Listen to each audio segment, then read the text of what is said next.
Chapter 631. Back home in the evening, Wang Zijin leaned against the bed and read a book, with a pillow behind her back. Her black curly hair was scattered, and the orange light at the head of the bed reflected on her face, which was as gentle as jade. She was also led astray by Qin Bao Bao. The long black straight hair that Qin Zhe liked very much was gone, and it was slightly curled at the end. Therefore, when two people get along, the dirty one will always lead the upright one astray, because when people fall, the brake pads can't be stopped. It was not easy for Qin Zhe to control the object of Guan Bao's friendship to Su Yu. Now he wanted to go further and reach a close friendship with Wang Zijin. Unfortunately, Wang Zijin was well versed in the tactical essence of unobtainable things are always in turmoil and always kept Qin Zhe hanging. A beautiful name, want to fall in love, but be afraid of being F***ked. Bah, because love is not easy to F***ck. His sister was not at home, so Qin Zhe and her had been sleeping together. At most, they kissed, hugged, and touched. Qin Zhe could rub against her, and she would allow it. But Qin Zhe only rubbed against her twice and did not do such a thing again. He couldn't be to you and not enter the house 3 times. In the future, he would say to his son, "Son, Dad rubbed against your door 3 times, and it was not easy to get in." It was shameful to think about it. Moreover, doing this kind of thing, Qin Zhe and Wang Zijin were uncomfortable. One was a spring flood, the other was a big stalk. Harming others without benefiting oneself. Qin Zhe kicked off his slippers, lifted the quilt and went to bed. He hugged her in his arms and hummed a song, yes, with a black pencil, draw a silent stage play. No matter how bright the light is, I will hug you. Wang Zijin put down the book with a smile in her eyes. It's good, what song? I wrote a new song. Qin Zhe said, I just donated it at the charity dinner and sold it for 5 million. Wang Zijin smiled, my brother is amazing, do you want a kiss as a reward? The tone of your voice is more and more like Qin Bao Bao. Qin Zhe kissed her little mouth. Since you are so capable, help me think about how to develop the company. Wang Zijin held Qin Zhe's waist and frowned. Purple crystal technology had developed to this point, and they needed to continuously expand their business. The competition in the internet was even more intense than in the industry. If they did not change, they would have to wait for death. She needed to constantly innovate, especially the path she was taking now. Didn't you say it's a mountain stronghold? This road is the brilliant avenue that leads straight to the heavenly gate. Qin Zhe laughed. A knockoff is a knockoff after all. It's fine to make quick money, but it's hard to stay popular forever. Letting out a sigh, Wang Zijin closed the book and gently placed it by the bedside.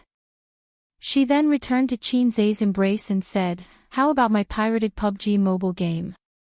But there are already many of them in the market, and I'm afraid that I won't be able to produce any results. Qin Zhe suggested, it's time to kill a few programmers as a sacrifice to the heavens. Wang Zijin felt that this was a good idea and nodded in agreement. Have you played a PUBG game before? No, don't ask me about games. I've quit. As a veteran shooter, Qin Zhe started playing Counter-Strike when he was in junior high. Later on, he started playing CF, shooting games practically ran through his entire youth. Now that he could not play them anymore, he really did not have the interest to eat PUBG. Men should not eat PUBG either. That was a woman's patent. Whoever ate PUBG was gay. Sleep early tonight. Let's set off tomorrow. Wash up and sleep. Qin Zhe chuckled. They took a bath together. Tomorrow, they would go to the disaster area to send a batch of supplies and a little money. Money was secondary. In the disaster area, money did not have much use. At most, it could be used to comfort people. The supplies were the most important. Wang Zijin curled her lips and said aggrievedly, I work myself to death every day, but you never praise me. You just want to take advantage of me." When she said this, Qinzhe remembered that he had never praised Wang Zijin. She was not a woman like his sister who liked to whine and act coquettishly, nor was she a woman who lacked love like Suyu who needed him to nourish her. She should be an intellectual, mature, and steady woman. Not to mention whether she was steady or not, she was definitely a woman with strong opinions and a strong heart. But Qinzhe ignored that a strong woman was also a woman, and she also longed for her boyfriend's praise and love. Just like a mature man, he would also fight for his son's milk like a child. "Good girl, Zijin is so sensible and amazing." Qinzhe pressed his big hand on her head and rubbed it.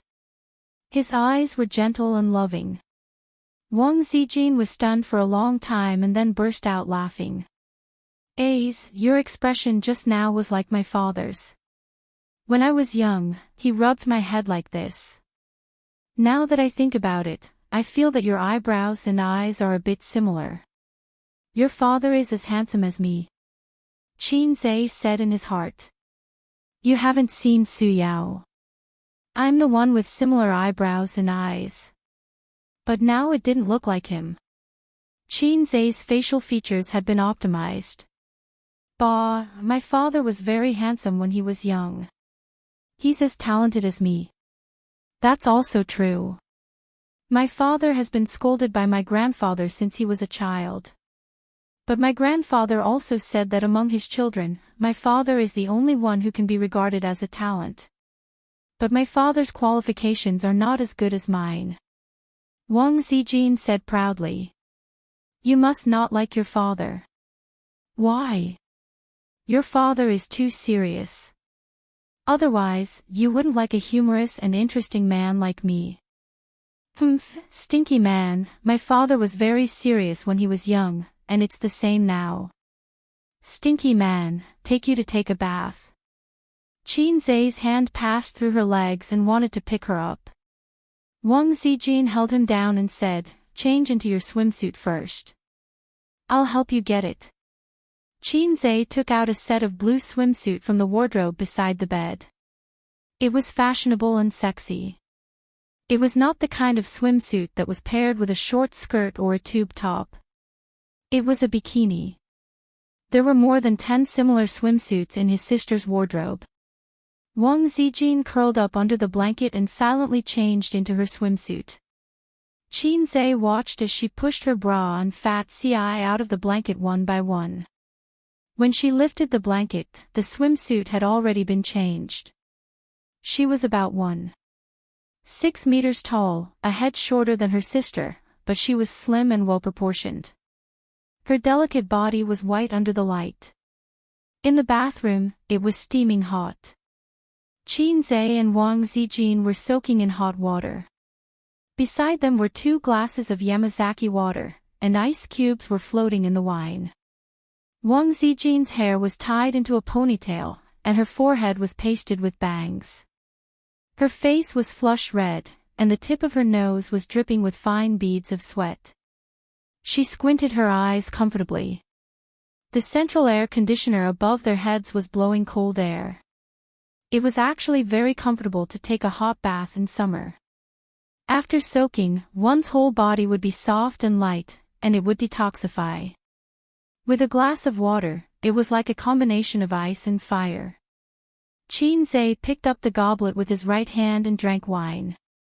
His right hand lingered between Wang Zijin's slender waist and buttocks. "Ace, you can swim, right?" "Yes." "Teach me how to swim." "Okay." There were more landlubbers in the north than in the south. Wang Zijin couldn't swim. At most, she tried to hold her breath. Fortunately, the pool was big enough for them to play around. Qinzhe held her waist and taught her how to dog paddle. From Qinzhe's point of view, Wang Zijin's smooth and white jade back, slender waist, and perky buttocks were all visible at a glance. After a long time of dog paddling, she still couldn't learn. As long as Qinzhe let go, Wang Zijin would sink. On the other hand, the dual impact of touch and vision made Qin Zhe burn with anger. A few minutes later, they leaned back to the edge and drank a mouthful of cold wine. Wang Zijin's eyes swept over Qin Zhe's lower body, and her face became redder.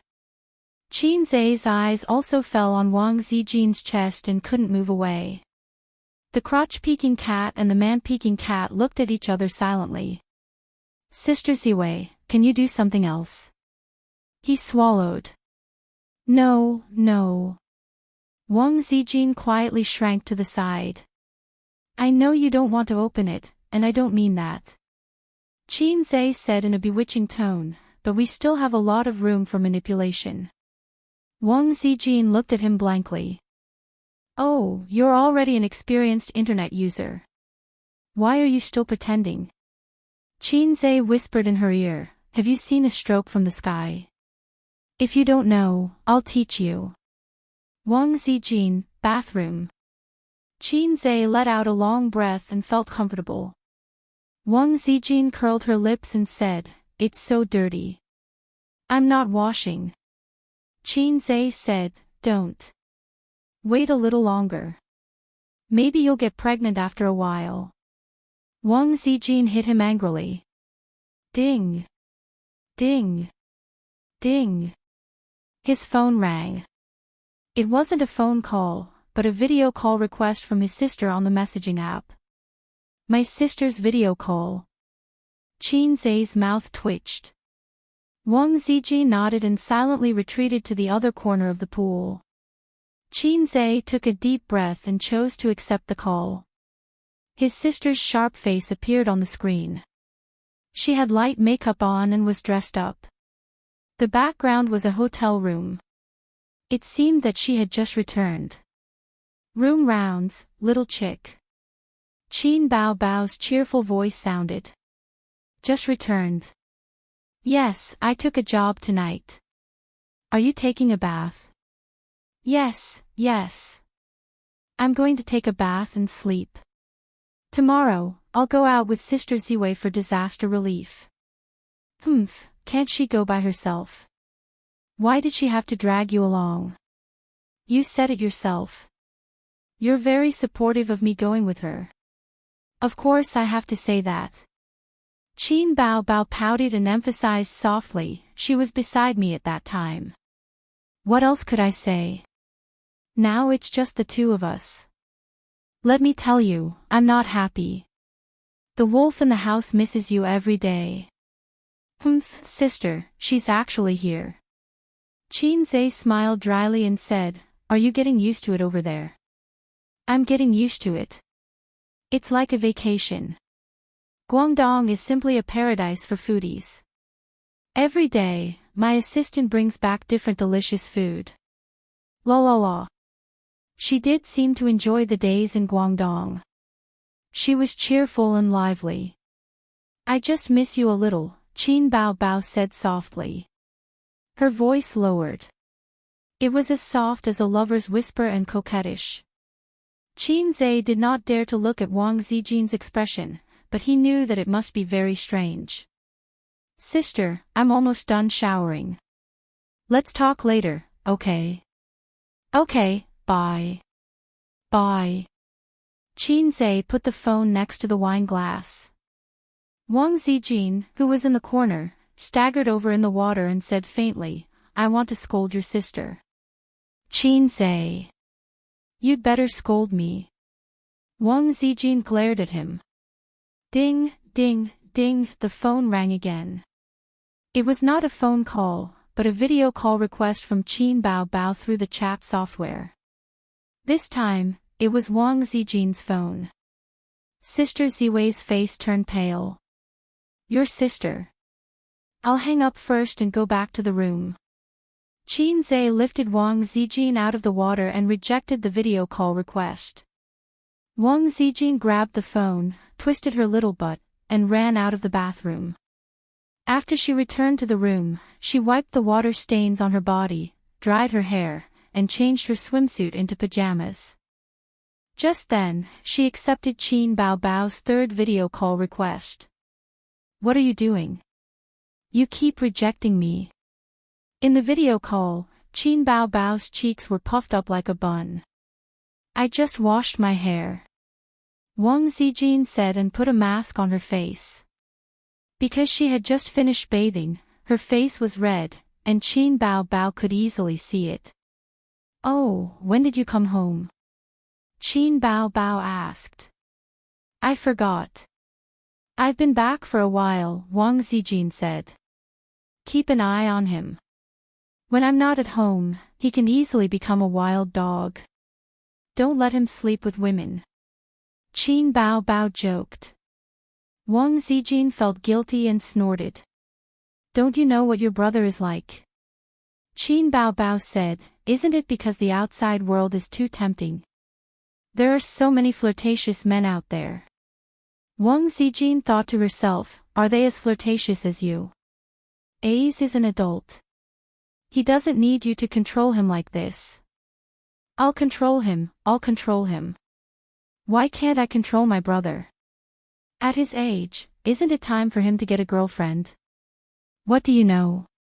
Those women are after his money. I'm not after his money. Zijin, let me tell you a secret. I secretly installed surveillance cameras at home to prevent theft. Is that so? Why didn't I know? Fortunately, Wang Zijin was wearing a mask. Otherwise, the horror on her face could not be hidden. I lied to you. I know you lied to me. The two best friends chatted until 11:30. After the call ended, Wang Zijin's back was sweating. She subconsciously lifted the quilt and got out of bed. When her feet landed on the ground, she paused for a moment and shrank back. She did not dare to stay there. She sent a message to Qin Zhe. Your sister said that she installed surveillance cameras at home. After a moment, Qin Zhe replied, damn, is it true? I was so scared that I dropped my dried fish. Wang Zijin, don't ask if it's true or not. Hurry up and take a look. About 10 minutes later, Qin Zhe replied, there's no surveillance camera. Wang Zijin lay down on the bed, her chest heaving up and down as if relieved of a burden. Bah, black-hearted maggot. Chapter 632. More than 10 years ago, Luoshui town was still a town, but because it was located along the coast and near the port, it was designated as an economic development area by the government and slowly became a city. The locals still liked to call the city a town. The origin of the name of Luoshui city was very interesting. There were 3 large rivers that converged here and flowed to the sea. Luoshui city was named after the meaning of placing water. It was located in the eastern part of Zhe province and had a subtropical monsoon climate. Typhoons were not unfamiliar to the city, but compared to the calamitous Blue Creek next door, it was still considered good. Blue Creek was a city that suffered from floods, and there was a flood almost every year. The people of Blue Creek loved and hated Lanjiang. It destroyed the once rich city, and it was said that it lost hundreds of millions every year. This year, Blue Creek was still unable to escape the devastation of the flood, but the people of Blue Creek did not panic at all. They went to work in boats and posted in their circle of friends that the flood this year was still so spectacular. On the contrary, the flood of Luoshui city was far better than any other in history. It could be said to be a once-in-100 years occurrence. At present, 70% of Luoshui city was submerged in water, hundreds of thousands of people were affected, the roads were paralyzed, water and electricity were cut off, there was no communication signal, and there was not enough food. Schools, units, and factories had all stopped operating. Even if it did not rain, the flood would take 2 to 3 days to recede. Qin Zhe and Wang Zijin held an umbrella and stood at the bow of the boat, driving on the main road of the city. Behind them were several large trucks, transporting some supplies and food. Raindrops fell on the muddy water, creating circles of ripples. The main road was drained, the water was not turbulent, and the depth of the water just reached the position of the balls. The government invested a lot of manpower and resources in disaster relief. Other than the soldiers, there were also some volunteers and charity organizations. At this time, on the street, many disaster relief workers could be seen trudging in the deep water, pushing a basin and delivering supplies from door to door. Some citizens were evacuated to the suburbs to settle down, while others were trapped at home, relying on food reserves and food distribution. "Leader, is there a way to get rid of the water on the street?" Wang Zijin asked a district leader beside her. This time, the district leader in charge of receiving them was surnamed Wu. He was a middle-aged man with parted hair. His trousers were stained with mud. He said helplessly, "We've already tried our best to divert them. This road is still considered good. Some parts of the road have already turned into rivers. The rainfall this time was once in 100 years. The 3 rivers flooded at the same time, and the water did not flow to the sea in time. The river water flowed backwards, and Luo Shui city was like a frying pan, instantly flooded. This kind of natural disaster is not something that can be resisted by humans." He seemed to be very familiar with this speech as he spoke it very smoothly. This time, they were going to send the supplies to 2 distribution points, one in the suburbs and the other in the town. The total value of this batch of goods was about 200,000 yuan, including mineral water, compressed biscuits, instant noodles, canned food, ham sausages, and other fast food. 2 more batches of supplies would arrive tomorrow and the day after. "How are the casualties?" Qin Zhe asked. The district leader surnamed Wu said, "The government responded promptly and launched rescue operations immediately. There are no casualties for now." "Was this a joke? Didn't you just say that it wasn't something that could be resisted by humans?" In fact, Qin Zhe could use Wang Zijin's connections to investigate the real situation, but that would be meaningless. He took out his phone and logged into Luo Shui City's flood forum. After a few days of emergency maintenance and rescue, the network had been restored, but the power supply had not. It was common sense that there was no power supply in the flood area. Everyone who had electrocuted fish with a battery knew this. Once the power supply in the flood area was restored, people would float up one by one like fish. Therefore, candles became a source of light for many citizens. Of course, they could not go online. If a smartphone was not charged for a day, it would automatically shut down. Only the citizens near the material distribution points could go online because there was electricity there. Qin Zhe glanced at the forum. Most of them were foreign netizens asking about the situation in Luo Shui City. The replies were very uniform, saying that there was no big problem. The citizens who were really caught in the flood could not go online at this time. There were also a few posts by citizens who were not affected much, sleeping in tents every day. "There are so many mosquitoes. I really want to eat chicken. When will it return to normal? Eat chicken, eat chicken." Their homes were flooded, and they still wanted to eat chicken. The inner jokes have been blocked. "I'm so bored. I really want to watch jokes. I can only download TikTok and Kuaishou. Damn, it was blocked well. F***ck, my pig was washed away by the water. The loss is heavy. If you find the body, please return it to us. My dad said we can make it into bacon and sell it." They would not eat bacon this year. Qin Zhe was a little relieved. At least it was not a tragedy. Just as he was about to exit the forum, he refreshed it and saw a new post. "The rescue was not in time, the person is gone." He clicked on the post. It was a short video. After the video was buffered for more than 10 seconds, it could finally be played. A half-collapsed house stood in the middle of the flood. Looking at the environment, it should be in the countryside. In the corridor on the 2nd floor of the dilapidated building, there was a man. He paced anxiously down the corridor like a white mouse that had nowhere to go. Below, the flood was surging, and the mud was wrapped in rocks. Boom! The house collapsed, and in an instant, the person disappeared in the ruins. The videographer took the video from his home not far away. Qin Zhe turned his head, looked at the district leader, and typed in the comment, "This is a foreign video, right? Be careful to check the water meter. It's illegal to spread rumors." The comment failed, and the post was deleted. Half an hour later, the car drove out of the disaster area, passed through the city, and arrived at a nearby distribution point. Wang Zijin and Qin Zhe each held an umbrella and watched the volunteers and staff moving the supplies. It was time for lunch, and the two of them had fast food at the distribution point. This was the treatment of leaders. Usually, no one would take fast food seriously, but at this time, it was not easy to eat fast food. Wang Zijin noticed that outside the distribution point, many soldiers were covered in mud, eating canned military food and compressed biscuits.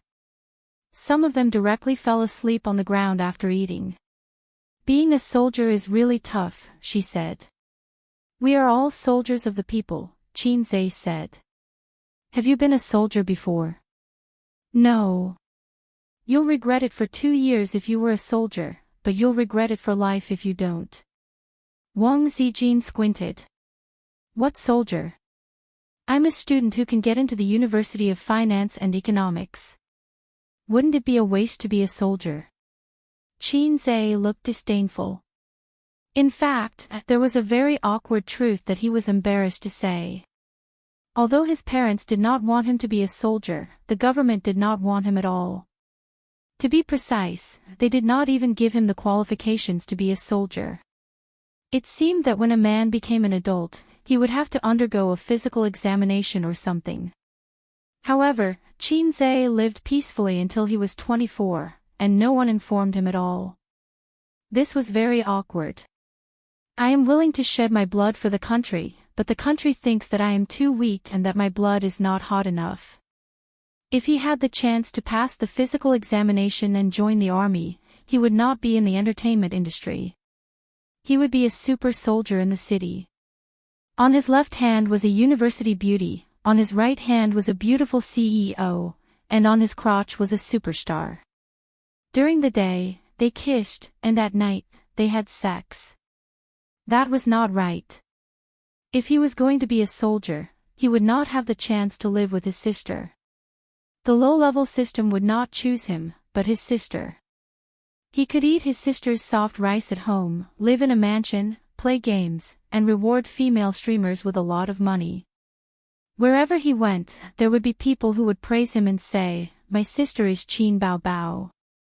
Immediately, someone went up to flatter him and shouted 666. When he thought about it this way, he was unexpectedly moved. "My little brother is a salted fish, the next distribution point is in a town. Shall we go there first?" Wang Zijin said, "The situation there is much better. Most of the places can be walked. Rain boots are enough." "Miss Zijin, are you trying to empathize with the people?" Wang Zijin rolled her eyes at him. Actually, she felt that strolling in the disaster area with Qin Zhe was very poetic, even though this method was a little unethical. It was like drinking tea with friends on the battlefield and having a seminar, and there were piles of bones under your feet. However, the emotions between people were not interchangeable.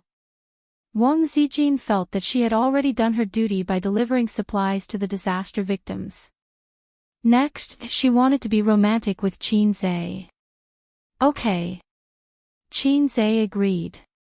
The two of them exchanged a few words with the captain of the supply team, then bade farewell to the district leaders and headed to the next distribution point. They took a small boat to cross the area with deep water. Along the way, they saw all kinds of people.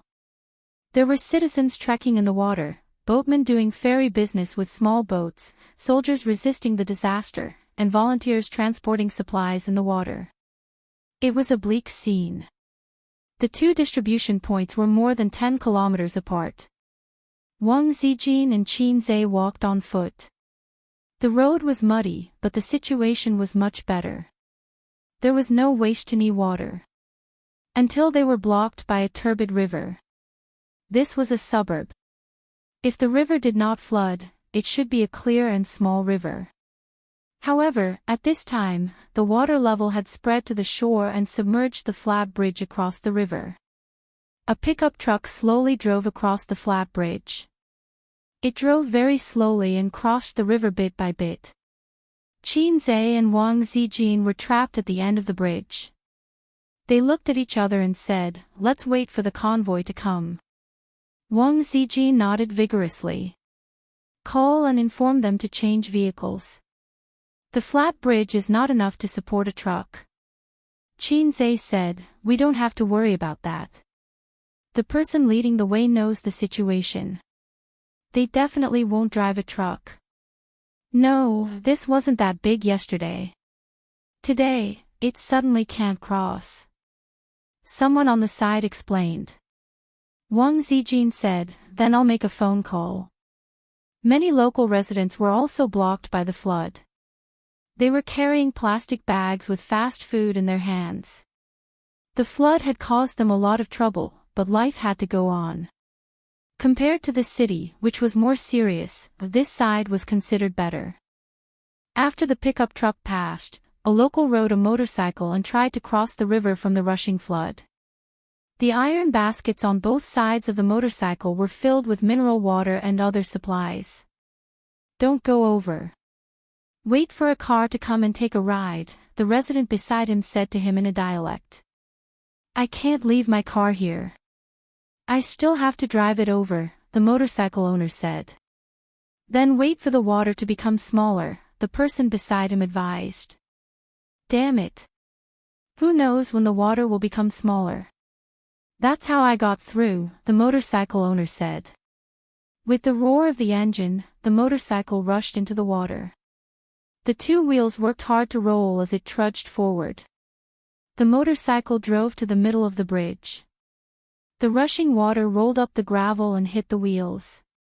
Then, the wheels suddenly got stuck.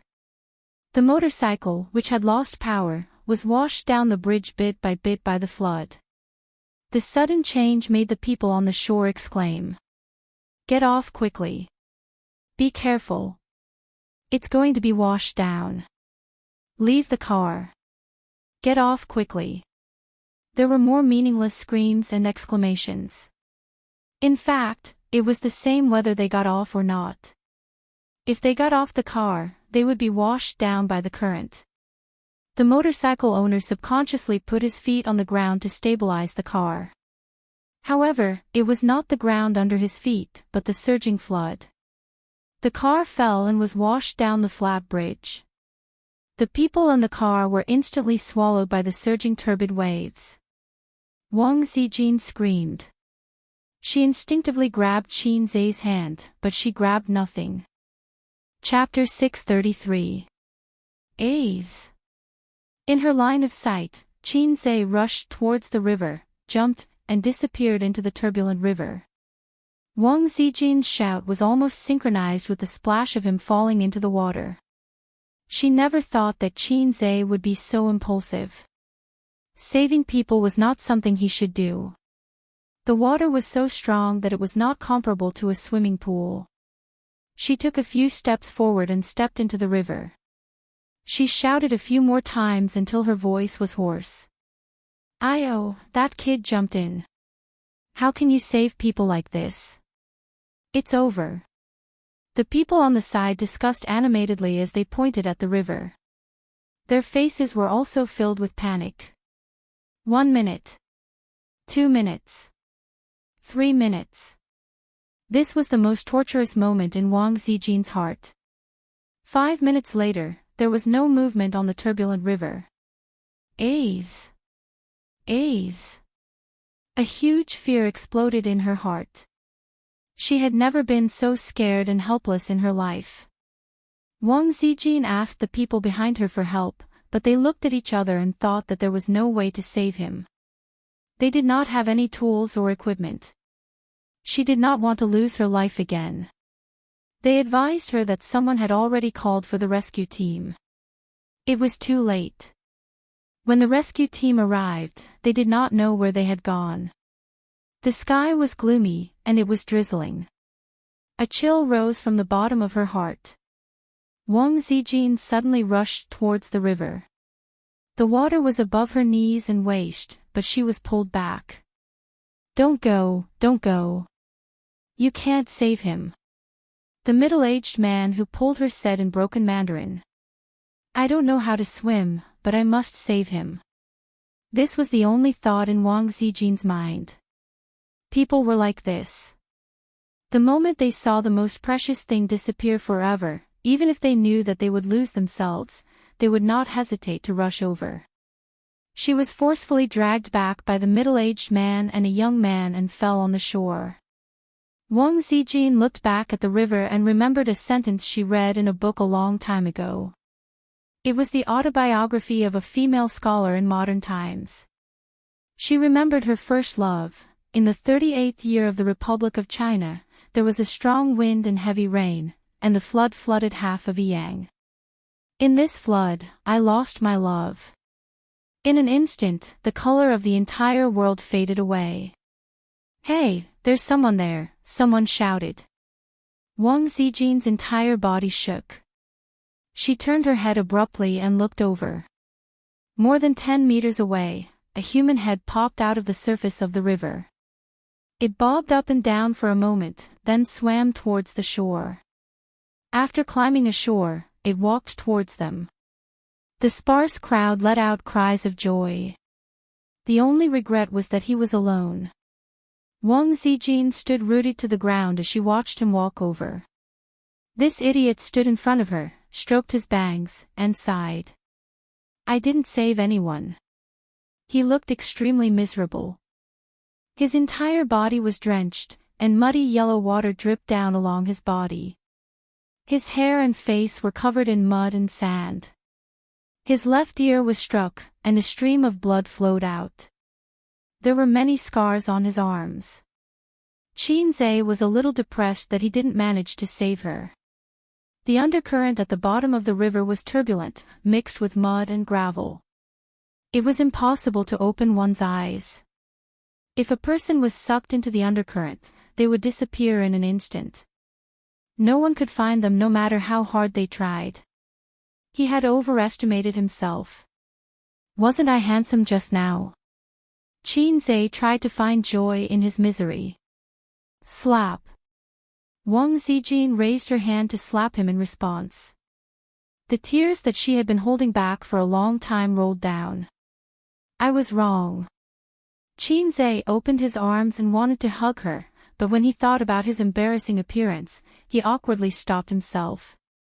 Wang Zijin took the initiative to throw herself into his arms. She cried and wailed. What does this have to do with you? Who told you to be a hero? If you save someone, at most I'll thank you. If you fail, you'll lose your life. Can you be more mature? Are you crazy? Who wants you to save them? Who wants you to save them? If something happens to you, how am I supposed to live? If I want to live, Bao Bao will kill me. She cried and scolded at the same time. Qinze kept saying that he was wrong, but he couldn't explain that he had measured it in his heart. With his physical strength, he could swim 3 laps in the whirlpool. Holding his breath for 10 minutes wouldn't be a problem. If he said that, he would probably be slapped again. I'm still angry. Slap me again. Wang Zijin cried. Slap me to death. Qinze coaxed her. Slap. A loud slap landed on her face. Qinze, you really hit me. Slap. Sister Xian gave her another backhanded slap. This wasn't over. She slapped him twice more, as if to vent all her emotions. Wang Zijin took 2 deep breaths. The anger in her heart was finally gone. After waiting for about 10 minutes, the rescue team came. They were dragging a kayak and wearing survival suits. 2 were washed away by the water, right? Did any of them float up? The leader asked. 1, just 1. The person beside him explained, this one jumped down to save people. He came up, but the other one didn't. They should be dead by now. I didn't touch anyone. They might have been swept away by the water, Qinzhe said. The leader nodded. As usual, he said some words of thanks and criticism. He reminded him not to be impulsive if he encountered such a thing again. Then, he led the others and paddled the kayak downstream to try to pull the people up. Wang Zijin wiped the sand off Qinzhe's face with a tissue. She wanted to take him back to the hotel where they were staying to take a shower and change clothes. At this moment, she received a call from the motorcade. President Wang, the car is blocked on the road. They want to rob the supplies. What should we do? The person who called was the head of Tianfang Entertainment's logistics department. This time, he was recruited by Qinzhe to be a strong man. He followed the motorcade all the way. The truck driver was hired. Wang Zijin asked for the location and hung up the phone. She frowned and said, "The car is blocked on the road. They want to rob the supplies." Qinzhe frowned. "Get the city government to deal with it." Wang Zijin, "I called, but no one came to deal with it." Considering how busy everyone was, it was understandable that they did not have enough manpower. Qinzhe and Wang Zijin went back the way they came. After walking for about 10 minutes, they saw dozens of residents of the disaster area blocking the 3 trucks. They blocked the front of the truck and did not want to let them go. The head of the logistics department shouted. The residents were equally agitated. "What's going on?" Qinzhe and Wang Zijin squeezed their way in. The head of the logistics department heaved a sigh of relief. They had managed to hold on until the boss arrived, so he explained the situation to him. There was a large-scale power outage in the city and suburbs. Many people's phones were out of battery and did not know where to get supplies. They were all relying on the surplus food at home. Meanwhile, some people were panicking because of the flood and wanted to stockpile more food. Hence, they wanted to rob the transport trucks. Qinzhe climbed onto the truck and stood at the front of the truck. He took a deep breath and said loudly, "Everyone, listen to me." Everyone looked in the direction of his voice. Qinzhe said, "You all know me, right? I'm Qinzhe." The effect was not bad. The noisy crowd quieted down a lot. Qinzhe continued, "There will be bread and mineral water, but not here. Go to the distribution point to get your supplies." There were still people who did not give him face. For example, an auntie retorted, "It's the same for us here. We won't leave if you don't give it to us." Her tone was shameless. A commotion broke out. Qinzhe tried his best to suppress his voice and said loudly, "Listen to me.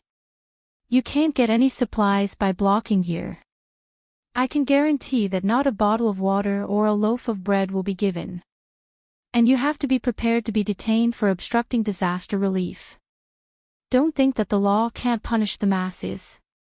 This is a critical period. If you block the road like this, you will only add to the burden of the government." Seeing the looks of disdain on everyone's faces, he said in a deep voice, "We're not a government department. Donating resources is out of kindness, not an obligation. If your actions are exposed on the internet, what will other people think? What will other donors think? Let's not talk about anything else. Just the fact that you are blocking the road will hinder traffic. Just a few kilometers in front of us, there is a river. Not long ago, someone slipped and fell into the water. Look at me now. I jumped into the water to save people. Unfortunately, I didn't manage to save them. If such an accident happens again, but the road is blocked by you, what should I do? Tell me what to do." No one in the crowd answered. Wang Zijin stood by the car, raised her head, and looked at the man who spoke in a rhythmic tone. Qinzhe continued, "If you want supplies, you can follow behind the transport vehicle. It will take you across the river and take you to the distribution point to get food. But here, it is absolutely not possible. The outside world is paying attention to the once-in-a-century flood in Luoshui City, but there are not many people who can really help you. You have to know how to save yourself, not cause trouble. Shouldn't you all want to see us overcome this crisis as soon as possible? Everyone should cooperate with the government, not cause trouble. Now, everyone step back and let the car pass. A few scattered people retreated, causing a group effect. Most of the people retreated silently. There were still a few uncles and aunties blocking the front of the car. Qin Zhe jumped down and threw them away like chickens. Go, go, go. Hurry up and drive. The logistics minister took the opportunity to order the driver to drive. When most people chose to let them go, a few aunties were unwilling to give up and tried to stop the truck. However, they were not enough to pose a threat and were thrown away by Qin Zhe one by one. The truck slowly crossed the flat bridge. Before crossing the bridge, Qin Zhe asked the residents on the side. After getting an affirmative answer, he let the car pass. The two of them did not follow the car to the next distribution point. Instead, they returned the way they came. At 3:00 in the afternoon, they finally arrived at the hotel. This place was far from the city and was not affected by the flood. The two of them drove here. They planned to rest for the night and return to Shanghai tomorrow morning. On the way back to the hotel, Wang Zijin was still sulking. She didn't like to talk to him and had a sour expression on her face. Qin Zhe found it hard to imagine her fear and sadness. People's emotions were different. Wang Zijin felt that his attitude of admitting his mistake was not sincere enough. She was still considerate. If it were an ordinary couple, it would have escalated to a quarrel and a breakup. At 8:00 in the evening, after dinner, Qin Zhe sat by the window with a cigarette in his mouth and listened to the rain. In the bathroom, Wang Zijin was taking a shower. Qin Zhe shamelessly asked to take a shower with her and was kicked out by her. The sound of water stopped, and then the noise of the hairdryer was heard. A few minutes later, Wang Zijin walked to the window in a bathrobe. Hey! Hey, hey! You're willing to talk to me. If I don't talk, can't you coax me? You don't even coax your girlfriend half as well as your sister. Actually, Qin Zhe turned around and looked at her. I watched a video during the day. Boom! The house collapsed and the people were gone. At that time, my heart clenched and I felt terrible. I wasn't completely impulsive. I thought about it and felt that I would be fine. However, I still couldn't save him. Wang Zijin sighed and hugged his head. She pressed it against her chest and said, there are 3 great misconceptions in life. You can kill under the tower, I can kill him, you can save him. Qin Zhe said, that makes sense. I won't do it again. The fragrance of the shower gel wafted into his nose. Qin Zhe licked her open collar. Wang Zijin's delicate body trembled. She said softly, A's, let's sleep. Sleep with me. Chapter 634. Sister Ziwei, have you finally thought it through? Qin Zhe stared at her. She stood under the light in pajamas. The beauty who just came out of the bath had a fresh and refined aura. Her eyes were clear and bright, hiding a trace of shyness, but she was very brave to look at Qin Zhe. God, the pretentious sister Ziwei actually thought it through. Am I dreaming?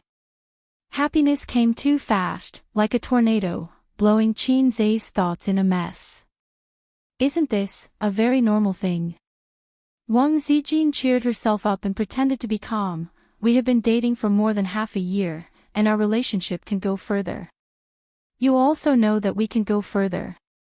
Qin Zhe's emotions were very complicated. First, he was excited, like a teenager dominated by hormones in adolescence. Finally, under the shameless begging, his little girlfriend agreed to go with him to see the Lord of Zhou. The excited mushroom dragon raised its head and wanted to roar to the sky. Then, he hesitated. What are you going to do with Wang Zijin? That day, Nan Man Pei asked this question out of curiosity. Some things had to be faced eventually, but it was not necessarily a choice. Qin Zhe could choose to be a gentleman. When he and Wang Zijin's relationship warmed up to the point of talking about marriage, he could confess his relationship with Su Yu. Well, I do love you, so I gave you a chance to make a choice. Are you willing to accept such a scumbag man like me? Then his body shook, and the aura of a bastard surged like an ant. Sister Ziwei cried and said, I don't care, as long as Qin Long Out Yin harem is not a dream, and you have me in your heart, I don't mind. Don't make trouble, the ending would only be that Wang Zijin slapped him and then left angrily. Then, how would the terrified salted fish say be able to woo her again? The result of being a gentleman was only to forget each other. As Nan Man Pei said, maybe it was a knot in the heart for 10 or 20 years. Perhaps after a long time, Sister Ziwei would not thank him for being a gentleman. Instead, she would hate him for being a gentleman. Love is a small boat drifting in the vast sea. What you need to do is not to find the shore and send the sisters ashore. Instead, you let it drift away with the wind, so that your sisters can only stay with you on the small boat forever. There may be crying, there may be noise, there may be sadness and heartache, but in the end, they will still be with you. What else could he do? Watch her return to the capital sadly and marry Zhang Mingqing or someone else. Gentleman or scumbag, please choose. Wang Zijin didn't notice his strangeness and said in a low voice, I've always been unwilling to give it to you. Won't that make me seem pretentious? Qin Zhe shook his head. No, because you're afraid of being F***ked. Wang Zijin. No. What is that? She bit her lips and said bitterly, I just feel that you don't love me very much. Girls would always hesitate. They were afraid of meeting a scumbag. I'm not the kind of person who likes to get into a dead end. I'm a scumbag. Sister Ziwei, you're the same as Sister Man. You have terrible taste. Qin Zhe said, but I really love you. Wang Zijin said, it's my own fault. I feel like I've been living in her shadow. Who? Qin Zhe didn't dare to ask, and Wang Zijin didn't want to say. In the past, I was just acting out of spite to keep you in suspense. But even if I went overboard, you never complained. I mean, you complained in your heart. Wang Zijin cupped his face and murmured, you know, after you jumped into the water, I waited on the shore. When you didn't come up, I wanted to die. She held her chest and said with a lingering fear, right here, it was like I suddenly lost something. It was empty. Those are the best words of love I've ever heard. Qin Zhe buried his face in her chest again. We still have a lot of things to do and a lot of things to say. We haven't planned our lives or looked forward to the future. How can I lose the person I love the most in my best years? I never thought that I would lose you, but when I felt that I was about to lose you, I realized how important you were. Only then did I realize that I still had so many things to do, and that I still had so many regrets, Wang Zijin said faintly. She hugged Qin Zhe's head tightly and said softly, I want to do more things with you and hear more words of love from you. Whether it was because of the emotional explosion or because of love, she wanted to break the last shackles with him. At this moment, Wang Zijin already had the courage to go further. Qin Zhe picked her up and put her on the bed. The bedside lamp shone on her face. Her cheeks were red, but she didn't look away. There were ripples in her eyes. If it's my first time, do I have to wear a work cap? Qin Zhe swallowed. Wang Zijin, whose heart was beating wildly, was stunned for a long time before she realized what a work cap was. She hesitated for a moment, shook her head, and said softly, no, you have to wear it for the first time. That made sense. Qin Zhe untied the belt of her pajamas and peeled it off like a white lamb. She endured Qin Zhe's fiery gaze and finally couldn't take it anymore. She said in a trembling voice, "Turn off the lights." At this moment, if I were to say something like, "Only this way can I appreciate your beautiful body," I would probably be slapped in the face. Qin Zhe, who had been slapped 4 times today, obediently turned off the lights. "Sister Ziwei, I heard that the first time will hurt more," Qin Zhe said. Wang Zijin threw him a coquettish wink, her fingers clutching the bedsheets tightly. How could she not be nervous for the first time in her life? "Bang," Qin Zhe said. "Bang." "Yes, it's a broken, river crab, melon. That's what the books say." "I should be thankful for the flood," he said again. "You're still talking. If you're so impulsive next time, I'll beat you to death," Wang Zijin said angrily. "I just don't understand why kindness has become superfluous, why justice has become a cold joke, and why doing good deeds is ridiculed by others. Everyone is too utilitarian. The most common phrase people say is, 'What does it have to do with me?' People believe in the principle of doing things, walk your own path, don't meddle in other people's business. Look at the main characters in novels on the internet now. 9 out of 10 of them are like this. There's even one who kills his whole family. They're smug when they do bad things, but they're arrogant when they don't save people. My balls hurt. Are you mocking me? Of course not. I love you so much that I'll only *CK you, not mock you. You say that I saved someone, at most it's just a word of thanks. But I didn't save someone for gratitude. I just couldn't stand watching a fresh life disappear in front of my eyes without doing anything. Although I still couldn't save him, if I succeeded, his life would have been saved. Maybe you're right, but aren't we having a heart-to-heart talk now? Little sister, you don't understand. This is called warming up. If there's no foreplay, there'll be friction and fire. It'll be very painful. That's what Japanese movies teach us." After warming up, Qin Zhe gently parted her legs. "Wait, turn off your phone," Wang Zijin said. Qin Zhe slapped his forehead. Sister Ziwei was so considerate.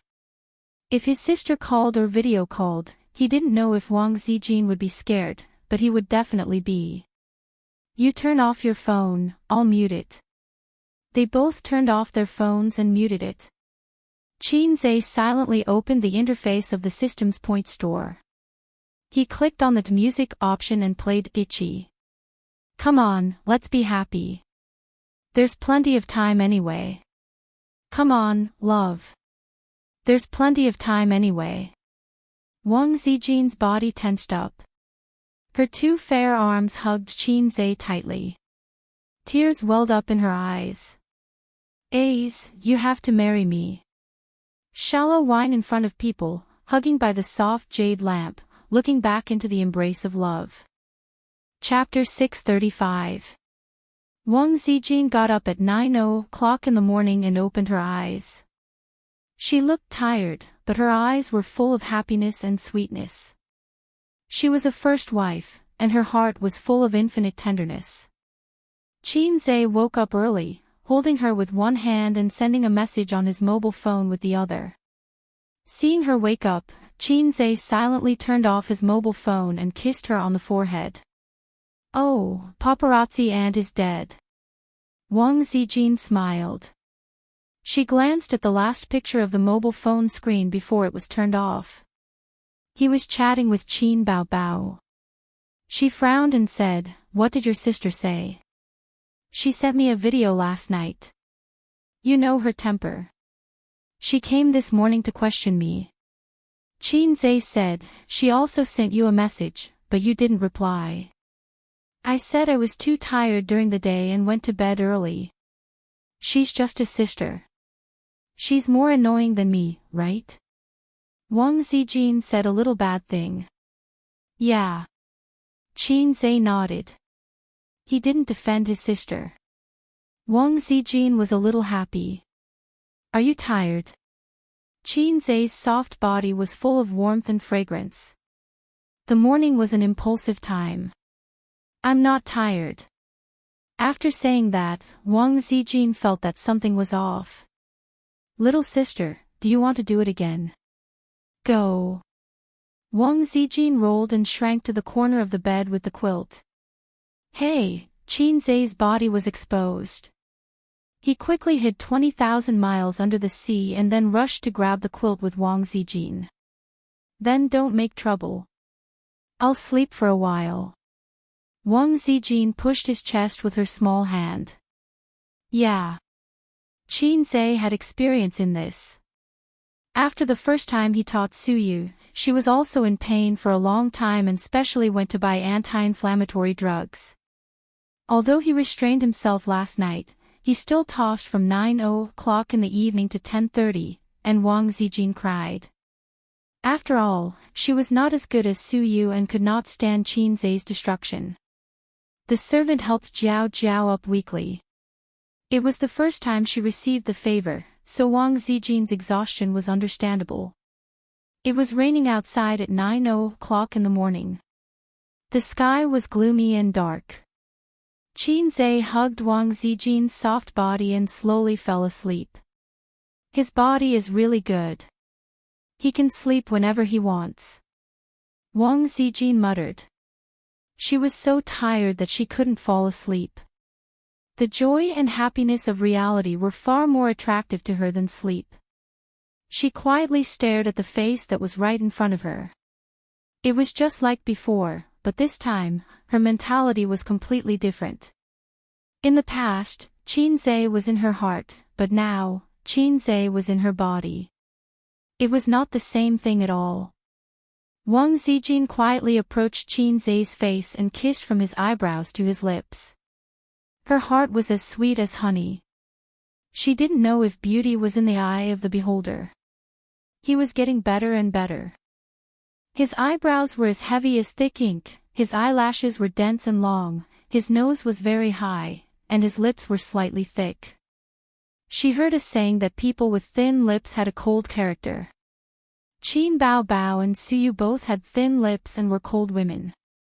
As far as lips were concerned, she and Qin Zai were the best match. Wang Zijin thought. Donating to the disaster relief this time had not been in vain. Although she had slept with a man before getting engaged, she had gained a lot of happiness. The previous Wang Zijin had died. Now she was called Nyabala Zijin. At noon, Wang Zijin woke up refreshed, but there was no sign of Qin Zai beside the bed. She rubbed her eyes and sat up. When she saw Qin Zai standing by the window in big pants, she was relieved. She leaned against the bed and stretched her waist lazily. What time is it? 11:30. The rain was still falling, and the sky was pale. Qin Zai turned off the air conditioner, and the cool wind blew in from the window, making him feel comfortable. I'm hungry. I'll order the meal now. Qin Zai nodded, turned around, picked up the phone beside the bed, and dialed the number to order the meal. Wang Zijin subconsciously glanced at his crotch, and her face was slightly red. Do you want it? Qin Zai smirked. He woke up for a while, and the temptation of naked embrace was too great for him. Other men were exhausted after the first spurt of energy, but he was more and more courageous. So he went to the window to cool down. Wang Zijin spat and wrapped herself in a towel. I'm going to take a shower. One more time before you shower. Qin Zai pounced on the bed and pulled her back to the bed. He straddled Wang Zijin, put his hands on his hips, and shook his human cannon, a lewd smile on his face. Oh, Wang Zijin's face turned pale, and she begged softly. Call me brother. Then call me daddy. Zijin bit her lip, too embarrassed to speak. I'll come if you don't call me that. He shook even harder. Brother, brother. Her face was red. Qin Zai finally let her go. Looking at her back view, he shouted, let's shower together. Get lost. Wang Zijin slipped into the bathroom and closed the door with a bang. Qin Zhe lit a cigarette, sat cross-legged on the bed, and laughed. I've finally gotten hard. In his own words, after being dominated by his sister and Wang Zijin for so many years, he was finally unyielding today. Qin Zhe realized something. Women were different from each other. He used to see people on the internet saying, they're all the same after the lights are off. The person who said this must be a short-sighted otaku. But it turned out that women were different. He probably wouldn't be able to see it in this lifetime. He hoped that he could taste it one by one. I have a little donkey, but I never ride it. His phone rang. The caller ID showed, Su Yao. Hello. Qin Zhe frowned and answered. Ace, are you at the Grand Hyatt Hotel? Su Yao asked. How did you know? I'm here too. Let's have lunch together. His attitude towards this biological uncle of his could not be considered to be respectful and distant, but it was also impossible for him to interact with him harmoniously. Like his mother, he only hoped that he would not disturb his peaceful life. Uncle just wants to have lunch with you, Su Yao said. Okay. Qin Zhe called to cancel the order. After waiting for 20 minutes, Wang Zijin came out of the bathroom. She looked brand new. But her complexion was a little bad. She had light bags under her eyes and a slightly pale face. The way she walked was also a little awkward. The food isn't here yet. I'm starving. She was disappointed that she didn't see lunch. I booked a private room downstairs. Let's go down and eat. Qin Zhe leaned over and looked at her eyes.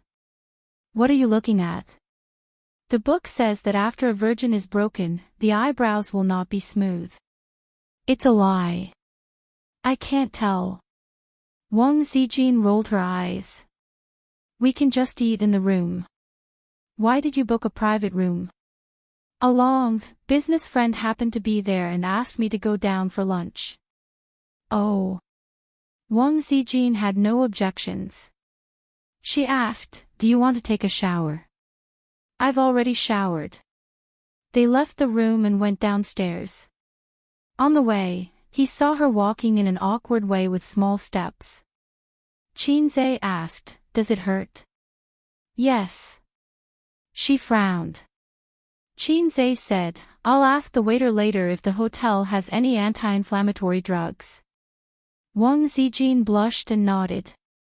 Pushing open the door of the private room, the first thing she saw was Su Yao opposite the door. Beside him was a young girl with regular features and a clean temperament. The moment she saw Qin Zhe, she was elated. But she tried hard to suppress the joy on her face. Her gaze and expression made Wang Zijin a little uncomfortable. It was just like how Qin Zhe was uncomfortable with those naked gazes on his sister. It was an instinct to protect her food. Yan, ask the waiter to serve the food, Su Yao ordered. Su Yan answered happily and ran out of the door. Su Yao, the big boss of Wen City. He also has shares in the factory in Shenzhen. He's a business partner, Qin Zhe introduced. Wang Zijin, my girlfriend. Wang Zijin reached out her hand and said, nice to meet you, Mr. Su. Good. Su Yao shook hands with her and was slightly absent-minded. Was this also his niece-in-law? Sure enough, as Ah Guang said, this nephew was a bit romantic. Su Yao cast a questioning and worried look at Qin Zhe. As an elder, he naturally had to pay attention to the emotional problems of the younger generation. He could see that the relationship between Su Yu and Qin Zhe was by no means an ordinary relationship between a boss and a secretary. It was a very pure feeling. But Su Guang also said that Qin Zhe's girlfriend was called Wang Zijin. It should be the one in front of him. Then there was a question. Did Wang Zijin and Su Yu know each other? Unfortunately, Qin Zhe didn't care about him. He brought Wang Zijin here, which showed that he didn't care about Su Yao's feelings. If it were his father, Qin Zhe would kneel in minutes. Su Yao sighed in his heart. He still couldn't walk into his nephew's heart. When it came to Qin Zhe, he didn't just feel guilty. This was his sister's first child. It was an unbearable memory filled with blood and tears. This child was something that his nephew, as well as his own son and daughter, couldn't compare to. He was good to his sister's other child just because he was the uncle. This couldn't make up for the regret and guilt in his heart. Otherwise, he would have let go of it all these years. How did you know I was here? Qin Zhe asked again. Su Yao inexplicably appeared in the disaster area and knew that he was in this hotel. Qin Zhe felt that it was unreasonable. He even suspected that Su Yao had been paying attention and monitoring him. Chapter 636. The news of you donating to the disaster area is all over the internet. Su Yao smiled and said, coincidentally, I also donated. At this point, he sighed. Qin Zhe was stunned. He turned on his phone and browsed through the news. Sure enough, yesterday's entertainment headlines were about him personally donating to the disaster area. After casually flipping through the comments, the netizens praised him. This is much more generous than other celebrities. What's a celebrity? Don't compare him with a celebrity. Being a celebrity is just his part-time job. Oh my God, he donated 7 million a few days ago, and now he's going to the disaster area. My husband is really caring. I'm giving Qin Zhe a thumbs up. If it's a show, I hope he can continue to show off. Thumbs up. Qin Zhe nodded in satisfaction. The more positive his image was, the further he would go. It was the same in all walks of life. Even writing novels had to pay attention to positive energy. Some people who drove every day to destroy idioms and dictionaries were considered unorthodox. At this moment, Su Yanyan, who had ordered the dishes, returned. A moment later, the waiter brought plates of dishes to the table. The dishes had been prepared long ago, but they had not been served yet. Qin Zhe turned off his phone reluctantly. He clinked glasses with Su Yao and said, "Do you need to personally come to the disaster relief?" Su Yao smiled faintly. "I'm also here to discuss a business deal." Business deal? A post-disaster reconstruction project. Qin Zhe instinctively smelled something fishy. He looked at Wang Zijin. Wang Zijin put down her chopsticks and chewed her food. As she ate, she typed on her phone. She looked very cute. Donation in exchange for project. It was concise and comprehensive. Qin Zhe, who was no longer the same as before, immediately understood. As expected, it was a dirty deal. Whose money was the easiest to earn? Women? Children? Of course, it was the government. Building railways was profitable. Building highways was profitable. Building railways was profitable. Building highways was profitable. Earning until your legs went weak. But this kind of project could not be obtained by ordinary people. In the process of earthquakes and floods, we can often see many companies donating tens of millions to hundreds of millions to disaster relief. This was not just about love. For these companies that spent money to contribute, the government would give them something in return. It was good that everyone knew about this kind of deal. Don't spread it. There was no wine on the table, so the four of them ate quietly. Qin Zhe and Su Yao occasionally exchanged a few words. The intelligent and sensitive Wang Zijin immediately noticed that something was wrong. Although Qin Zhe was not a smooth and slick person, he was still very good at socializing.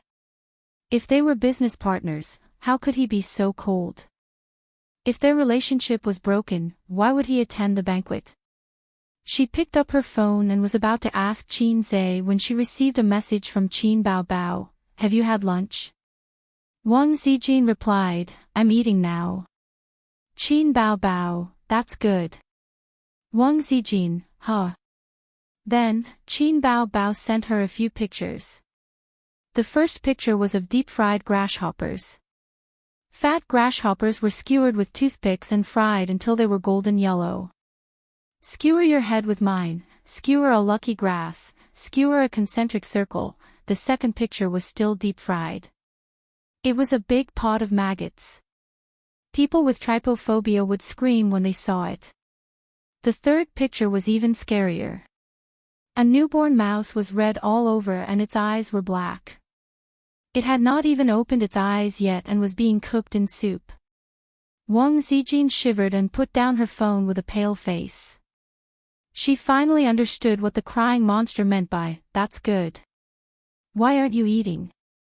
Qin Zhe noticed that she was in a daze and asked, "Why is your sister like this? Beat her to death." Wang Zijin cried. "Qin Zhe." Wang Zijin handed the phone over. Qin Zhe was speechless after reading it. "Damn it, I don't want to eat anymore. I'm convinced by the Cantonese people. My sister probably found something good and can't wait to share it with you," Qin Zhe said. He didn't believe it himself. It was very strange. He could imagine his sister snickering on the other side of the phone. But his sister couldn't use this thing to disgust him. "My sister really loves me the most. Where did your heart go?" Wang Zijin said angrily.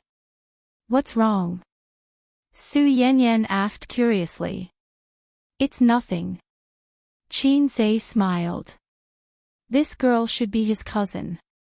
I have so many cousins. It's a pity that I don't have a sister complex. Otherwise, I could shoot at the world.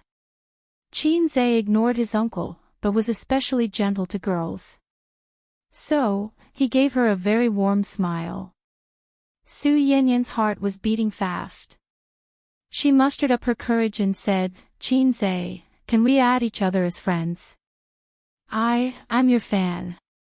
Qin Zhe said of course and happily scanned the QR code to add her as a friend. Su Yanyan hugged her phone and smiled happily. She wanted a yard after taking an inch. "Can we take a photo together?" Of course, Qin Zhe wouldn't refuse and took a photo with her. Su Yao frowned. "Yan, eat." Su Yan nodded and secretly stuck out her tongue. In front of his children, Su Yao had always been a dignified father. He didn't smile and was strict. It was also because of this that Su Yanyan didn't grow up to be an unruly and willful rich girl. In terms of living expenses, he had always controlled it to be neither more nor less than the children of ordinary families. But compared to the other rich second generation in the circle, Su Yanyan was shy and embarrassed. In Su Yao's words, material things made people decadent and degenerate. "Qin Zhe, I'm studying at Fudan University. Do you know that it's because of you that I chose Fudan University? Otherwise, I would have gone to Zhejiang University." While speaking, she carefully observed her father's expression. Seeing that he didn't expose her, she was immediately relieved. Actually, with her grades, she couldn't even get into Zhejiang University, let alone Fudan University. Su Yao's children didn't have the demeanor of a top student when he was young. On the other hand, Su Guang's children had good grades. "Is that so? Then I have to thank you." No need. Just give me a few more autographed photos." Qin Zhe and Su Yanyan chatted happily. Su Yanyan was flattered. Although she knew that it was mostly for her father's sake, with Qin Zhe's status and fame, he didn't need to give her so much face. She still had this much self-awareness. During the meal, Su Yao's phone rang. After listening to the call, his face turned sour and he frowned. "Dad, what's wrong?" Su Yanyan asked carefully. "Nothing." Su Yao shook his head. "Is it a donation?" Qin Zhe asked. He heard the content of the phone call just now. Since he asked, Su Yao said with a bitter smile, I met with a competitor. Not only did they donate, but they also gave me a commission. Anyway, you all know, so they called and asked me to donate 5 million more. And they even added a commission. Qinze thought to himself, this guy is really dirty. The point is that I've already donated the money. If it's a few million, I'll let it go. But this is not a one-time deal. If you can't stop the other party from throwing money at you, I have to do the same. Otherwise, the money I donated before would really be a show of love, Suyao said. Isn't that good? Show your love, don't be so materialistic, Qinze said lightly. Hearing this, Suyao shook his head with a bitter smile. Su Yanyan immediately nodded. Well said. Her father glared at her and she immediately lowered her head to eat. Suyao sighed helplessly and frowned. Wang Zijin sent a message to Qinze. Do you need my help? Qinze, is it troublesome? Wang Zijin, just say the word. Qinze, okay. Wang Zijin smiled and said, Boss Su, this is actually easy. I'll go out and make a call. She thought that Suyao and Qinze were just ordinary business partners. Since that was the case, of course she would do him a favor. After all, it was nothing. If it was a friend or family member, she would use the toilet as an excuse and settle the matter. After that, it would be fine if Suyao didn't know. If he knew, he would definitely be more grateful to her. Wang Zijin's EQ was very high. She had learned the art of controlling people from her grandfather. It was not just a combination of kindness and authority. After she left, Suyao looked at Qinze blankly. Qinze didn't know how to explain, so he remained silent and ignored him. It was not good to say things like, my girlfriend is the third generation of an official in Beijing. After a while, Wang Zijin came back. A few minutes later, Suyao's phone rang. After receiving an affirmative reply and tactfully expressing goodwill, Suyao hung up the phone in shock. When he looked at Wang Zijin again, the look in his eyes was different. Out of concern as an elder, he said, Zijin's family is in politics. Wang Zijin nodded. Yes, my father used to work in Zhe province. Qinze asked curiously, didn't your father work in Shanghai? Wang Zijin smiled. There is a saying in the officialdom. If you want to be a high-ranking official, you must go to 4 places. Fujian, Chongqing, Zhe province, Shanghai, and then Beijing. Although the team has changed a long time ago, my father's name is still very useful in Zhe province. Suyao was shocked.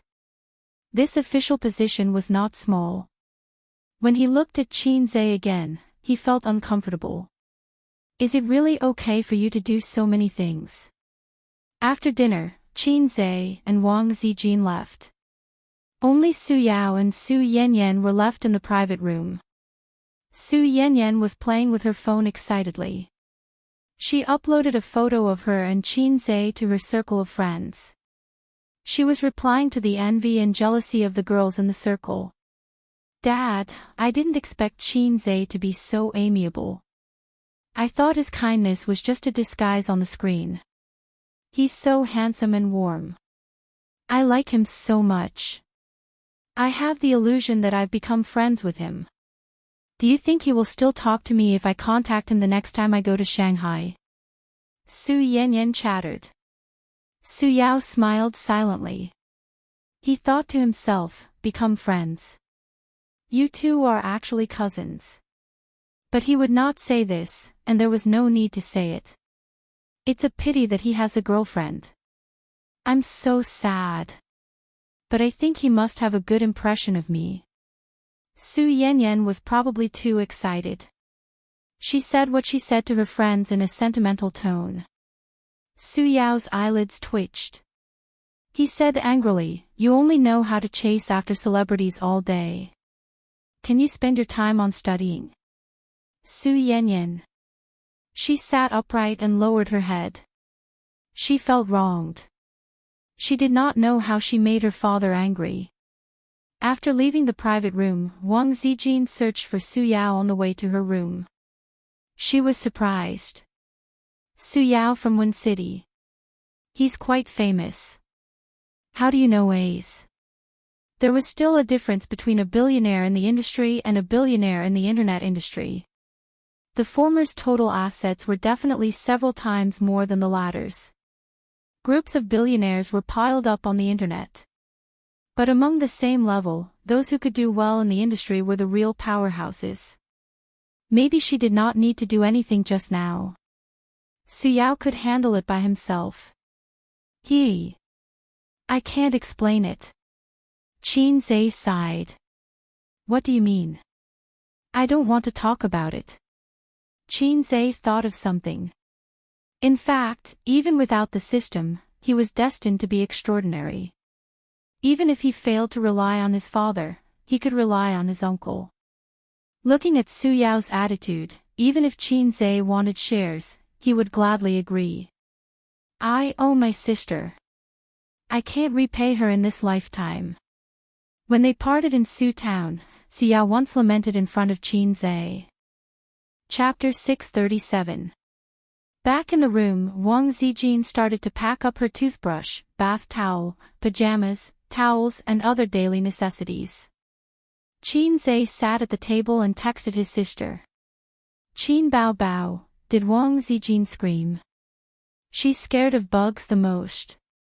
Qin Zhe, I just want to know if you ate it. Qin Bao Bao, yes, it was delicious. Qin Zhe, okay, please remove the kiss reward from my life. Qin Bao Bao, no, sister didn't eat it. I just saw them eating it and took a picture to show off and pretend that I ate it too. Qin Zhe's lips curled up. He knew that his sister wouldn't eat such things. She would usually get scared when she saw cockroaches.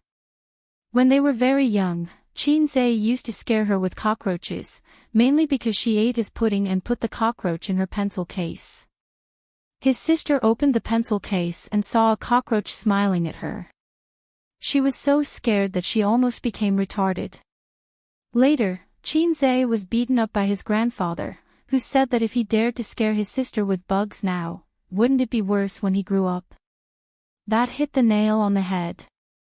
Qin Bao Bao, but I ate crocodile meat today. It tasted pretty good. Qin Zhe, Guangdong has everything. You can eat Hu Jianren if you want. At this moment, he received a message from Su Yanyan. Her ID was waiting for someone bookstore. She said, I'm going back to Shanghai today.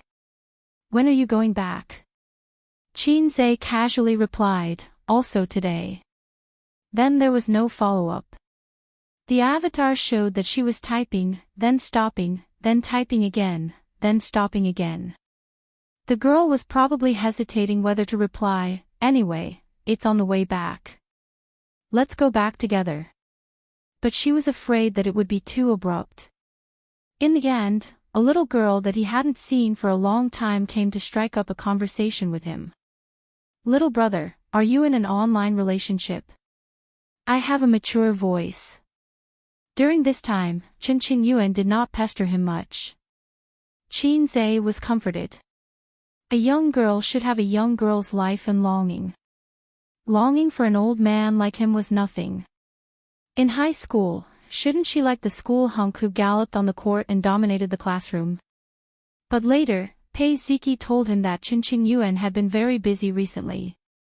She was busy attending cram schools and said that she wanted to go to Harvard, Cambridge, and MIT.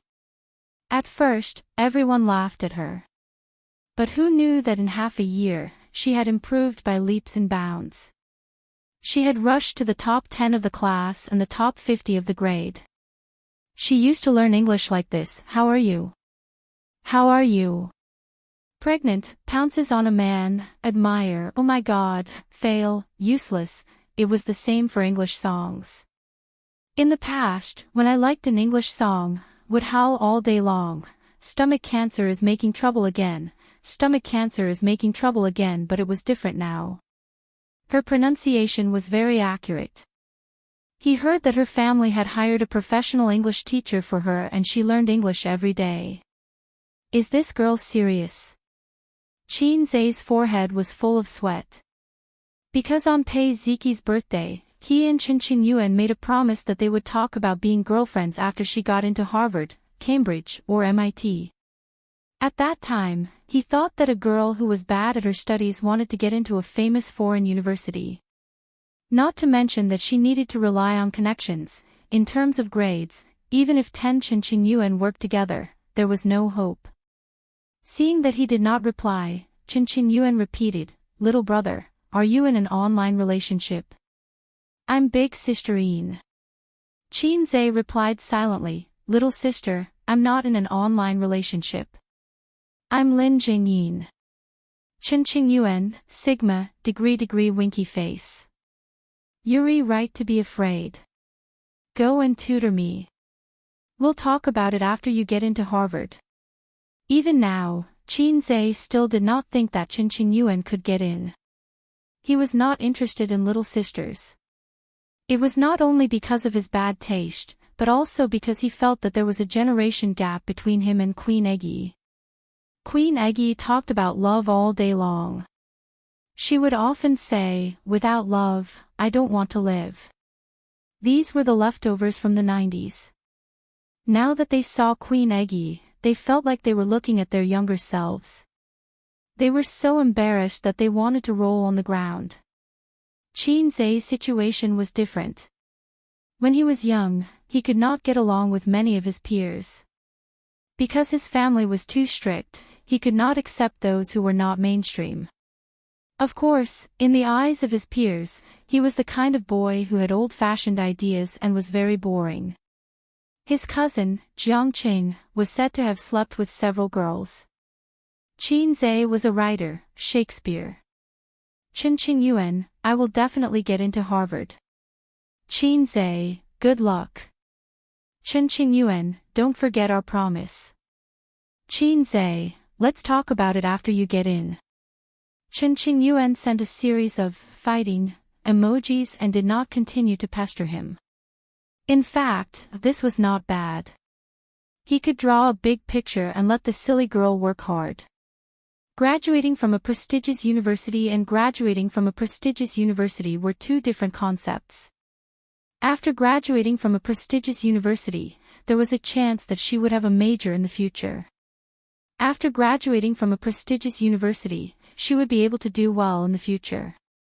If she really got into Harvard, he believed that the maturing Qin Yuan would slowly choose to accept reality.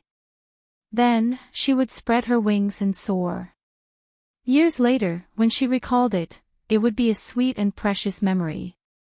After Wang Zijin finished packing up, she urged, "There's nothing left. If there's nothing else, let's go." Qin Zai glanced at the spot 3 inches below her lower abdomen and teased, "Does it still hurt?" She blushed, gently knocked on the chestnut, turned sideways slightly, and scolded, "Do you want to die?" Qin Zai grinned. He remembered the night when he and Suyu became friends. When he first looked at Suyu's position, although Suyu was shy, she said, "When you stare at the abyss is also staring at you." This was deleted. "Don't look at it." Then Qin Zai slipped and fell into the abyss. Sister Ziwei was more conservative and shy than Suyu in this regard. When you stared at the abyss rewarded you with a knock on the head. When you took off your pants and invited the abyss to do it again, the abyss shyly said, "Yamit, yamit." After returning to Shanghai by car, Qin Zai and Wang Zijin lived together for a few days. The next day, the abyss recovered from the serious damage it suffered in the hotel in the disaster area. It opened its bloody mouth again and swallowed Qin Zai. For Wang Zijin, these few days were probably the most memorable moments of her life. She was in love with her husband. Tui, she was in love with him. After they poked through that layer of window paper, the biggest change in Wang Zijin was buying things. She bought shoes, socks, clothes, expensive buttons and so on for Qin Zai. Su Yu was the same. Women often said that they hated mommy's boy the most, but in fact, they liked to treat their boyfriend as their son. It seemed to be the nature of a mother's love. At the end of the month, the rain stopped. Sister's concert in Guangdong was very smooth, and the reviews were very good. In addition to the previous famous works, there were several songs composed, copied, by Qin Zhe for her. There were probably few stars who could be like Qin Bao Bao, releasing new songs without a word. Among them, the most representative song was Lost Contact with Prostitutes in Guangdong, No, Love Story in Guangdong, which Qin Zhe specially asked her to sing. The overwhelming praise was mostly due to this song. After the video came out, Qin Zhe watched it twice, once with Wang Zijin and once with Su Yu. Netizens were in heated discussion, hoping that Qin Bao Bao could hold a concert in their city, and then sing a song similar to Love Story in Guangdong. I'm Hunan's, the song is called Hunan's Love Story. No, it should be called Toilet Love Story. I'm from the Northeast. The song is called Anti-Japanese Love Story. I'm Hunan's. The song is called Hunan's Love Story. No, it should be called Manhole Covers Love Story. Upstairs looking for shit. I'm your father. You wait, the 18-meter broadsword is on the way. Tell the manhole cover not to leave after school. At the end of the month, Qin Zhe's new movie, My 2008, was released. Qin Zhe was very concerned about the success or failure of the task. Points were much more valuable than renminbi. During this time, the company vigorously promoted the movie. His Weibo, Qin Bao Bao's Weibo, and the Weibo of his artists were all promoting the movie. The exposure was enough, and there was a rumor that Qin Zhe's production must be the best, so there was a strong sense of expectation for the movie. On the same day, at tea time, her father, who had not seen Su Yu for a long time, asked her to meet him. He said that Uncle Chen, a former business partner and now an old friend, was coming to Shanghai. The two families, who had a good relationship, came out to meet and have a meal. The location was a quiet Western restaurant, not far from the company, more than 10 kilometers. Su Yu did not hesitate and agreed. In the past year, she had only been home a few times, but she had always kept in touch with her father on the phone. In fact, the father and daughter were estranged. Her father, Su Tong, was still the same as always, favoring boys over girls, but it could not be said that he did not like this daughter. His attitude had not changed, but Su Yu had changed. She was no longer the daughter who was eager to be recognized and valued by her father, and who was jealous of her brother. The best way to end a relationship was to start another one.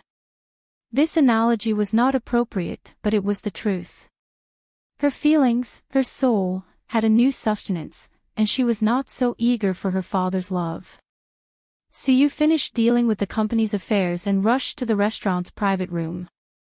The two families were all there, waiting for her. Sorry, there was something in the company that was not handled well. Su Yu explained and sat next to her brother Su Hao, but she was actually separated from Su Hao by a seat.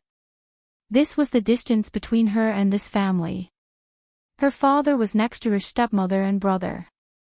She did not want to sit next to Su Hao. Fortunately, the table was large and there were enough seats. The two families sat around a large round table, with a dazzling array of dishes on the table. Uncle Chen laughed and said, did you return to China the year before last? Su Yu smiled and said, I returned to China at the end of 2016. Su Yu found that a young man next to Uncle Chen was peeping at her. Chapter 638. That was Uncle Chen's son. Su Yu remembered that he seemed to be 1 or 2 years younger than her. They were quite familiar with each other in childhood. They met several times after adolescence, and then they never met again. Uncle Chen had a son and a daughter. The daughter was the elder sister, who was the same age as Su Yu. Since Su Yu entered the private room, she had been scrutinizing Su Yu. Uncle Chen's name was Chen Guohua, a very contemporary name, unlike her father Su Tong, whose name was a bit forward. He should be called Su Aiguo or Su Jianjun, which was in line with the background of that era. The two families had a deep relationship. Before Su Tong made his fortune, he had drifted thousands of miles to the north for several years.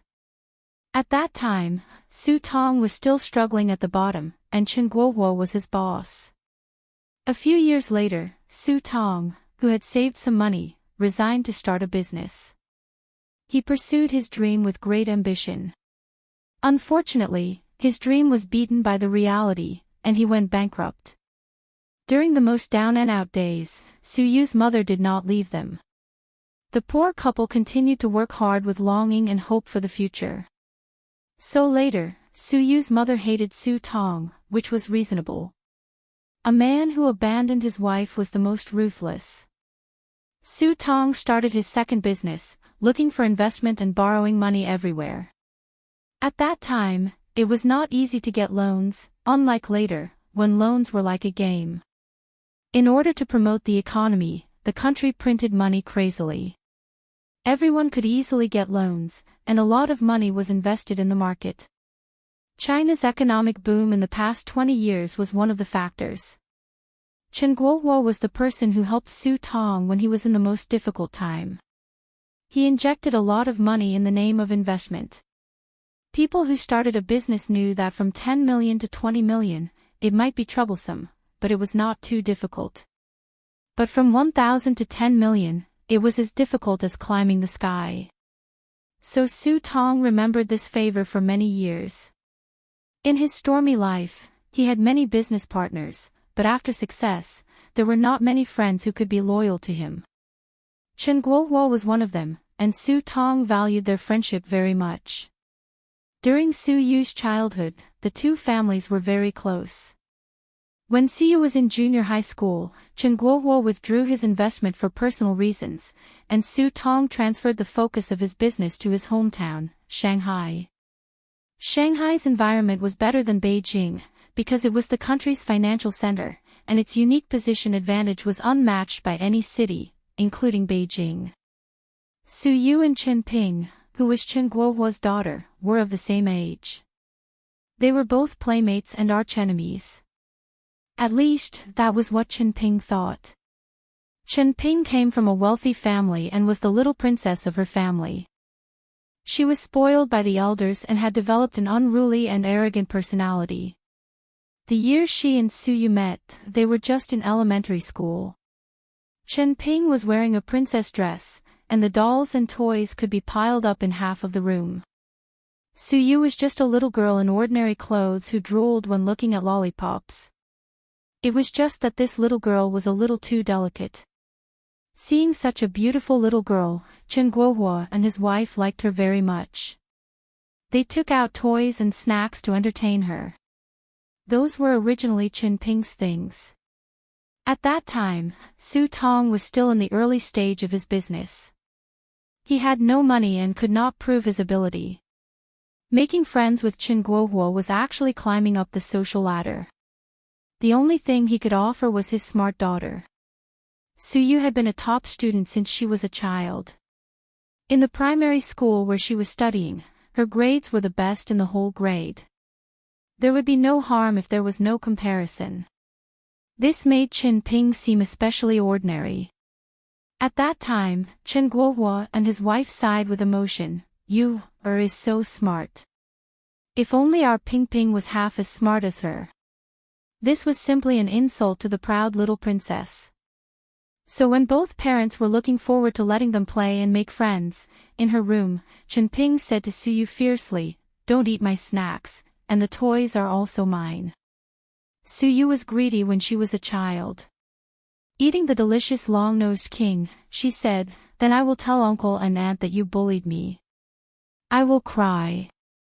I will cry now." Chen Ping was a little scared. Her father was such a proud person. If she bullied the guest child, she would be too uneducated. Afterward, she would definitely be scolded or even beaten. Chen Ping said, "Then you have to listen to me in the future. You do whatever I ask you to do." Otherwise, I won't give you the long-nosed king. Suyu was not afraid at all and said, but if I don't listen to you, I still have the long-nosed king to eat. Chen Ping was speechless. For the first time, she was crushed by her peers with IQ. That time, she lost her temper and shouted in the room. Then Suyu cried. The parents who were chatting outside heard the noise and entered the room. Suyu complained first, in Chen Ping's eyes, crying and saying that her sister bullied her. Chen Ping said no loudly and lost her temper. But the more she lost her temper, the more the adults believed that she bullied. In fact, she did bully. Afterward, she was severely educated by her parents. Since they were partners, Su Tong would often visit, or Chen Guohuo would visit. Su Yu and Chen Ping could see each other every week. Sometimes they would do homework together. The two mothers checked their daughter's homework. Chen Ping could always hear the mother's sigh that her daughter was not Su Yu, and that Su Yu was not a woman. Later, Su Tong's business became better and better. Su Yu's clothes became more and more beautiful. Her snacks became more and more expensive. She had more and more toys. Chen Ping's last advantage was gone. The relationship between Su Yu and Chen Ping was similar to that of Qin Zhe and Qin Bao Bao. One side was always so high and mighty, while the other side struggled in their shadows. The difference was that Qin Zhe's sister could kiss and have sex. Chen Ping only got heartache from Su Yu. However, she had been proud and liked to compare since she was a child. Later, when they met occasionally in their teenage years, they were also very aggressive. Su Yu was not a gentle character and did many things deliberately to hurt her. Chen Guohua said with emotion, a doctor who returned from abroad is different. You, must have taken care of the company very well. I remember it's called profit investment, right? Su Tong, I have envied your daughter for many years. Look at my Ping Ping, she has nothing to do at home all day. In a word, not only Chen Ping's face was not good, but Su Tong's family was also a little embarrassed. Mother Chen said fair words, isn't Ping Ping helping you to take care of the company? Chen Guohua said, hey, with her level, she is lazy in the company all day. Chen Ping said impatiently, Dad, you are annoying. While speaking, her eyes inadvertently glanced at Su Yu. Seeing her smiling and aloof appearance, she snorted in her heart. After not seeing her for many years, she was getting more and more beautiful. No wonder her brother had been secretly looking at her. Her fiancé beside her also glanced at Su Yu from time to time. Chen Ping glared at her boyfriend, who smiled awkwardly. When men see beautiful women, great beauties, they always can't control their eyes. This is a natural phenomenon. Su Yu was in her prime and tall. She was wearing one of the 3 uniforms, an office lady's suit. When she wore this kind of suit, it was a pure and natural temptation. Su Tong took a sip of wine and jested, what are you talking about? It's enough for a girl to find a good husband. I also think that you, is too career-oriented. She hasn't found a boyfriend at this age. Chen Guohuo was surprised and said, no way, you, doesn't have a boyfriend. He noticed that his son's eyes lit up. Su Tong could only say that he had a general impression of his daughter and Qin Zhe, but it was not very clear because Su didn't talk about it directly and didn't take Qin Zhe home to meet her parents. His mother's relatives knew, but the relationship between Su Tong and his ex-wife. The two sides didn't contact each other anymore. Su Yu didn't speak, showing a subtle and restrained smile. Chen Guohua picked up a mouthful of food and said, young people nowadays are so calm, but we elders are worried. Chen Qing also has no girlfriend. You young people have something to talk about. Can you talk about it? Many people had a complex of children's marriages. Young people fantasized about having a handsome or beautiful child to marry. Adults were keen to have children's marriages with their best friends.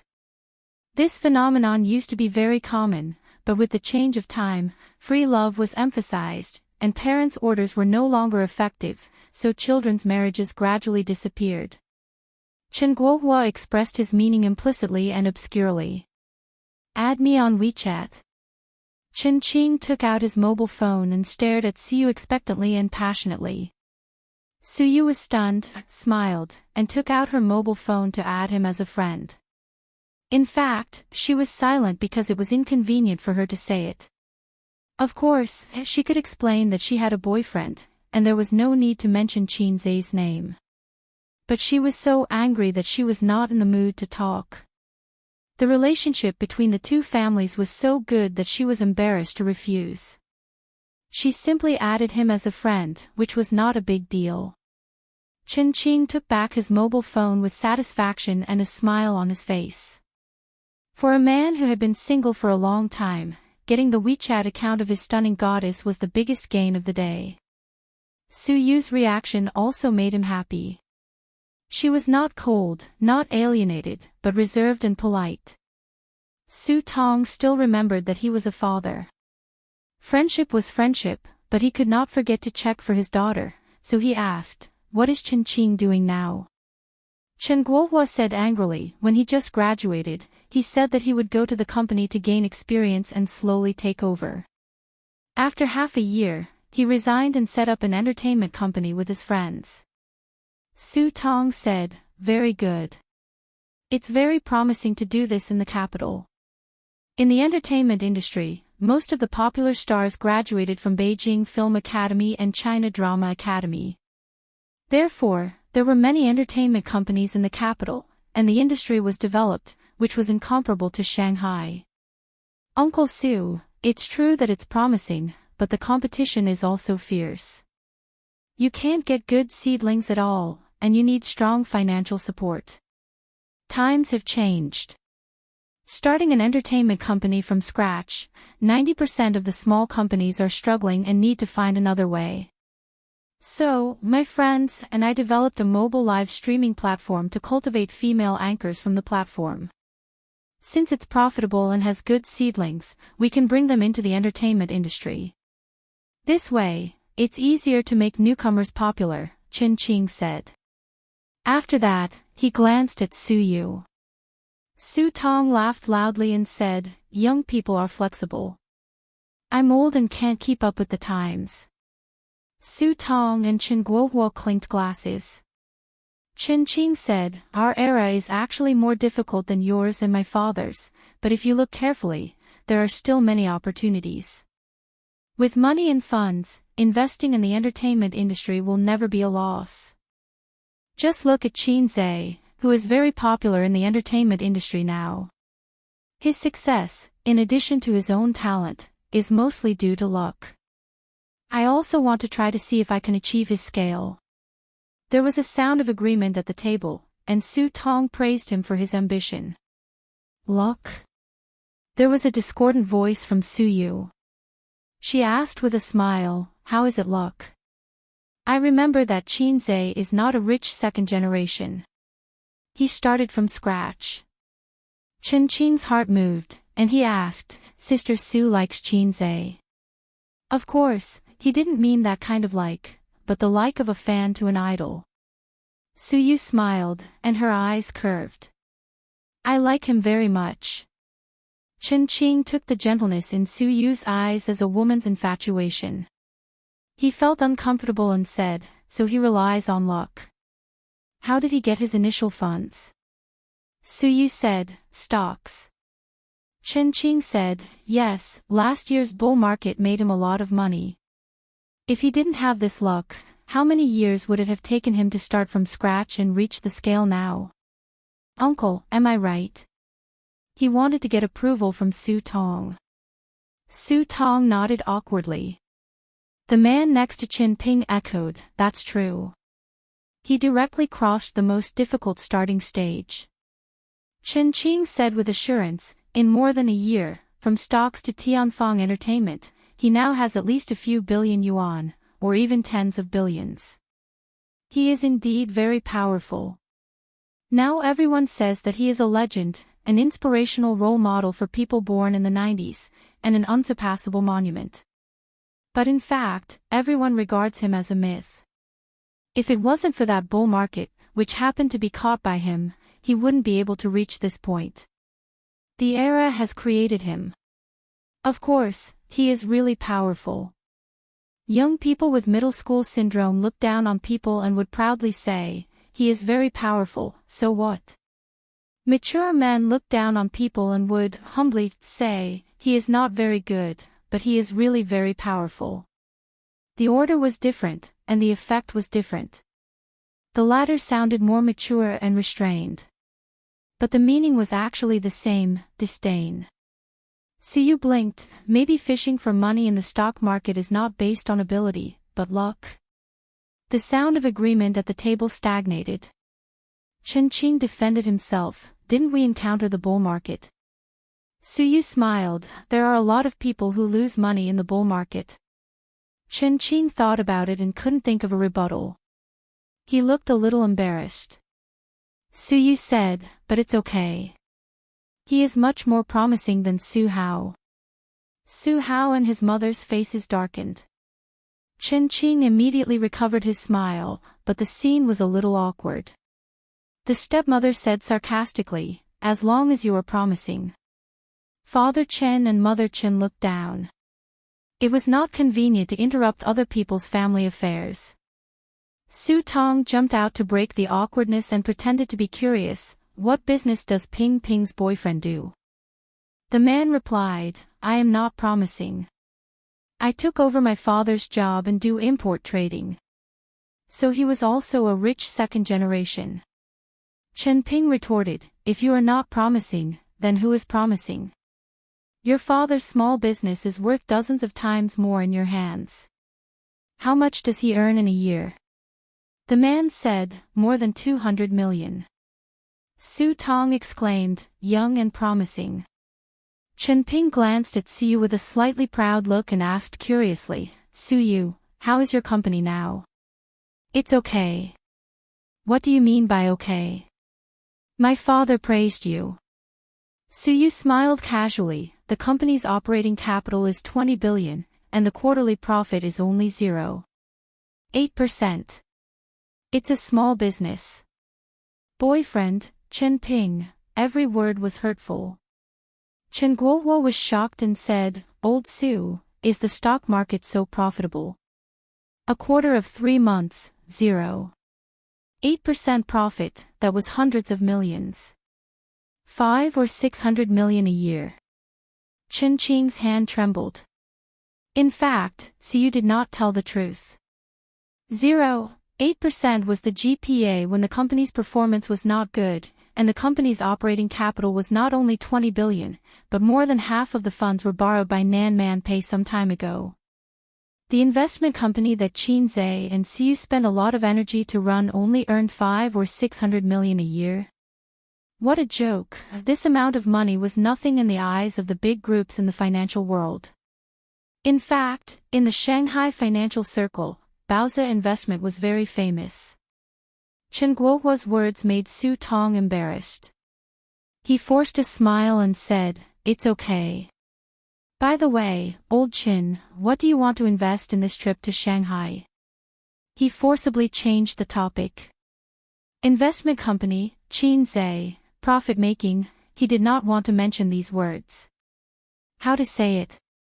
I was partial to my son and took the power of profit-making investment away from my daughter and gave it to my son, but my son screwed it up. My daughter is now partnering with Qin Zhe to open a company with hundreds of millions of annual income. It's so good. I can't say it. Isn't it a slap in my face? After the discussion about their children, Chen Guohuo and Su Tong, 2 old friends, drank and chatted happily. They began to reminisce about the past and look at the present. Meanwhile, the stepmother and Mother Chen also began to chat about their daily lives, occasionally mentioning Chen Ping and her boyfriend. Su Yu was bored. She took a photo and sent it to her circle of friends. The afternoon tea in this shop is very good. Then she bowed her head and her slender white mobile phone danced on the screen. Honey, what are you doing? Qinze replied instantly, I'm having sex. Suyu, you're so annoying. I'm not here. Who are you with, angry, with? Qinze, I ordered a chicken. It tastes good and is juicy. Suyu, save the drumstick for me. Qinze, save my ass. This thing needs to be eaten while it's hot. By the way, the central bank has lowered the quota again. The scale is unprecedentedly large. The company needs to have corresponding countermeasures. Suyu, I know. I'm being used as a cow by you. Dad and I are having afternoon tea. Uncle Chen's family, who I haven't seen for many years, came to Shanghai.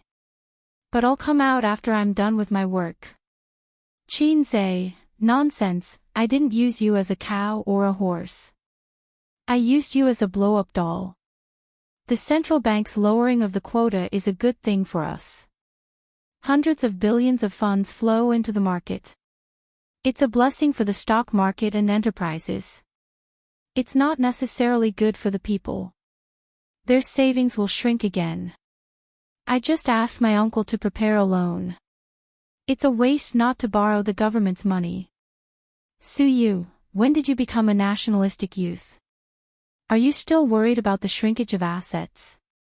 Qinze, I'm not worried about myself. I'm worried about the poor newspaper seller. Oh, a friend of mine. Suyu, you'd better worry about me. My dad wants to set me up with Uncle Chen's son. Qinze, F*ck, that bastard dares to steal my wife. Suyu, say, happy expression, again. Qinze, F*ck, Suyu, Qinze, do you want me to come over and let you show off? Suyu, forget it. I'm not in the right. Qinze, touching head, at the end of the chat, Suyu smiled bitterly. You didn't even ask for the address. I want you to come, I'm being sarcastic. At this time, she received a message, going to the bar for a drink tonight. It was from Qingqing. She looked up and saw the latter's warm smile. No. Suyu replied. Qingqing bowed his head and typed, don't like to drink. Then watch a movie. Qinze's new movie is just released tonight. You like him, right? Suyu, no, thank you. She thought to herself, to watch Qin Bao and Qinze being intimate on the screen. Go away. Qingqing frowned slightly. Can't make an appointment. He took this as a girl's reservedness. He stretched his eyebrows and continued to type. But at this time, Suyu turned off her phone and looked at the table with a smile. He had to put down his phone helplessly. Su Tong and Chen Guohua hadn't seen each other for many years. Although they kept in touch by phone, the last time they met was 15 years ago. Men could talk for a whole day. Time passed slowly, about half an hour later. Suyu got up and went to the bathroom. At the pool between the men's and women's toilets, she saw Qingqing waiting there. Are you busy with the company? Qingqing smiled. It's okay. Suyu smiled. You are amazing. I especially worshipped you when I was a child. Because of good grades. Because you are good. Suyu smiled and said, thank you. My dad should stay in Shanghai for a while. If you are free in the evening, let's watch a movie together. I also admire Qinze. Qingqing said. Suyu thought for a while, tilted her head and smiled. You want to pursue me? She suddenly went straight to the topic. Qingqing was stunned for a moment. His strong mentality, which had been trained for a long time in the field of flowers, quickly showed up. He looked sincere. You are very beautiful. Because you are beautiful. Isn't that the first attraction between men and women? Suyu laughed. It makes sense. If you say it's because you are good, I will turn around and leave. Qingqing smiled. He thought he was very accurate in judging women. His answer just now seemed casual, but in fact, he had considered it. Suyu was not like a pretentious woman, so he chose to answer more calmly and honestly. It seemed that the bet was right. To be honest, Suyu was too outstanding. Her height, aura, and appearance were impeccable. Her cold and cheerless temperament was like poison to men, the kind that scratched at their hearts with 100 claws. By the way, how old are you this year? 25. 25, do you have a net worth of 1 billion? Chen Qing said confidently, I believe I can reach it before the age of 30. With Big Sister Sue as my role model, I definitely have to speed up. Besides, if I don't know how to make money, how can I support you? He said the second half of the sentence in a joking tone. Suyu nodded and looked at him carefully. You are quite handsome, but not as good as Qin Zhe. You are rich, but not as good as Qin Zhe. I think you are not a rich second generation. You have a little talent, but still not as good as Qin Zhe. She shrugged, well, I am finished. You have no chance. Chen Qing, first, he was stunned, then he didn't know whether to laugh or cry. How many people in the 90s could compare with Qin Zhe? I can't compare with him, but you have to be Qin Zhe's girlfriend. Sister, you are joking. But since you said so, even if it is Qin Zhe, I will try my best to beat him. Chen Qing said sincerely. If it was an ordinary woman, she would really have a good impression of him. But I like him. He is rich, but not rich. He is talented, but not arrogant. He is a little bad, but bad in his mouth. He is not like you rich second generation. You are always a gentleman, but who knows what kind of virtue you have in private. Chen Qing frowned. What are you talking about? Suyu curled her lips. Qin Zhe, my boyfriend. Chen Qing said unhappily, even if you want to reject me, you don't have to say it like that. Do you think I will believe it? I am not lying to you. Oh, then ask him to come. He is busy and has no time. Oh. Chen Qing was very angry in his heart. He thought that he had made the right bet. He thought that Suyu was going to talk to him directly. She was indeed going to talk to him directly, but it was a little insulting. First, she was going to hook him directly.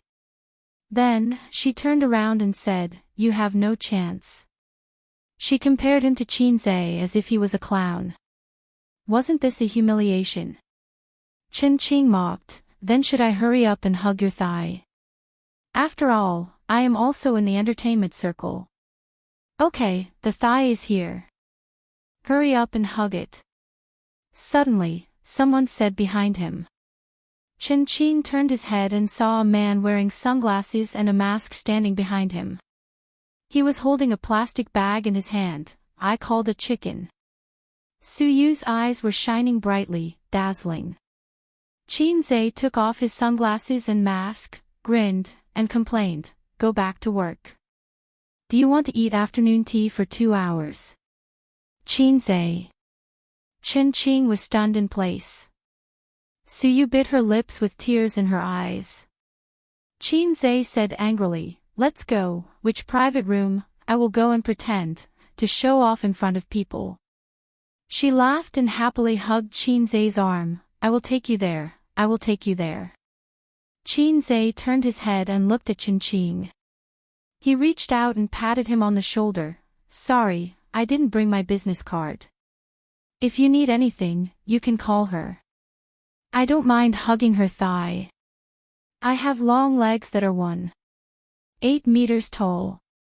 On the way back to the private room, Suyu's voice was a little floating. How did you know I was here? You didn't even ask. Didn't you post it in your circle of friends? It shows the location. Then how did you know I was in the toilet? I drove for half an hour. I really wanted to go to the toilet. I happened to hear you talking to that guy. Suyu quickly patted her chest and pretended to be scared. Fortunately, I almost promised him to go to the movies.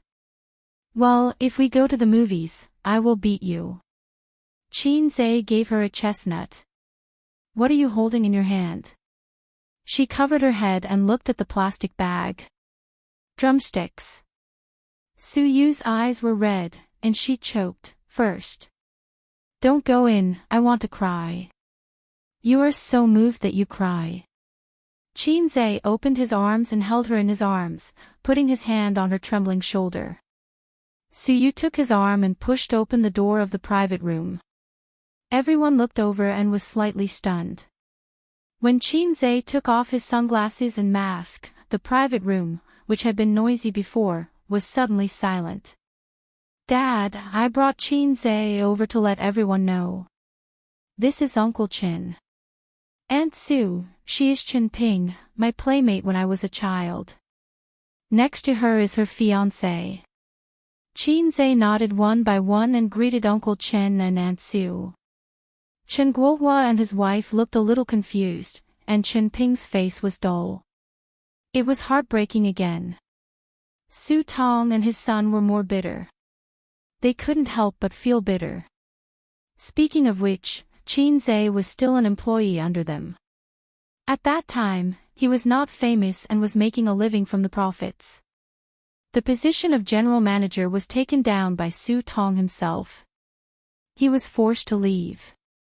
After a round of greetings, Qin Zhe said, I still have something to do in the company. Su Yu and I will leave first. Dad, you continue to chat with Uncle Qin. I will treat everyone to dinner when I am free. Su Tong. Don't call me Dad so smoothly.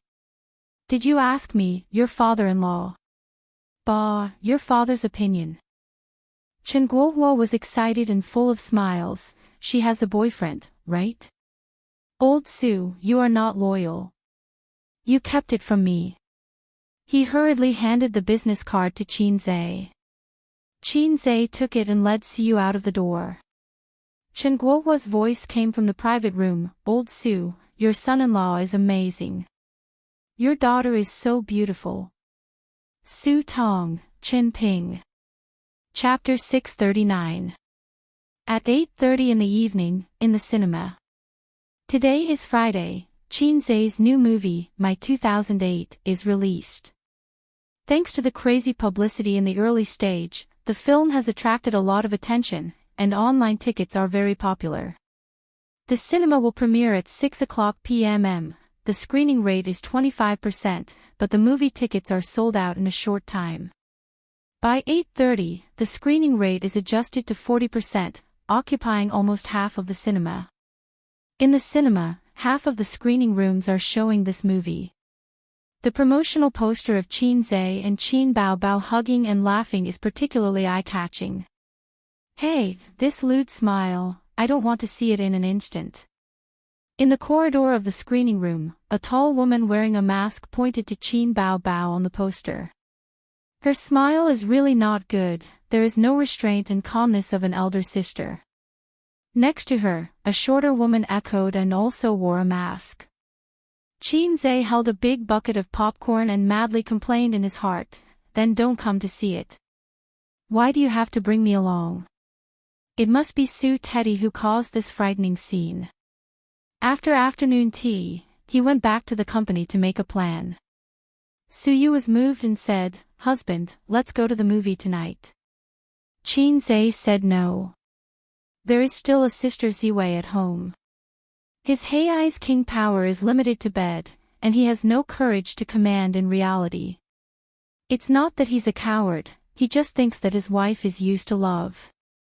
Well, it's a coward. Su Yu said, if you don't go, then I and Wang Zijin will go. In this way, Qin Zhe was forced to do something beyond his ability. He can't let them be alone. The chemical reaction is too fierce, more terrible than nitroglycerin. As a man, he must always be a stabilizing force. Qin Zhe came to Dinghai today. The movie has already started. The three people deliberately came a few minutes late and wore masks.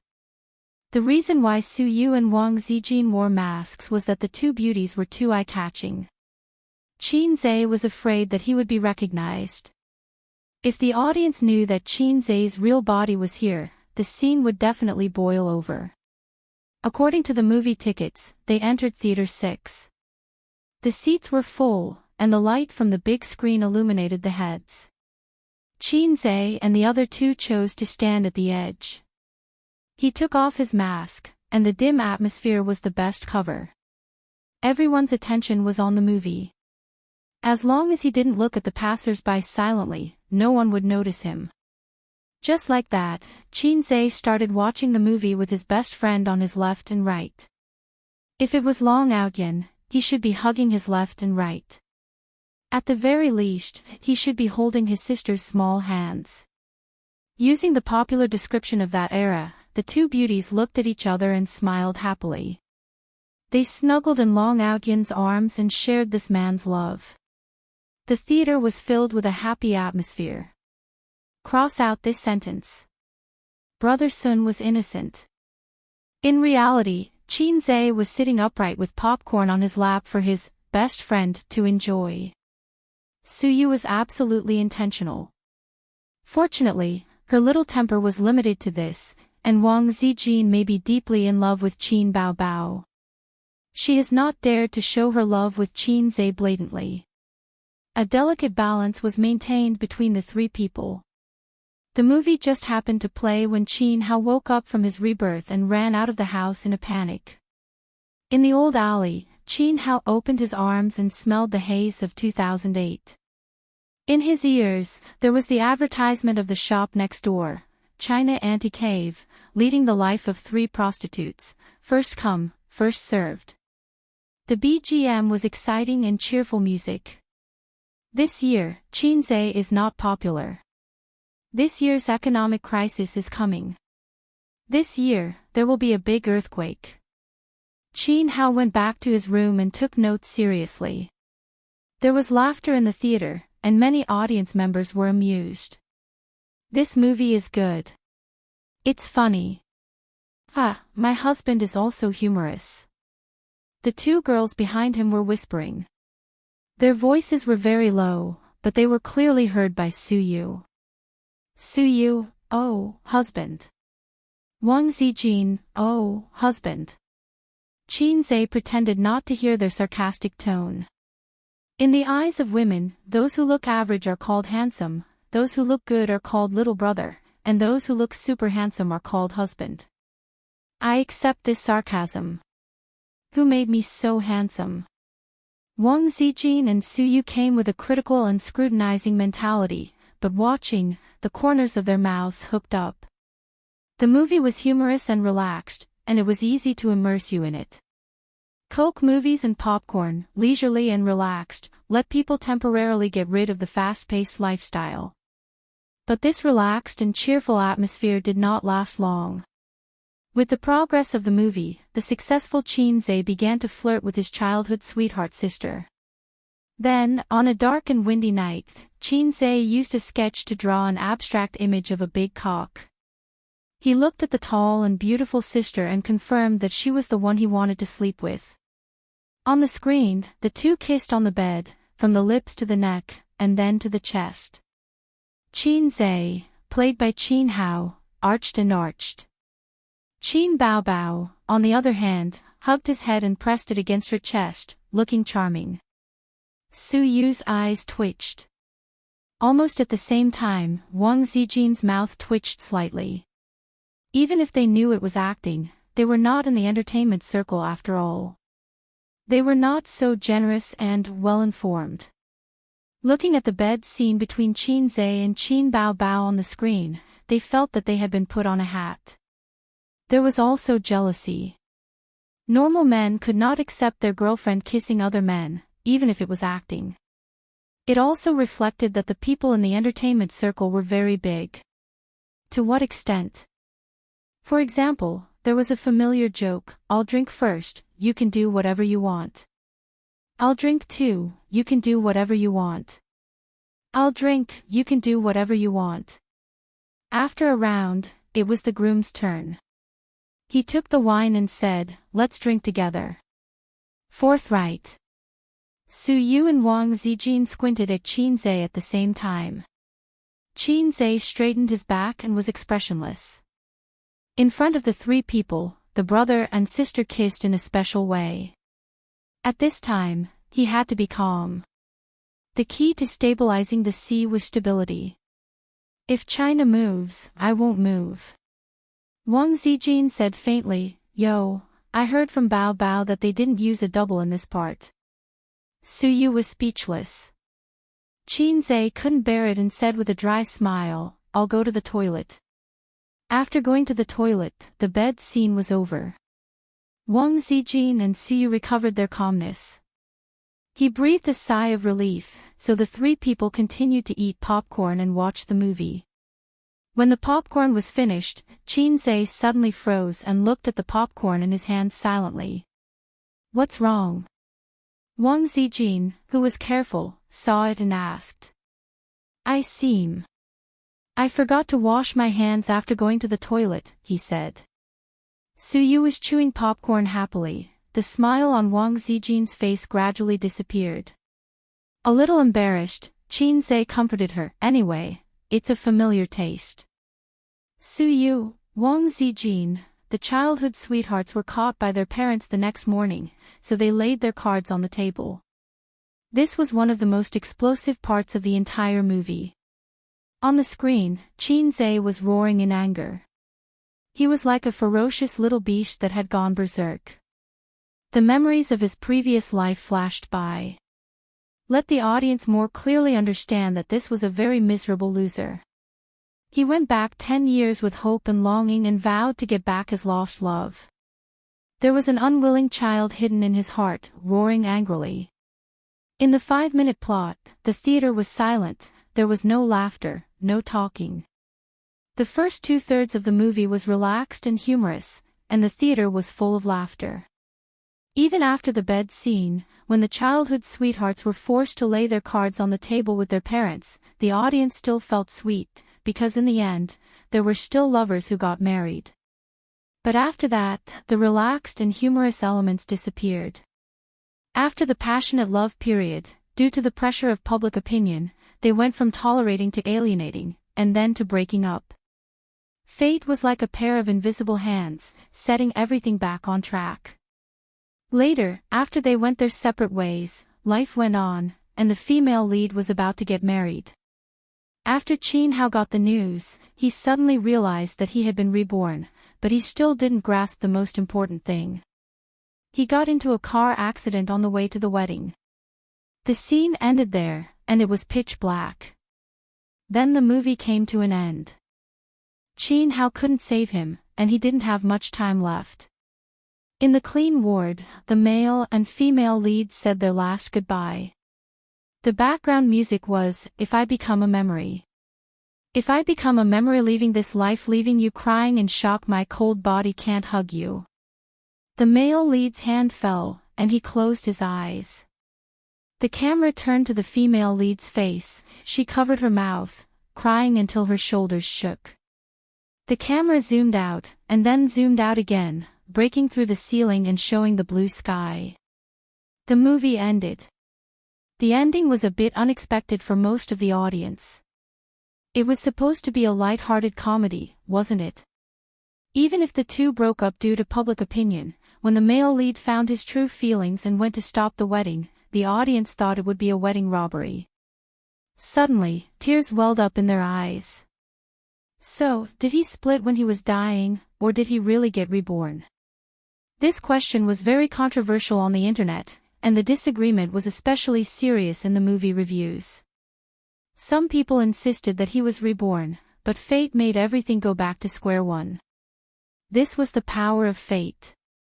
Others agreed that everything was just the male lead's imagination after the car accident at the beginning. He didn't get reborn, and there was no sweet relationship. He just had a beautiful dream before he died. When he woke up the next day, the first thing Qin Zhe did was to check the movie's rating on the internet. 8.6. It was a pleasant surprise. He originally thought that as long as it got 8, he would be able to pass the mission. To be honest, the quality of this movie was definitely not comparable to the phenomenal movies he had acted in before, but he couldn't deny that it was a rare masterpiece. The reason why the movie was so popular the first day was probably because of the ending. If a movie could make the audience feel lost after it ended, and if the audience continued to argue with each other, then it was a success. It was more successful than a pure comedy. The prompt of the completion of the mission soon came. Qin Zhe was delighted. Points were the source of Hei's king's confidence. With points, he was Hei's king. He could copy scripts in songs. Without points, he was just a salted fish. At most, he was a salted fish with a high IQ. Wednesday, 3:00 in the afternoon. Qin Zhe drove to the airport to pick up his sister. After floating in Guangdong for nearly half a month, she finally came back. She didn't go with the team, but came back 2 days in advance. She dragged a suitcase, jogging shoes, jeans, a black slim-fit t-shirt, and a denim jacket. Wearing a cap, she looked slim and graceful. Standing at the door of number 6, she looked around and saw Qin Zhe wearing a mask and sunglasses. She left the suitcase and ran over. Other girls were like young swallows returning to the forest, but she was like a hungry tiger pouncing on a sheep. She jumped into Qin Zhe's arms, hugged his neck with both hands, wrapped her legs around his waist, and shouted, "Little red man, I missed you so much." 12 days, they stayed in Guangdong for 12 days. Since they didn't go to Shujia town, this should be the longest time they had been separated. Qin Zhe held his sisters but with both hands and smelled the familiar body fragrance. He felt a sense of security and said with a smile, "Is Guangdong fun?" His sister said in a sweet voice, "It's delicious." Qin Zhe said exaggeratedly, "No wonder you're so heavy." "Ha! Really? Have you really gotten heavier?" "I'm kidding. It's only more than 50 kilograms. Nonsense, your sister is 80 kilograms. Get lost. Did you forget your breasts in Guangdong?" "I don't know." "Why don't you touch them?" "Ha." Our movie was released, and the box office hit 500 million in 3 days. Very good. But our mother is very calm. She used to pay attention to our movies. Maybe she's used to it. It's also possible that she will secretly watch it without telling us. After a moment of silence, Qin Bao said angrily, "Forget it." "Anyway." Qin Zhe rolled his eyes. "Anyway, I'll take care of it." "Comrade, your ideological awareness is getting higher and higher. Mom will probably explode when she sees this movie." He thought to himself. He was the scriptwriter of this movie, which meant that he adapted it based on his own life experience. Qin Zhe was constantly testing his mother's bottom line like how he used to rub Wang Zijin. This metaphor was a bit wrong, but that was what it meant. He didn't dare to show his cards or flip the table. But little by little, he tested his mother's bottom line. The cycle was gradual. The pedestrians around them hurried past. When they passed by, their eyes lingered for a moment. But when they brushed past, they just treated them as an intimate couple. Qin Zhe held his sisters but with one hand and dragged the suitcase with the other as they walked to the car. Qin Bao jumped down from him and got into the car. Qin Zhe opened the trunk and put the luggage away. Qin Bao took off her sunglasses and mask, turned around, and saw that Qin Zhe didn't get into the car. Instead, he walked straight to a commercial car in front. "Qin Zhe is coming. He found us. Let's go. Let's go." "What are you afraid of? What can he do?" "This time, we've filmed something interesting. That woman is Qin Bao, right? Look at her figure." Chapter 640. There were 3 people in the car, and they were all professional paparazzi. One of them was holding a DSLR with an extended lens. Every move of Qin Zhe and Qin Bao Bao was recorded on it. Normal siblings don't do this, right? The young man holding the DSLR was stunned.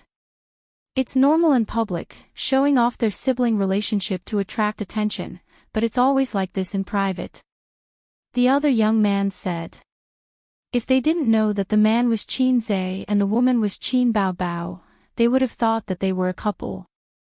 But after knowing their identities and connecting them to their behavior, it was very chewy. After figuring this out, the eyes of the young man holding the DSLR lit up, and his face flushed with excitement.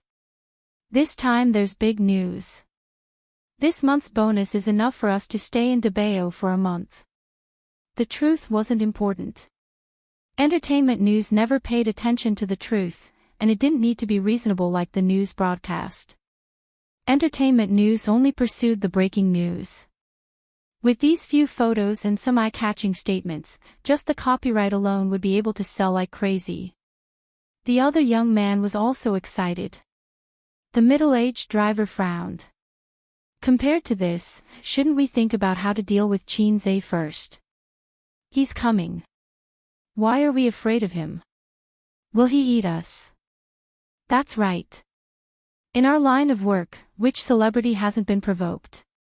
The two young men were indeed young and aggressive. They were not afraid at all. Knock knock.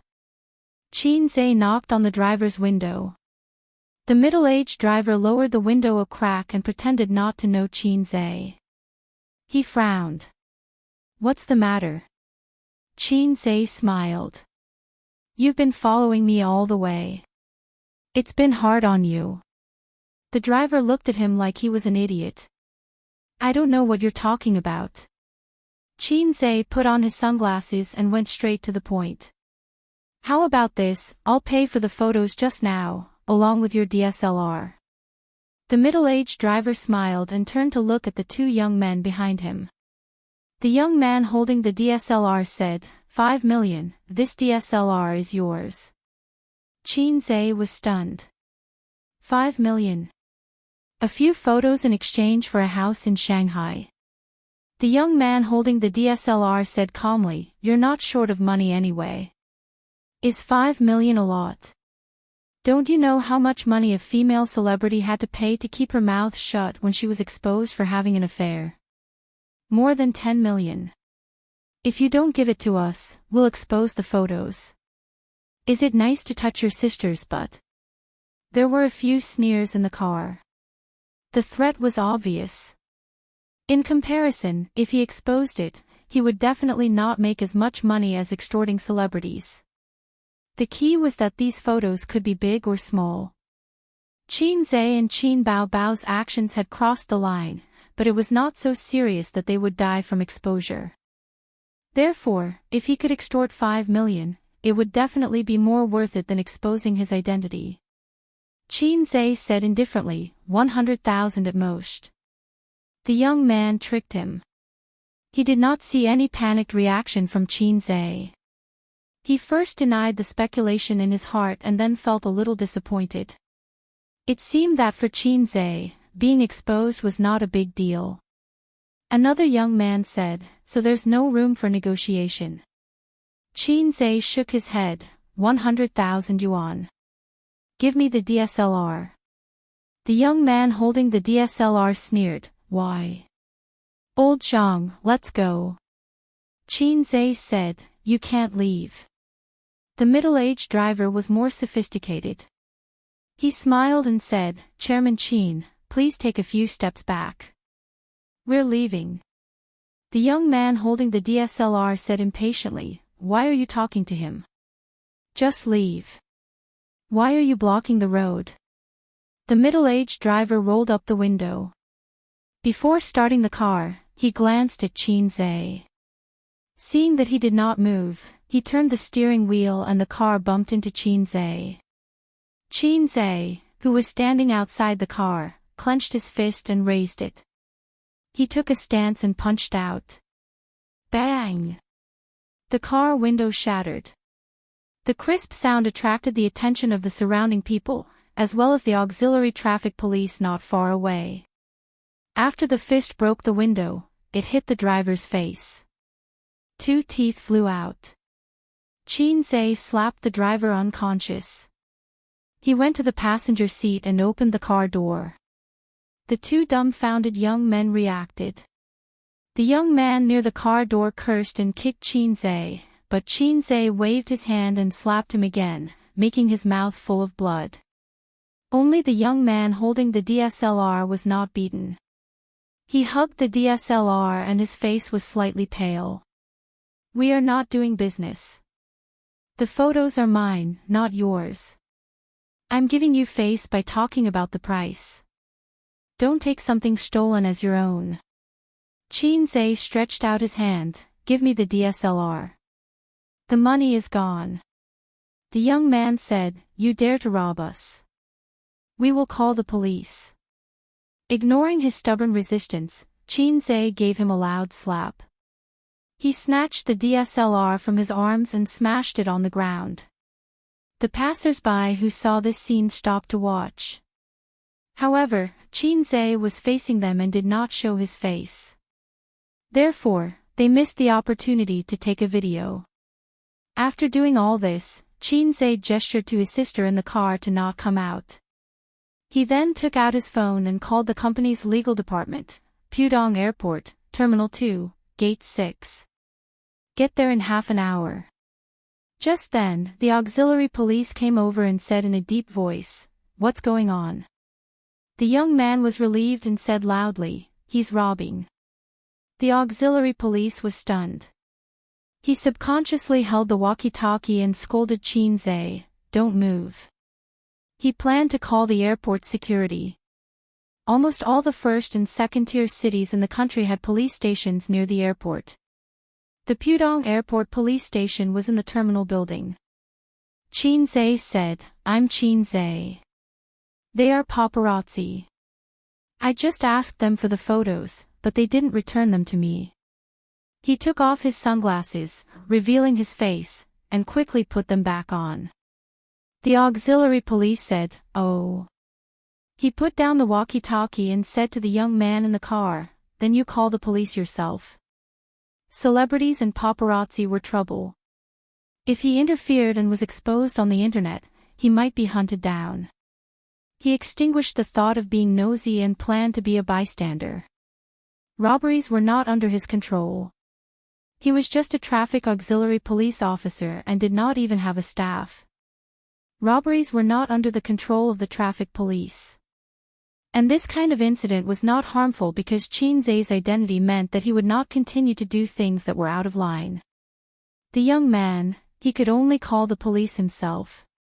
How could a qualified paparazzi be afraid of a celebrity? It was like a barefoot person who was not afraid of wearing shoes. Moreover, Qin Zhe had broken the law by hitting someone and smashing his SLR camera. Not long after, the people from the airport security police station arrived. They came very quickly because they heard that a celebrity and paparazzi had a conflict.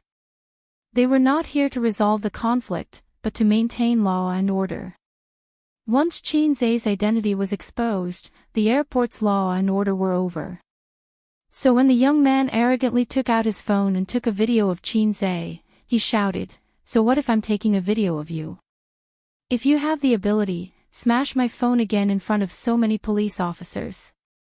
"Qin Zhe, do you dare to smash my phone?" Passers-by took out their phones and gathered around. The crowd blocked the driveway, and cars were stuck outside the crowd, honking desperately. The corners of the police officers' mouths twitched. This guy refreshed Qin Zhe's understanding of paparazzi. As expected, he was not afraid of paparazzi at all. He wanted nothing more than to fight with him. Just like that, he snatched the young man's phone in front of everyone and smashed it.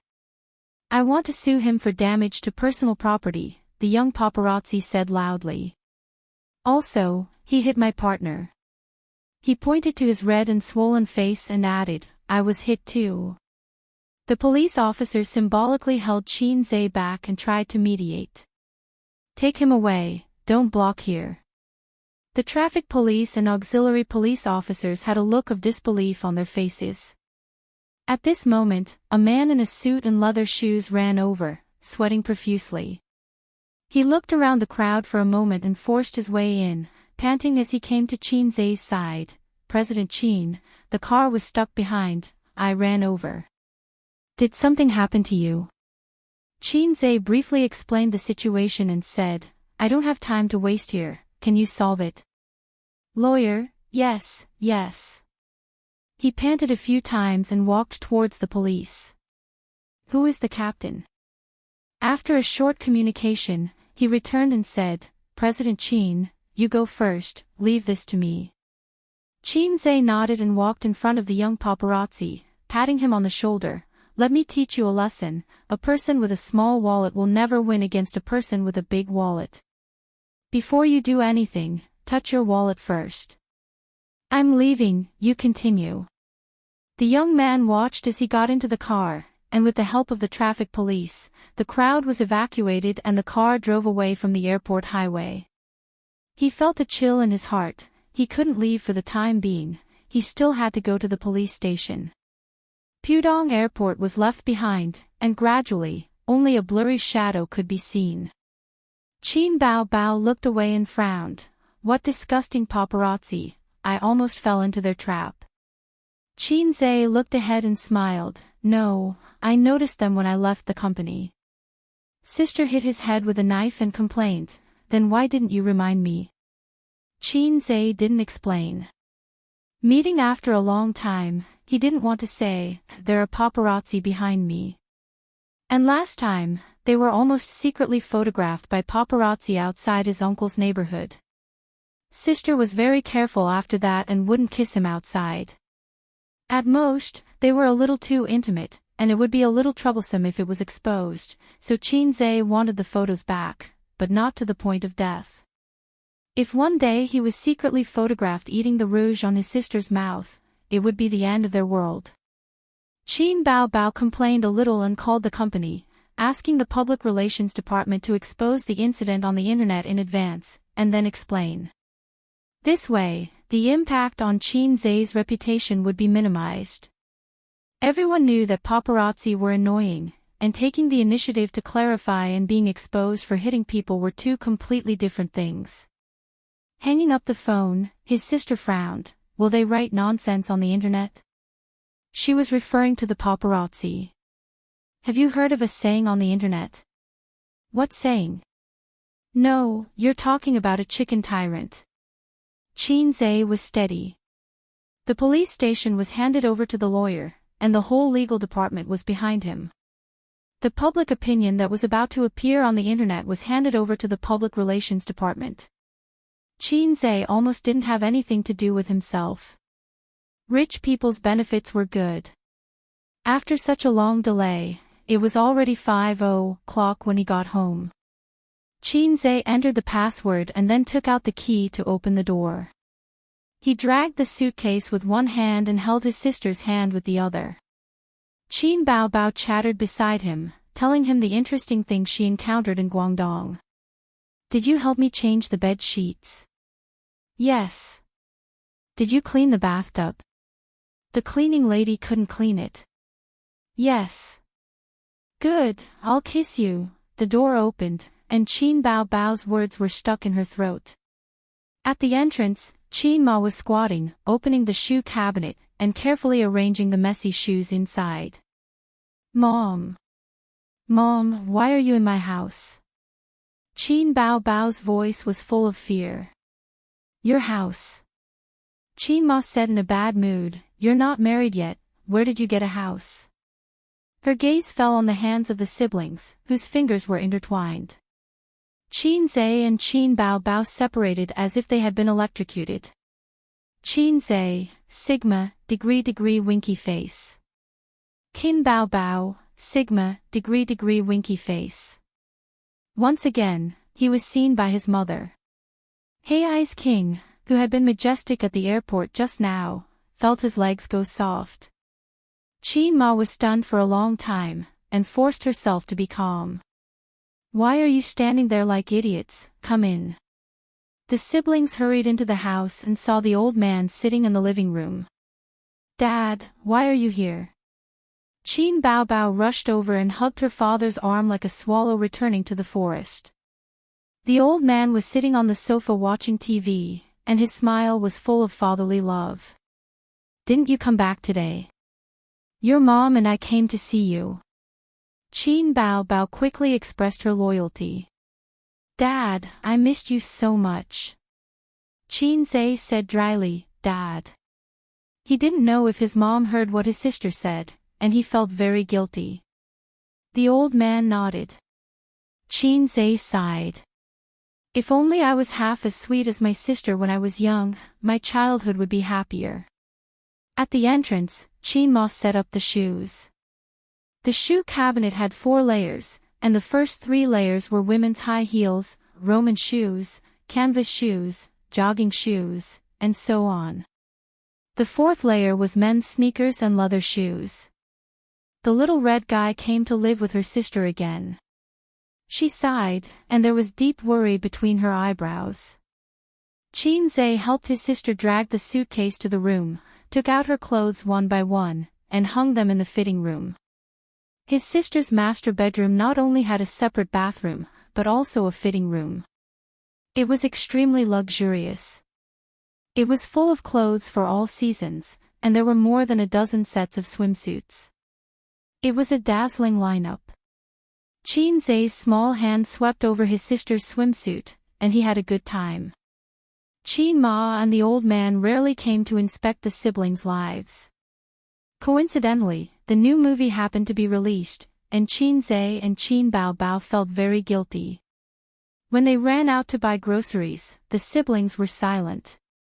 When they went home with the groceries, they happened to run into Wang Zijin in the elevator, who was coming home from work. "You bought so many groceries." Wang Zijin and Qin Bao Bao hugged and kissed each other's cheeks. "My parents are here." Qin Bao Bao was worried. Wang Zijin's face was slightly nervous. She was already the daughter-in-law of the Qin family. At dinner, Qin Zhe and Qin Ma cooked. In normal families, it would be mother and daughter working together, but in his family, it was mother and son working together. In the kitchen, Qin Ma washed and cut vegetables, and Qin Zhe cooked. Guang hasn't come back from Shen City for a long time," Qin Ma said. "He's busy there, and he should be back at the end of the year." "That's good, he has something to do, so he doesn't have to think too much." Qin Ma smiled gently. "But is it okay to let him be the factory director? Your uncle is not very reliable." As a mother, she always put her son first and didn't want to see him suffer. "It's okay, Suyao has someone to help him." "Oh no," it was a slip of the tongue. Qin Zhe's stir-frying motion paused. Suyao. Qin Ma's face turned pale. Qin Zhe's heart skipped a beat, and he tested his mother's reaction again. "Yes, my uncle introduced him. He said that he is a childhood friend of mine, and he is also from Su Town." "Mom, do you know him?" Qin Ma's hands trembled, and she looked at Qin Zhe blankly. Did he say anything to you?" "Mom, let me tell you a joke," Qin Zhe said. After dinner, the family of 3 sat in the living room and watched TV. The father said meaningfully, "My son doesn't look like me at all." The mother said, "There are some things that you should know. Don't worry about it. Our son is already 24 years old. If you insist on taking it seriously, you might lose your son and your wife." This was the joke Qin Zhe wanted to tell, but when he saw the panic and nervousness in his mother's eyes, he could clearly feel her fear. Qin Zhe felt as if his heart was stabbed by a needle, and he didn't say anything. "She doesn't owe me anything. She raised me as if I were her own son. She raised me for 24 years, gave me a complete family, and let me have a childhood without inferiority and poverty. But what did I do? I kept testing her bottom line. I tried to open the scars in her heart. A while ago, the company was short of funds, so my uncle asked him to invest.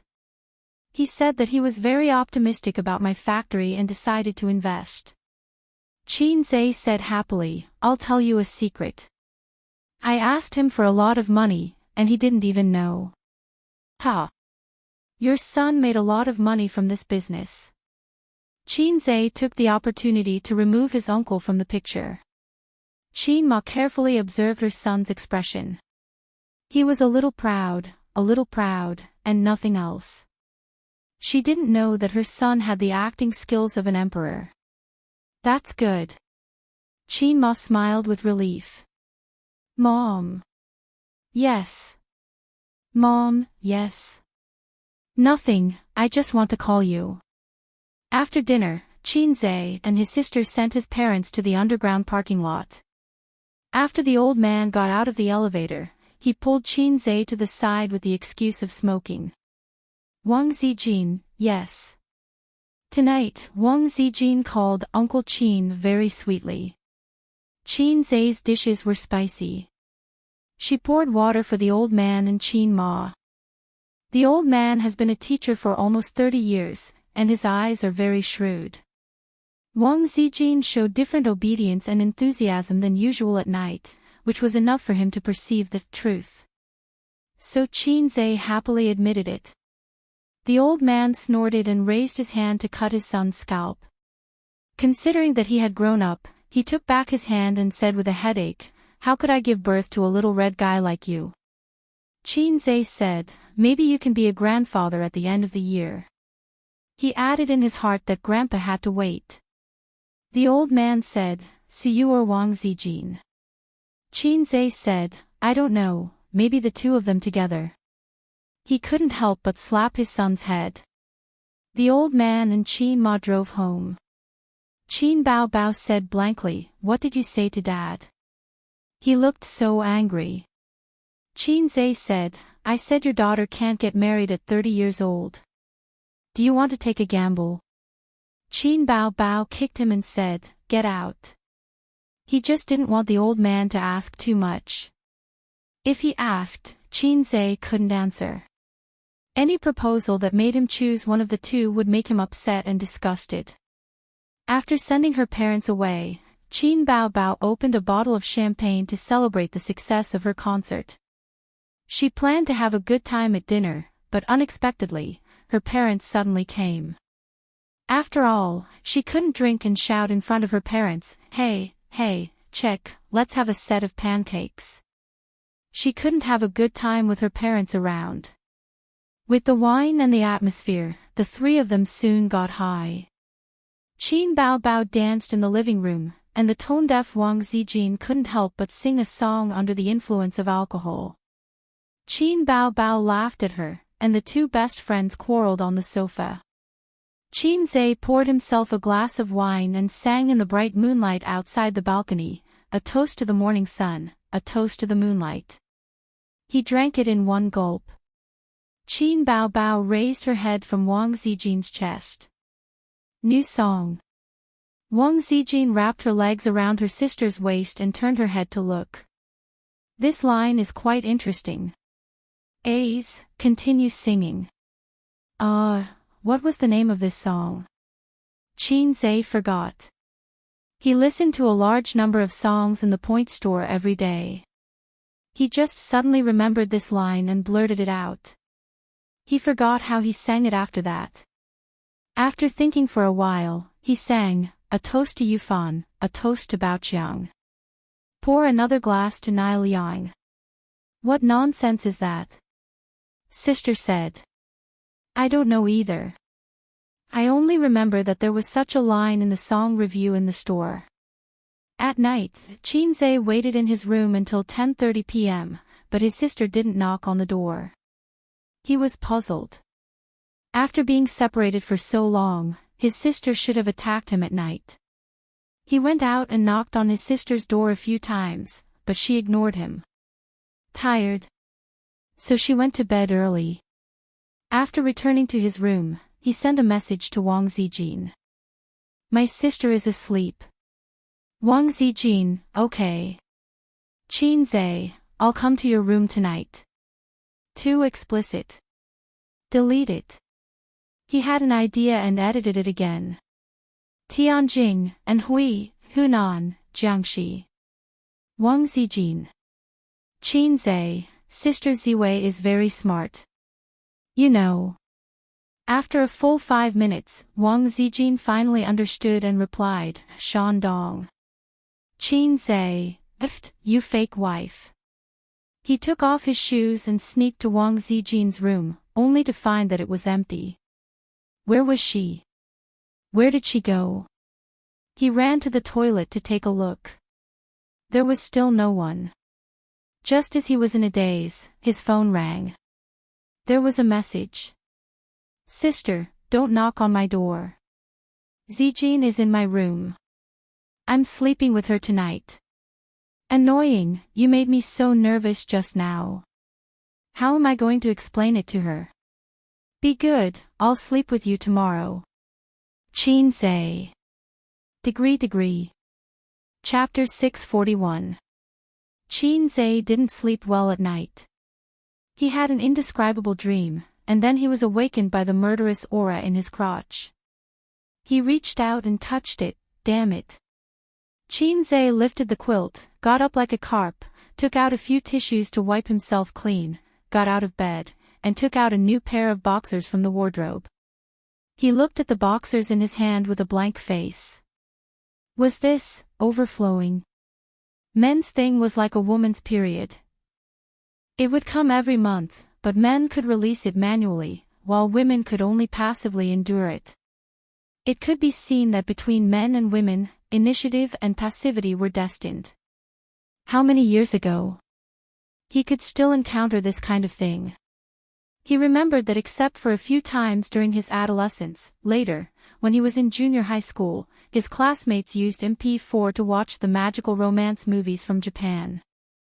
He comprehended the famous 5 dragons embracing the pillar technique without a teacher and opened the door to a new world.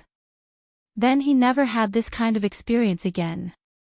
It seemed that only 3 days had passed, and the vault was full. Yes, it meant that he was making a lot of money every day.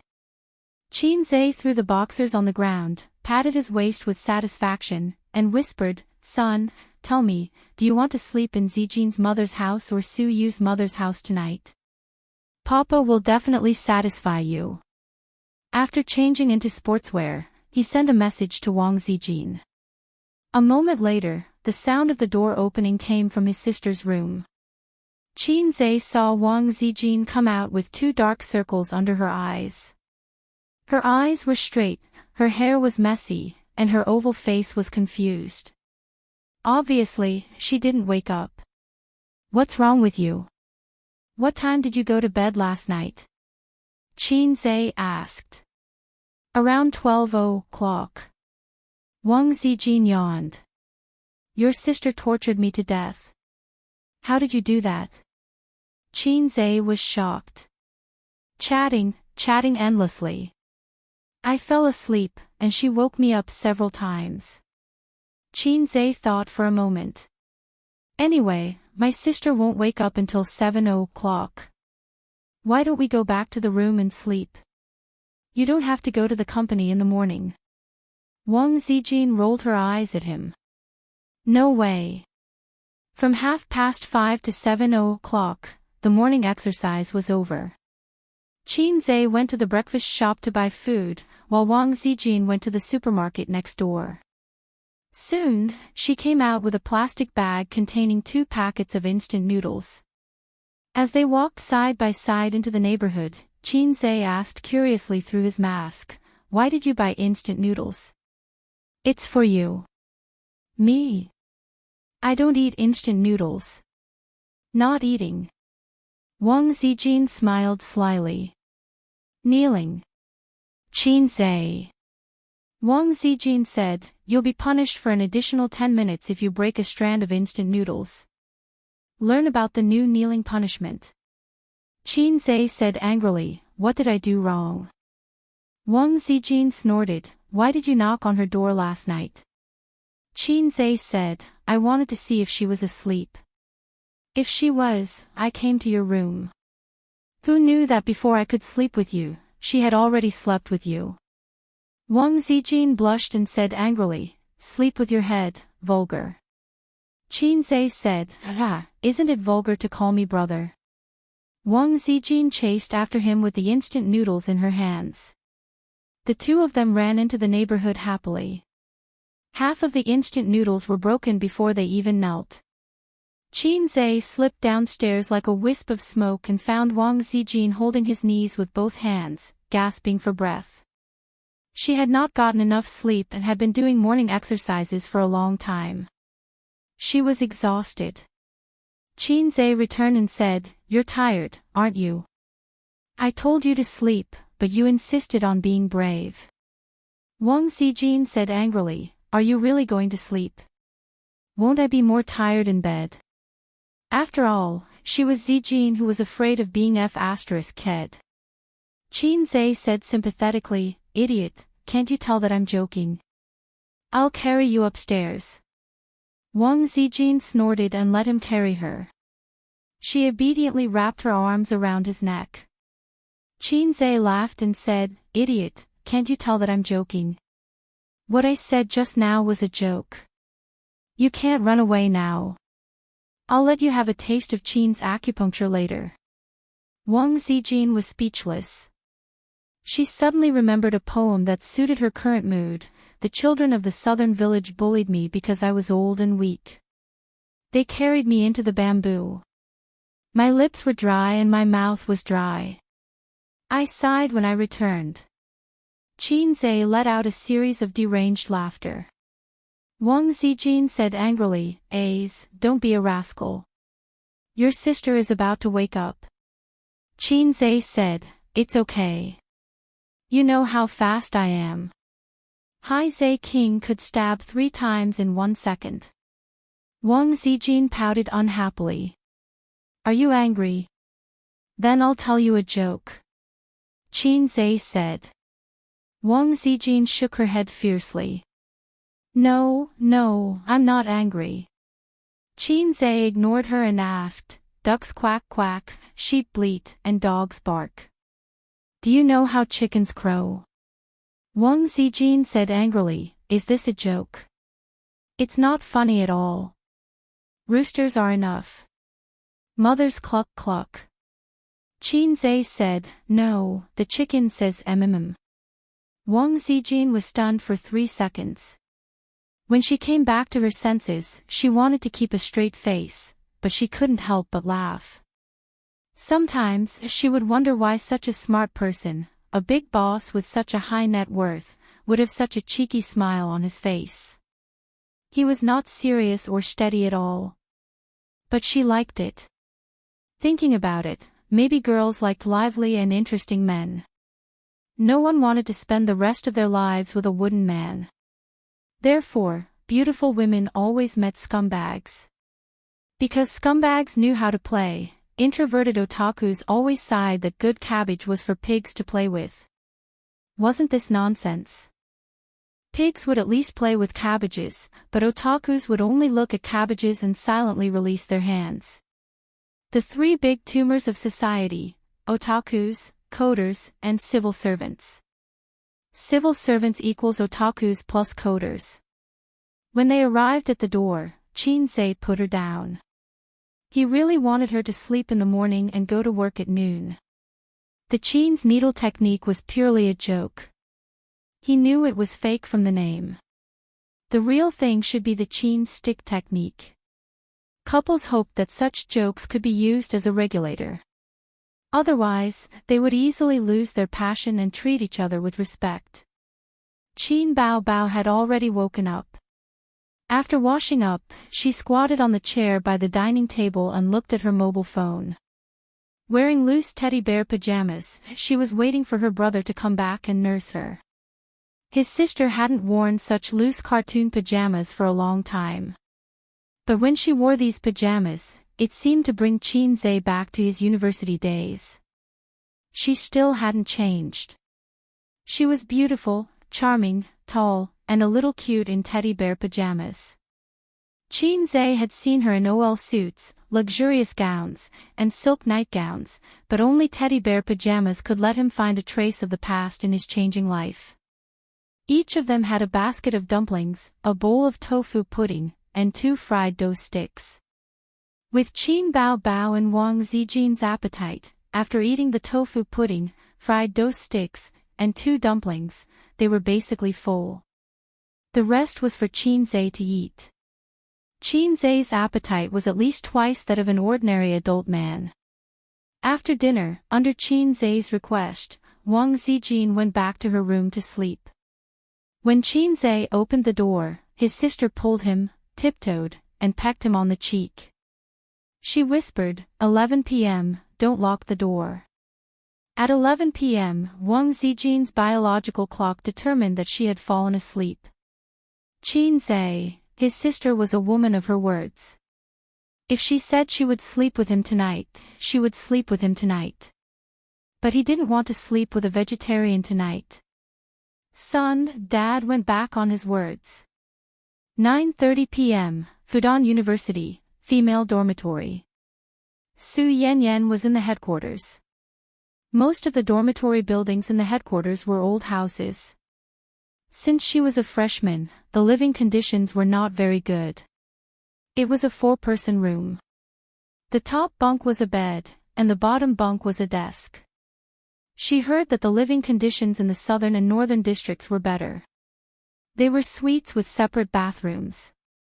There was also a public washing machine in the dormitory building. But that was where the seniors who were taking the postgraduate and doctoral exams lived. The freshmen could only live in the worst dormitory in the headquarters. Just like in the martial arts world, the seats were all occupied by the seniors. The newcomers could only stand. Later on, those young heroes who were able to conquer the heavens and earth at a young age were all unrealistic fantasies of otaku writers. The female dormitory was cleaner than the male dormitory, but it was not much better. There were all kinds of clothes hanging on the balcony.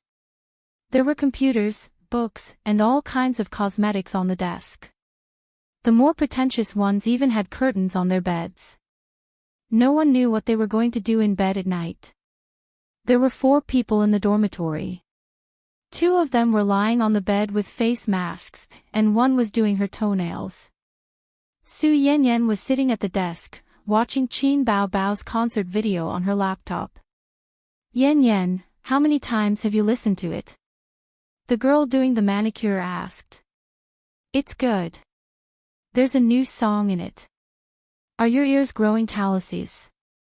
The girl with the face mask said angrily. I don't think so. Su Yanyan said, I'm just wondering what kind of person Qin Zhe is to be able to create so many songs with so many different emotions. He should be someone with a very rich emotional world. Then you've seen him. What do you think? The girl with the face mask was lying on the bed. She could not move her face, so she could only look at Su Yanyan from the corner of her eyes. He's a very gentle person, like a warm man. His words are gentle, his eyes are bright, and he has a good figure. When he speaks, he always stares into your eyes. He gives off a very sincere and polite feeling. And he's more humorous. Su Yanyan recalled. I have his WeChat. As long as I want to, I can video call him. She always said that. Almost everyone who knew her had heard it at least 10 times. Her roommates were very disdainful of her way of showing off without any actual actions. She had probably seen Qin Zhe before. After all, there were pictures of him. But adding him as a friend and being able to video call him was probably just her bragging. Su Yanyan's family was very rich. This could be seen from her branded bags and expensive cosmetics that ordinary girls could not compare to. But this did not prevent the rich second-generation Su Yanyan from getting along well with her roommates because of her generosity. The face masks on the 2 girls on the bed were given by her. Not only that, her cosmetics could be used by everyone. She often treated them to meals on weekends. She was a rich second generation who was not arrogant and generous. She could eat anywhere.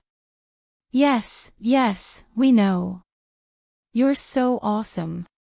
You can video call Qin Zhe. The big star doesn't do anything and just waits for you to video call him. Her roommate's teasing and laughter made Su Yanyan very angry. After hesitating for a moment, she opened the chat app and sent a message. "Qinze, are you there?" Unsurprisingly, it was like a stone sinking into the sea. The girl who was trimming her toenails came over and mocked. "Is it really Qinze? You didn't just change your name, did you?" The girl who sat up on the bed and looked down disappointedly lay back down and smoothed the face mask on her face. Although she said that she did not believe it, she still had some expectations. Su Yanyan rolled her eyes. "His ID is his real name." The girl who was trimming her toenails curled her lips. "His WeChat moments are also blocked. No one can see any messages. Who knows if it's real or not?" Su Yanyan said, "Then let's make a bet. If I can video call him, the three of you will take care of the cleaning of the dormitory for this month. You will also be responsible for folding my quilt. If you lose, you will clean the dormitory for this month." Su Yanyan hesitated and said, "No, the three of you will share. At most, each of you can clean for 10 days. If I lose, it will also be 10 days. Her roommates agreed. Su Yanyan sent a video call request to Qinze. Chapter 642. 2 minutes later, Su Yanyan stared blankly at the phone with a gloomy face. Qinze didn't respond to her. Was his phone not with him? At this time, he was either eating or lying in bed, preparing to sleep. Anyway, he couldn't be busy with anything. No, that was the life of an ordinary person. A big shot like Qinze might be drinking and singing in a high-end club or socializing with clients. 10 days it is. Remember to clean the dormitory. Yan, our quilt is yours. You have to fold it into a tofu block. Actually, I want to lose because I like Qinze very much. Unfortunately, I can't even lose." His roommates shrugged and gloated over his misfortune. Maybe he's not free now. He's so famous. He must be busy. Su Yanyan said, "I'll try again later." Hey, a woman never goes back on her word. Her roommates thought she was going to cheat. At this time, the video call request was accepted. At the same time, in Royal View Mansion. In the luxurious and high-end living room, Qin Bao leaned on the sofa with a pot of grapes on her belly. Wang Zijin sat cross-legged next to her, watching a movie on her iPad with a bag of melon seeds at her feet. Qinze was in the kitchen. Because his sister wanted to eat fruit platter, and Wang Zijin wanted to eat mango smoothie, and because the two sisters were the strongest, Qinze had to do the work. "I'll do the hard work and leave the enjoyment to my sisters." Ding ding dong dong. Qinze's phone on the coffee table rang. Someone started a video call. Note, Su Yanyan. Qin Bao glanced at the phone. Her eyes were very concerned, but her tone was calm. "Oh, it's a woman." Wang Zijin glanced at the phone and felt that the name was familiar. But she couldn't remember it for a while, so she said, "Yes." Then those who were watching movies continued to watch movies and those who were eating grapes continued to eat grapes. In the end, Qin Bao couldn't hold it in anymore. She propped herself up and took the phone. "If anything happens, I can inform A's." Wang Zijin immediately nodded. "Then hurry up and pick it up." Hence, Qin Bao clicked, "Confirm." "It's connected. It's connected." Su Yanyan shouted excitedly. Whoosh. There was the sound of chairs moving and people jumping off the top bunk. His three roommates rushed over excitedly. In the video, the person who appeared was not Qinze, but a sharp oval face. Her eyes were soft and seductive. If she put on eyeshadow, she would be a vixen who could turn the world upside down. Wow, Qin Bao. She's so pretty. She's barefaced. The girls exclaimed excitedly. Can you imagine? Being in a video call with a big star is even more exciting than seeing a live star in real life. In reality, there were many opportunities to meet big stars, such as commercial performances, concerts, variety shows, and so on. But who had ever video called a celebrity? It was just a video call between friends. In the video, Qin Bao Bao was stunned for a moment. Clearly, she did not expect there to be so many girls here. Then, she took a closer look at Su Yanyan. She did not know if it was an illusion, but Su Yanyan felt that Qin Bao Bao was obviously relieved. Who are you? Qin Bao Bao looked at the girl who looked delicate at most. My name is Su Yanyan. Su Yanyan said cautiously. Is Qin Zhe here? Yes, but he's busy. What's the matter? No, nothing. Video call. Su Yanyan was speechless. That's it. Little girl, call me another day. Bye. The video call was ended by Qin Bao Bao in a crude and simple way. She was different from her hypocritical younger brother. She would never force herself to smile. No matter how this girl met Qin Zhe, she was a love-struck fool. Qin Bao Bao had confirmed her looks and knew in her heart. She could not be bothered to continue talking nonsense with her. She was not like Qin Zhe. Even if he was annoyed and did not value you, he would still smile gently at you and pretend to care about you. It was to show his moral character as a socialist successor. This was what mediocre people always did. The more mediocre a person was, the more they cared about showing their moral character. This was because they could only rely on this method to win the approval of others. Therefore, the pride of geniuses and the gentleness of mortals were all reasonable. The video call ended, but the girl's excited expressions did not change. She's so beautiful even without makeup. Wow, the siblings are really living together. I saw Qin Bao Bao just now. Oh, I didn't have time to take a picture. What a loss. Su Yanyan said carefully, well, does this count as my win? The excitement and enthusiasm suddenly faded. Her roommates quietly turned around. Where's Qin Zhe? I didn't see him. We won if you didn't see him. 10 days of hygiene. Don't forget to fold your blanket. They quickly unified their statements. Su Yanyan was speechless. It's a little girl. Qin Bao Bao put the phone back on the coffee table, looking relaxed. I know this person. Wang Zijin said, I met her when I went to Luoshui City to donate supplies. Her father and A's are business partners. Her name is Su Yao. Qin Bao Bao said casually, oh. Who was Su Yao? She did not know him. If this girl was beautiful, she was going to ask Qin Zhe why he gave her his WeChat account. But she was only pretty.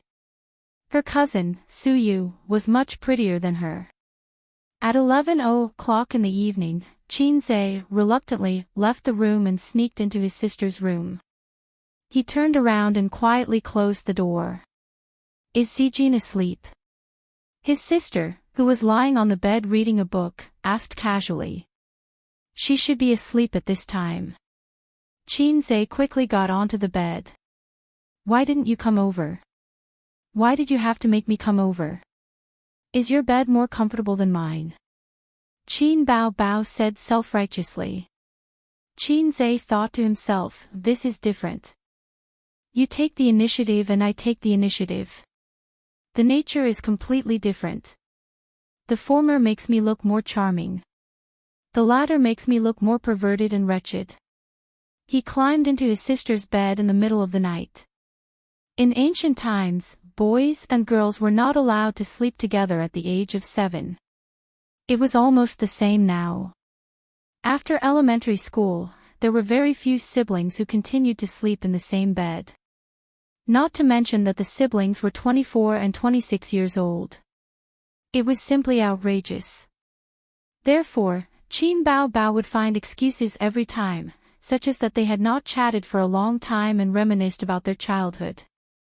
Then, she would climb into her brother's bed openly. In ancient times, this was called Chu Shi Biao. Didn't Big Brother Kongming talk for a long time just to give him a good reason? The two of them pretended to talk about company matters for a few minutes. Qin Bao Bao was going to Shin City to hold a concert next month. So, they talked about this topic for a while. Until Qin Bao Bao turned off the lights and said that she was going to sleep. Qin Zhe once again felt his sister's soft body and hot curves up close. He fell asleep contentedly. The next day, when he woke up in the morning, Qin Zhe was not overflowing with energy. Fortunately, otherwise, he would not be able to explain.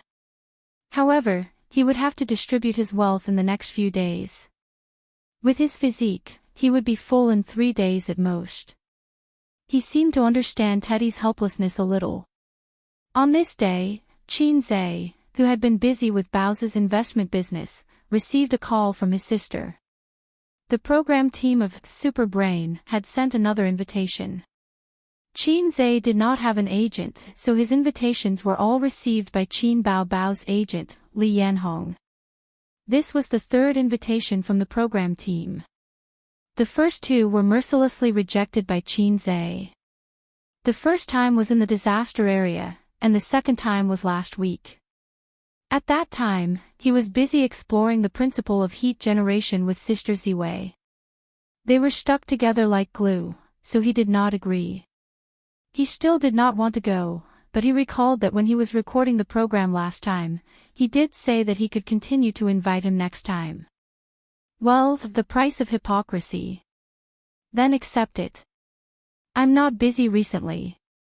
If he's a few days in advance, I'll still have to reject it, Qin Zhe said over the phone. Oh. His sister hung up. Qin Zhe held his phone and watched Super Brain. He was a guest in the first episode, and now, the show was already recording the 6th episode. The content of the first few episodes was mediocre. It was an elimination competition for the genius contestants. The last 2 episodes were quite exciting. The contestants stopped fighting, and the opponents changed to foreign geniuses and celebrities. This was the usual routine of the program team. Competing with foreign contestants could attract the interest of the audience. It was just that the results of these 2 episodes were not ideal. The domestic top students could not win against the foreign top students. If it's a competition of memory and answers, the geniuses produced by our country's exam-oriented education background should be the best in the world, Siu said. But if it's something else, such as a puzzle game related to certain majors, our country's students are weak. I know. The physical education class that exists in name is the best proof, Qin Zhe said. Why did reading make people stupid? Because some people read the answer, not the train of thought. Before university, our country's schools taught the answer. The teacher would teach you the formula and let you use it to solve the problem, but he would not teach you why to use this formula. He taught the process, not the train of thought. But in fact, when people come to society, what they need is the train of thought, not the answer. Some people have not read books, but their train of thought is flexible. Some people finish their masters and doctorates. They have a lot of knowledge, but their train of thought is short and narrow. In terms of education, developed countries do better. Japan is completely ahead of us. Japanese schools pay great attention to clubs, so some students are only high school students, but they are proficient in computer maintenance, playing various musical instruments, and so on. But in China, even in universities, clubs are just decorations. It's pretty good, but why is this kind of program not very popular? Suyu commented. Qin Zhe said, it's normal. There are too many underachievers in society. With these rules, ordinary people may not understand them after listening twice. Chapter 643. After accepting the program's invitation, Qinzhe arrived on Saturday as scheduled. Suzhou was very close to Shanghai. It took 20 minutes on the high-speed rail. If he drove, he would arrive in about an hour. The assistant director of the show personally welcomed him at the door. The assistant director was a jack of all trades. He was not below anyone in the crew. He was ranked behind the director, and his status was not even as high as the popular host. However, it was decent and polite to use him to receive some big stars. After entering the provincial television building, the assistant director led him to the lounge. It was the same room as before. It was not big, but the decoration was very exquisite. For a big shot like Qinzhe, he must have his own private lounge. Unknowingly, your show is already recording the 6th episode. On the way, Qinzhe chatted with the assistant director. It was already the end of October. It had been half a month since the flood. In half a month, he had only slept with Sister Ziwei less than 10 times. Failure. Sorry, Teddy Kidney. Yes, our show is looking forward to Boss Qin every day, the assistant director replied slyly. Qinzhe was too lazy to talk to him. After listening to too many flattering words, he would feel conflicted and want to hear something else. However, if someone really said something offensive, he would want to slap him to death. Humans were such complicated animals. The show was scheduled to be recorded at 2 in the afternoon.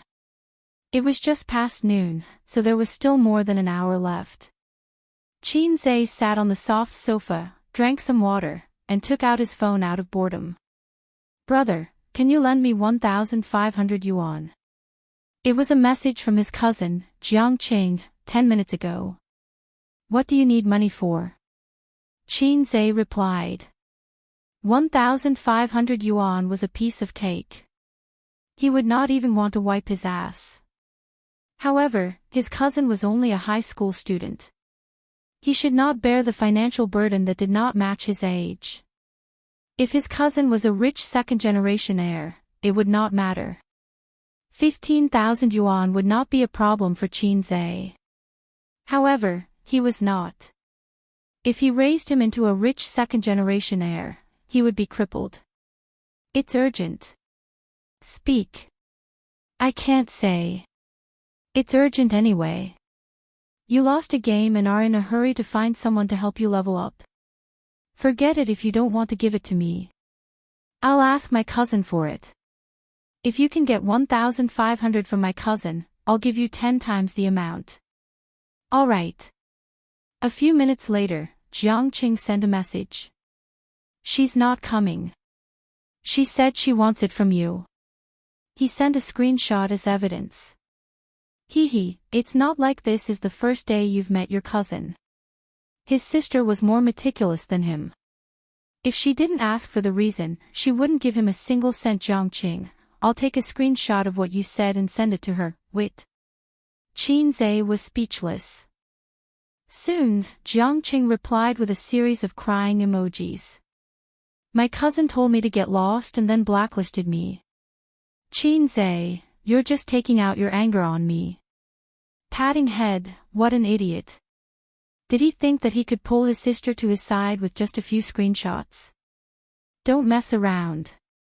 She can't bear to scold me and will only vent her anger on you. In the end, Qinzhe still did not give him the money. This guy was stubborn and did not say the reason. His purpose of asking for money was very chewy. For example, this guy's personality signature. In the past, it was legal to go to a brothel, but if you slept with someone's wife, you would be drowned in a pig cage. Now, it's safe to sleep with someone's wife, but it's illegal to go to a brothel. I'm very sad about the loss of traditional culture. 1,500 yuan seemed to be enough for the whole set. Although he claimed to have had several girlfriends, a man who had never been to a brothel was not a qualified man. A child of his age was indeed full of curiosity and desire to open the door to a new world. Ding dong. A message notification. Sister, Jiang Qing asked you for money. Qin Zhe, yes, it's not a small amount. I don't know what he wants and he won't say. Sister, don't give it to him. Why would a high school student need so much money? Auntie and uncle won't lack his pocket money. Children at this age are the easiest to be led astray. Qin Zhe, I understand. Auntie might even complain about us giving him money. There was a saying, when a man achieves the Tao, his chickens and dogs will ascend to heaven. But there was also another saying, if you help someone, they will hate you. When you have no money, your relatives are still your relatives. Once you have a lot of money, your relatives will become parasites. Qin Zhe and Qin Bao Bao's principle was to help when in trouble, but don't rely on borrowing money to get rich. Fortunately, they were born and raised in Shanghai. Their relatives could not be said to be rich, but at least they had some savings. If they were in a remote village, they would be in trouble. After saying this, her sister sent her a screenshot. It was a chat record between her mother and her. Mom, do you have someone you like? Qin Bao Bao, no, your daughter's eyes are on the top of her head. She can only see airplanes and not men. Mom, other people's children already know how to buy soy sauce. Qin Bao Bao, you're saying it as if your child doesn't know how to buy soy sauce. Mom, stupid girl. Qin Zhe crazily sent a thumbs up emoji. Sister, you're smart. Qin Bao Bao replied with a series of proud wearing sunglasses emojis. At this time, the host pushed open the door of the private room. Behind him were two permanent guests, Lu Li and Ning Yuqing. In addition, there was a middle-aged foreigner. Qin Zhe, I have something to do here. Let's talk later. After he put down his phone, the host enthusiastically reached out his hand. President Qin, I've been waiting for you for a long time. You're finally here. Qin Zhe stood up and shook hands with him. The host introduced him to the foreigner, Professor Smith from MIT. He was an expert in the field of brain function research and was also an academician in the United States of America. Smith was a common surname in the United States. It was like Wang, Li, and Zhang in China. When the host introduced Qin Zhe, it was very interesting. He called him the strongest brain in the entertainment industry. I saw your puzzle. It was very shocking. Your mental arithmetic and reasoning skills are very strong. Professor Smith shook hands with Qin Zhe. Intelligence was a very broad concept. It included observation, memory, imagination, analysis, judgment, thinking, adaptability, and so on. My father is also a professor. Qin Zhe laughed. Tsinghua University or Peking University? Professor Smith said. University of Finance and Economics. Qin Zhe said. Tsinghua University or Peking University? Was the threshold for professors in Tsinghua University or Peking University so low? On second thought, it was understandable. Professor Smith was an MIT professor and an academician in the United States of America. Professors from ordinary famous universities could not be compared to him. Zhejiang University or Fudan University were very ordinary. Only Tsinghua University or Peking University could catch his eye. The foreigner was slightly stunned. He probably did not remember what kind of university the University of Finance and Economics was. But he knew the casual courtesy of Chinese. I've heard a lot about you. Whether he had heard of it or not, Professor Smith, who was familiar with half of China, knew how Chinese people communicated. It was definitely not wrong to say, I've heard a lot about you, whenever he met someone. These 4 words were a jack of all trades. The host had brought the guests over not just to chat, but also to have a meeting and go through the script. The guest had to know what the content of today's show was and how to play the game. During the recording, the guest's role was second only to the contestants. Qin Zhe did not have time to read the script, which was today's competition program. He was multitasking. He read the script while chatting with the host and the guest. The Chinese and foreign competition was not over yet. Today's game was computational analysis, spatial imagination, and logical reasoning. When Qin Zhe finished reading the script, the conversation in the room had changed from the show to life. Professor Smith said that he liked China very much and deeply felt the profoundness of Chinese culture.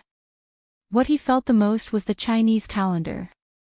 Today is Mao Zedong Day. My students and I are actively looking for opportunities to do good deeds. Professor Smith said, but you Chinese don't seem to celebrate your own holidays. Instead, you like to celebrate our holidays.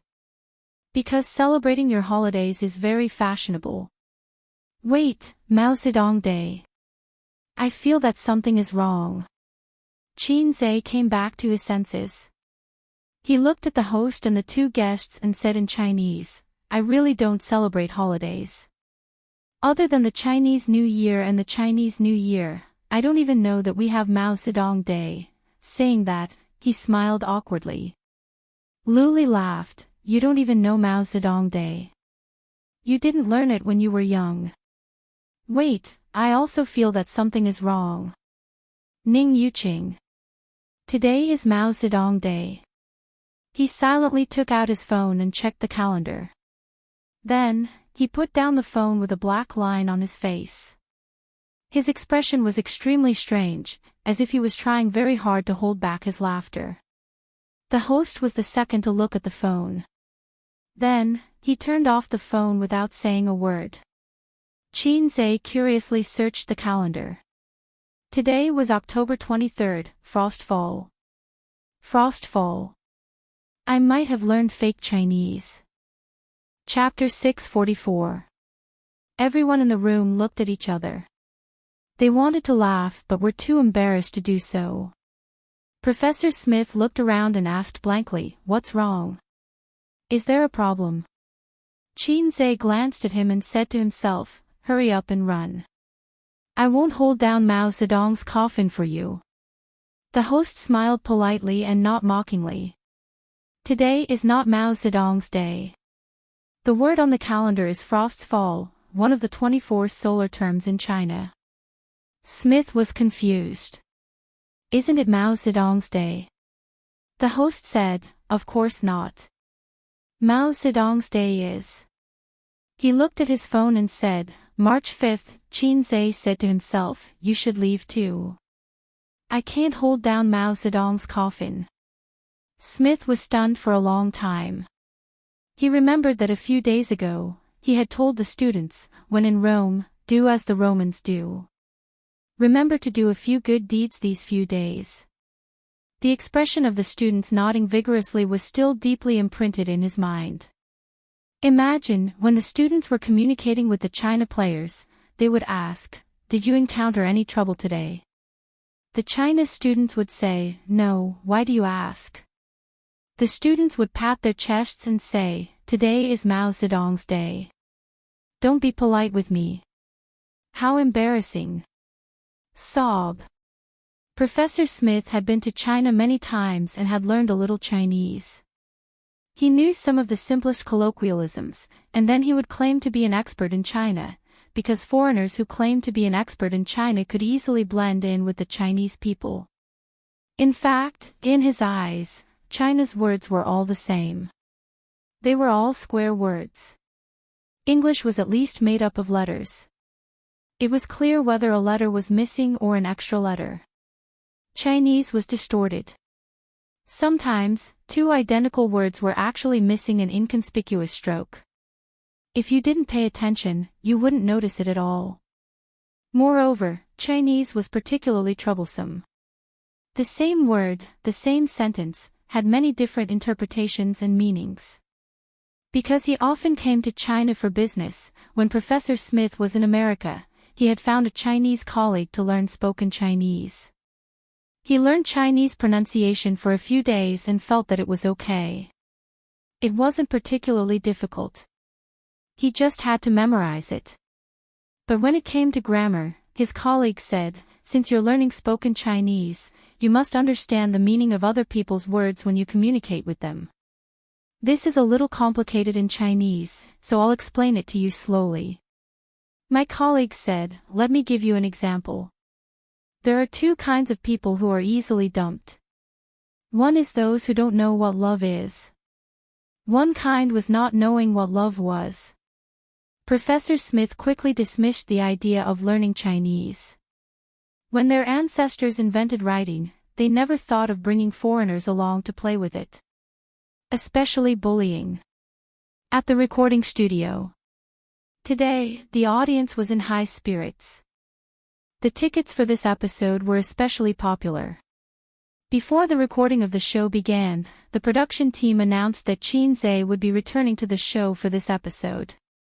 The number of people who asked for tickets through their connections was several times more than the previous few episodes, and the demand could not meet the demand. This episode will be Qin Zhe, right?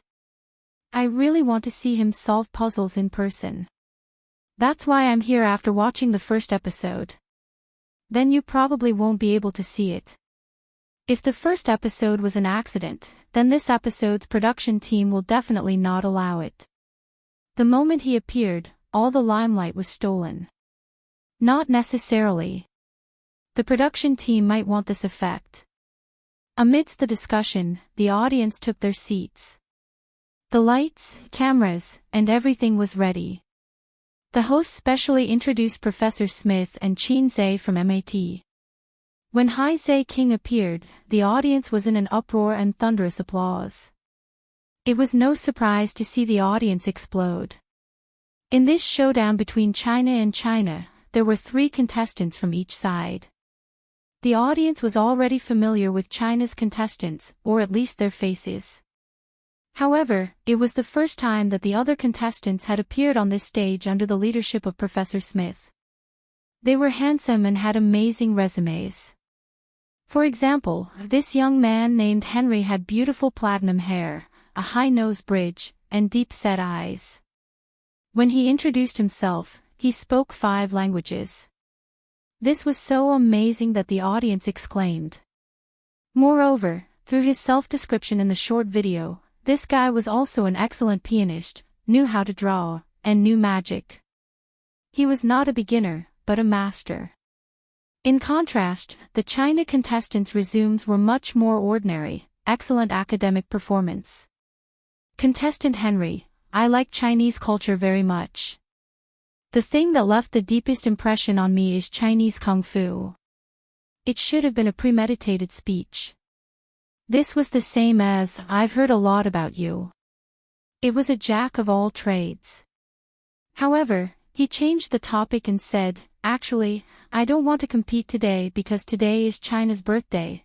The host hurriedly interrupted, Professor Smith, is it like MIT and Harvard where many students are actually multi-talented?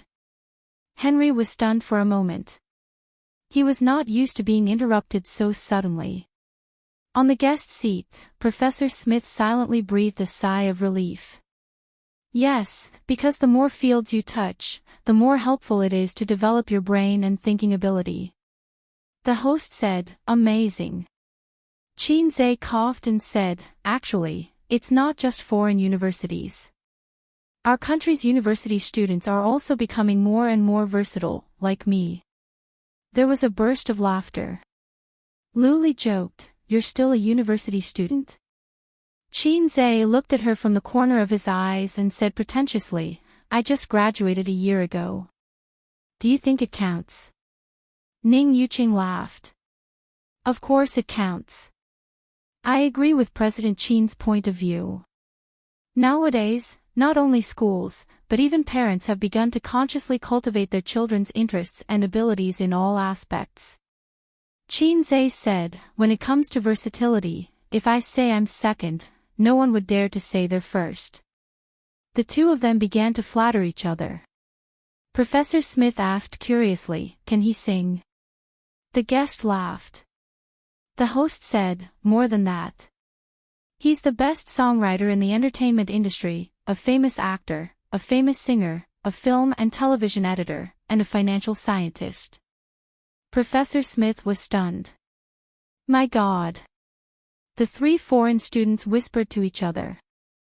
Luli said, actually, you should have heard of his works. I remember that Qin Zai's opera too is very famous overseas. Ning Yuqing said, yes, the dolphin voice. Professor Smith said, of course.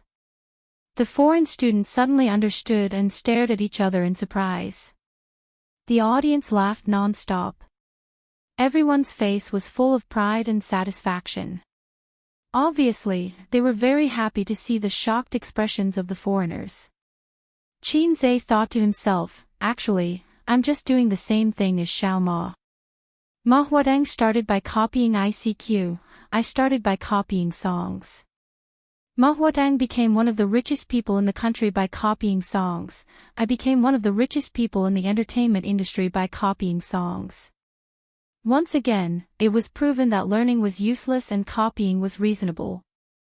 The first segment of the competition was to test the spatial imagination ability, a three-dimensional maze. The prop was a rectangular glass cabinet. It was a complete maze from top to bottom. It was the same for the left, right, front, and back. What the contestants had to do was to restore the three mazes to their original state and find the correct route through them. It was a test of spatial imagination, reasoning ability, and memory. The one who took the shortest time won. The Chinese contestant was called Qin Sheng. He was a student from Fudan University. To be able to participate in this show, he had to be one of the best. Ordinary students like his sister could forget about it. He wondered if his brother, Wu Guang, was participating in the show together or sitting in the audience as a group of relatives and friends. Qin Zai was too embarrassed to ask this question. The two contestants observed around the rectangular glass cabinet. They would step into it from time to time and look up and down to think. This process was boring for the live audience, so they needed the guest to mediate. Ning Yuqing asked curiously, Boss Qin, if it were you, how long would it take? Qin Zai said, this is more difficult. Restoring three mazes is a test of one's brain power. If it were me, 5 minutes would be enough. Ning Yuqing was speechless. You call this difficult? Luli suddenly said in surprise. Chen Xing went back. Our contestant ran back to his seat and began to draw the maze route on the table. But soon, the other contestant also returned to his seat and began to draw the route. Both contestants completed the first maze route and rushed back to the glass cabinet. They were racing against time. But when both contestants were left with only one maze route, the audience's tension was aroused. Whoever wanted to complete it would win. In the end, Chen Sheng was the first to complete the maze route. When Henry was also done, the host announced, okay, now that both contestants are done, let's reveal the answer. Please look at the big screen.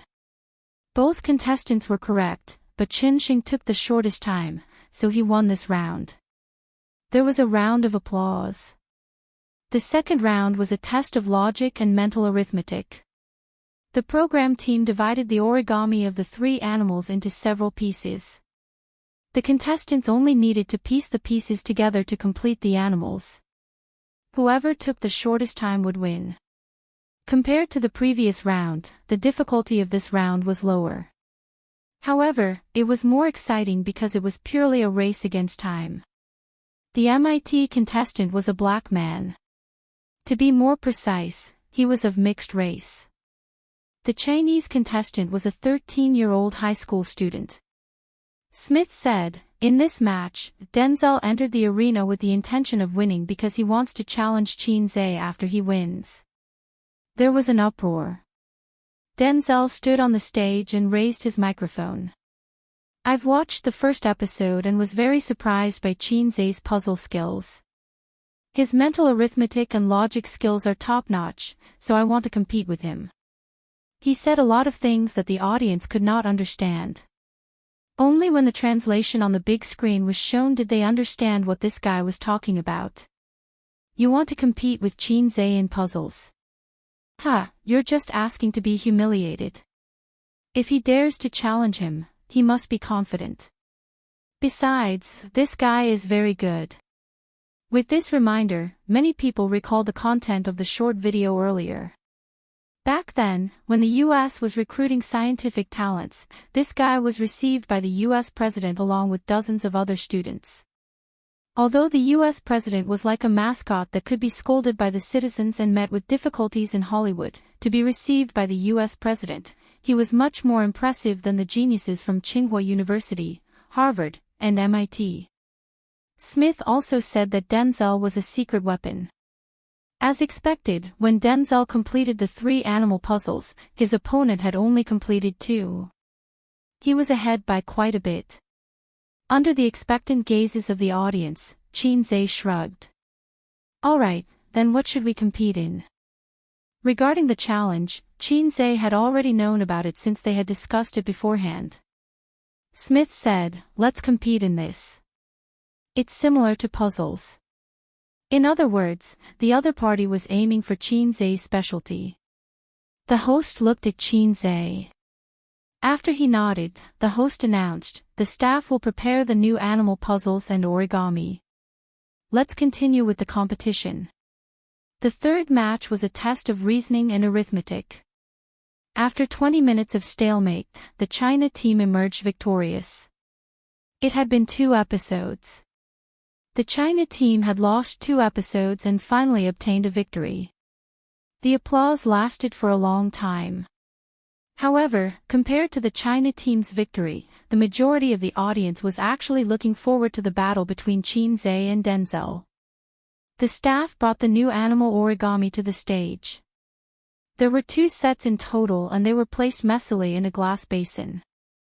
There was an obstacle between Qin and Denzel, so they could not see each other's rhythm and speed. However, in the eyes of the audience, they could see each other clearly. Ning Yuqing said, Professor Smith, how confident do you think your student is? Professor Smith said, if it's a puzzle, Denzel will be in danger. But if it's a puzzle like this, it's 50%. Luli said, oh, 50%. Wasn't it already over? The audience said, is it just an average win rate? Is this foreigner really that good? He's very fast. That China player from before was no match for him at all. But Qin is even faster. After all, he's a fast shooter. Have you seen the video of him doing puzzles? That's a puzzle. It's not quite the same as this one. The host helped to count down the seconds. 3 seconds later, the 2 teams began. Qin and Denzel poured the origami pieces on the table at almost the same time. There were 3 animals, an elephant, a monkey, and a tiger. A total of 60 pieces. Due to his recent experience, Denzel was now in a better state. His gaze wandered back and forth between the original drawing and the fragments. The origami fragments were constantly being restored in his hands. In just 5 minutes, he had managed to identify all the fragments of the tiger from the 60 pieces and piece them back together. Not long ago, he had spent 6 minutes on the same animal. This was even more difficult than a puzzle because other than piecing them together, he still had to identify them. The corners of his mouth curled up. He felt that his condition was getting better and better. His fighting spirit was high. After watching Qin previous puzzle videos, he knew that he was a very good opponent. However, victory, beep. An ear-piercing whistle rang out. Denzel was stunned. This was the signal that the contestant took when he completed the task. Did he press the wrong button? In a daze, he raised his head and looked at the audience. Then, he realized that the audience also had a confused expression. However, unlike him, the audience was also shocked. I'm done. Qin voice came from the next room. The partition was removed. Denzel saw the scene on Qin table. It had been pieced together. At this moment, the genius contestant who was received by the President of the United States was not only confused and aggrieved, but also suspicious. The host said, "All right, let's watch the replay on the big screen." The big screen played the entire process of Qin identifying and piecing the origami pieces together. His smooth and pleasing hand speed was once again replayed on the stage of Superbrain. As for the identification, it did not exist. After he poured all the pieces out of the glass basin, he glanced at them and pieced them together. He did not stutter or think. His movements were as smooth as a machine. Denzel was dumbfounded. Is he bullying me? Professor Smith's eyes widened. That's too fast. He found it hard to believe. Compared to the students who did not believe it at the beginning, he had witnessed the entire process. Moreover, he was a guest on this show. He knew that Qin did not practice in advance. It was all improvisation. As a professor in the field of brain research, Smith was shocked. Luli said, "He's most famous for being fast. Do you know his nickname?" After saying that, she turned to look at the audience. Fast shooter. The audience was also very cooperative. The cheers of the fast shooter grew louder and louder. It was accompanied by clapping. Qin was speechless. Cheap system, you can have the 10 points. Qin communicated with the system in his mind. Although this is fake, I feel good about it. The system ignored him. Chapter 645. Hotel. At 2:00 in the afternoon, Qin was lying on the big bed in the hotel, staring at the ceiling in a daze. Wang Zijin was sitting on the edge of the bed, dressed in an office lady's suit. Her hair was wet. She was pulling up her stockings, flesh-colored, covering her white feet, slowly going up, wrapping her bare feet, wrapped her slender calves, and then her round thighs. I remember there is a kind of stocking that is worn around the waist. Qin said. In the indescribable anime, you can often see that kind of stocking, but it seems that you have never seen it in reality, so Qin can't name it. You're talking about the garter. Wang Zijin put the stockings on the bed and carefully flattened the wrinkles on the skirt. Yes. Qin said, but I don't think I saw you and your sister buy that kind. The little sister with the garter is the most attractive. It's understandable that you know I don't have it, but how do you know your sister doesn't? Wang Zijin squinted at him. Didn't I wash your clothes? Qin rolled his eyes. They had just finished their tryst, and 3 days had passed since the recording of Superbrain. Wang Zijin was never willing to discuss the plan to have a baby with him at home. She always felt that there was a thorn in her heart. She had no choice but to book a room in a hotel near the company, and then Qin held her and rocked the bed together, rocking and rocking until they reached Grandma Bridge. It was as if they were a golden couple. Unlike Suyu, Wang Zijin asked to wear a work hat because she was not prepared to be frightened. Perhaps it has something to do with her lack of emotional experience. She just got a boyfriend and was in the period of love. Suddenly, she became a mother. She really couldn't adapt. Suyu is different. Suyu is 2 years older than her. At this age, it's time to have a baby. Time is not waiting for her. Nowadays, it's the most common idea to get married at 25 and have children the next year. In first-tier cities like Shanghai, it can be 2 or 3 years later. Wang Zijin tidied up her dress, shed her lazy and coquettish, and restored her ability and gentleness. Suddenly, she fell into Qin arms and said, I'm so tired, I want to sleep, I don't want to go to work. This combat power was worse than Suyu. Suyu could bear it for more than an hour, but Wang Zijin couldn't. She couldn't bear it in half an hour. She had to slow down first. Although they were both exercises, exercising on the bed was different from exercising under the bed. Both would make people pant and their legs go soft. Then I'll call the front desk and ask them to extend the hourly room to 1 day. Let's sleep here for a while. Qin stroked her hair. To be able to steal half a day of leisure. Wang Zijin smiled sweetly. She curled up in Qin Zai's arms like a cat. Qin Zai chuckled and reached out to unbutton her chest. Wang Zijin hurriedly pressed down. If you do this, I will go back to the company. Sigh. Hei's king, who had yet to enjoy himself, sighed. Wang Zijin looked at him. Qin Zai said, should I buy another girlfriend in the future? The inflatable kind. Wang Zijin gave him a coquettish supercilious look. Since she was going to sleep, she took off her clothes after all. Qin Zai didn't go crazy. At most, he was just addicted to it. In fact, young people nowadays had a wrong understanding that the longer the time, the happier the woman would be. Nonsense, 10 minutes was enough. After a long time, the girlfriend would feel that the gaming experience was extremely bad. She would be grumpy and even kick you away. However, for the majority of men who only had 5 seconds, 10 minutes was a great challenge. Whether it was Su Yu or Wang Zijin, Qin Zai was always in the process of rocking. Intermission. How's the company? Qin Zai asked. Oh, you still remember to ask about the company's situation. Wang Zijin was full of resentment. Qin Zai could help Tianfang and Bao Zai. Only her amethyst technology was ignored by Qin Zai, which made Wang Zijin feel like an orphan. I don't understand.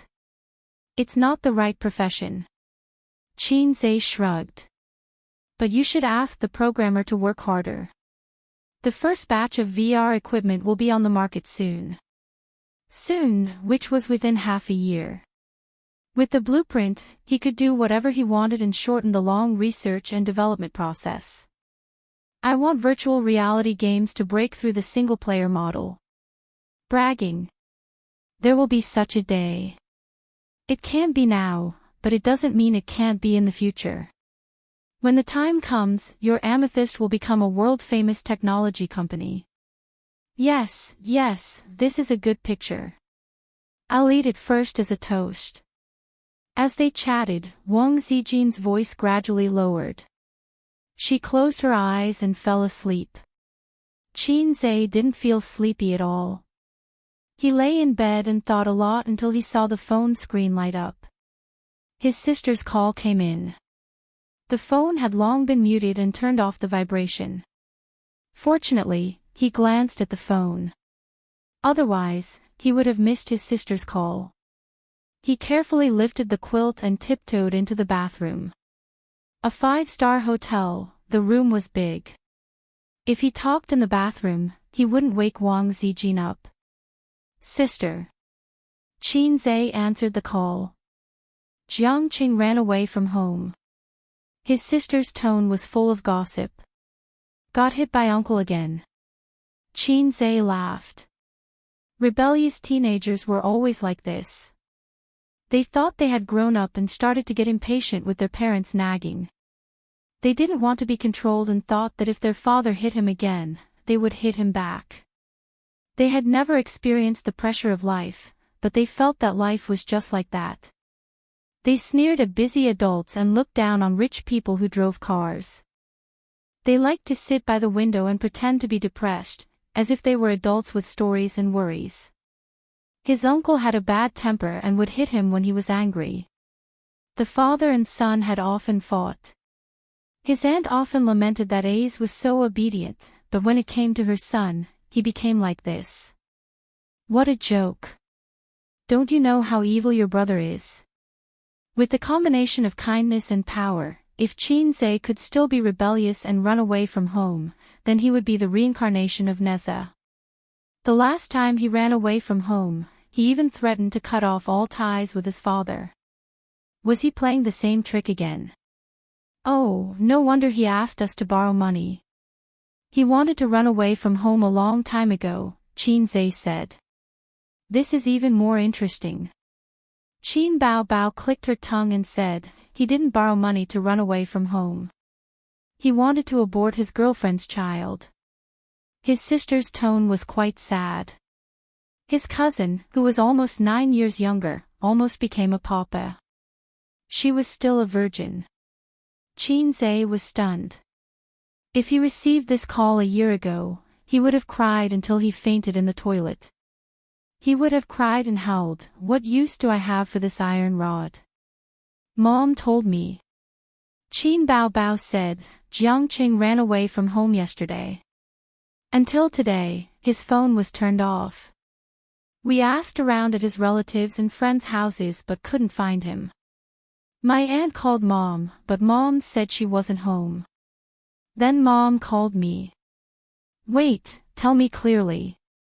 Qin Zhe rubbed his temples. Jiang Cheng's girlfriend was in the same school as him. They were in the same grade and class.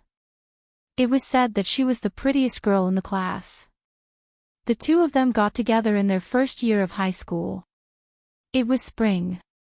Spring was the season for animals to mate. They had plenty of pocket money on hand, so they found a youth hotel to experience the adult world. They were young. The boy only knew how to bang, and the girl only knew how to moan. The contraceptive measures were not good enough. Some time ago, the girl found that her period did not come. She checked online and found that she was pregnant. She panicked and felt that the sky was falling. If Qin Zhe knew that Su Yu or Wang Zijin were pregnant, he would be surprised and happy. But for a teenager, his girlfriend's pregnancy was definitely the end of the world. In fact, their relationship was classified as a secret relationship. Because their parents would not allow it, and the school would not allow it. No matter how times changed, the school's attitude in this regard had never changed. Once found, they would be expelled. The girl's pregnancy was not hidden from her parents. Her family exploded at that time.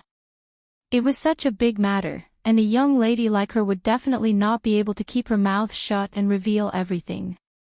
The other party's parents were still reasonable and did not make a scene at the school. After all, both parties had to bear the responsibility for this kind of thing.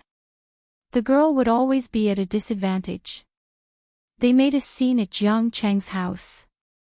Then the aunt's house also exploded. So she ran away from home to avoid responsibility.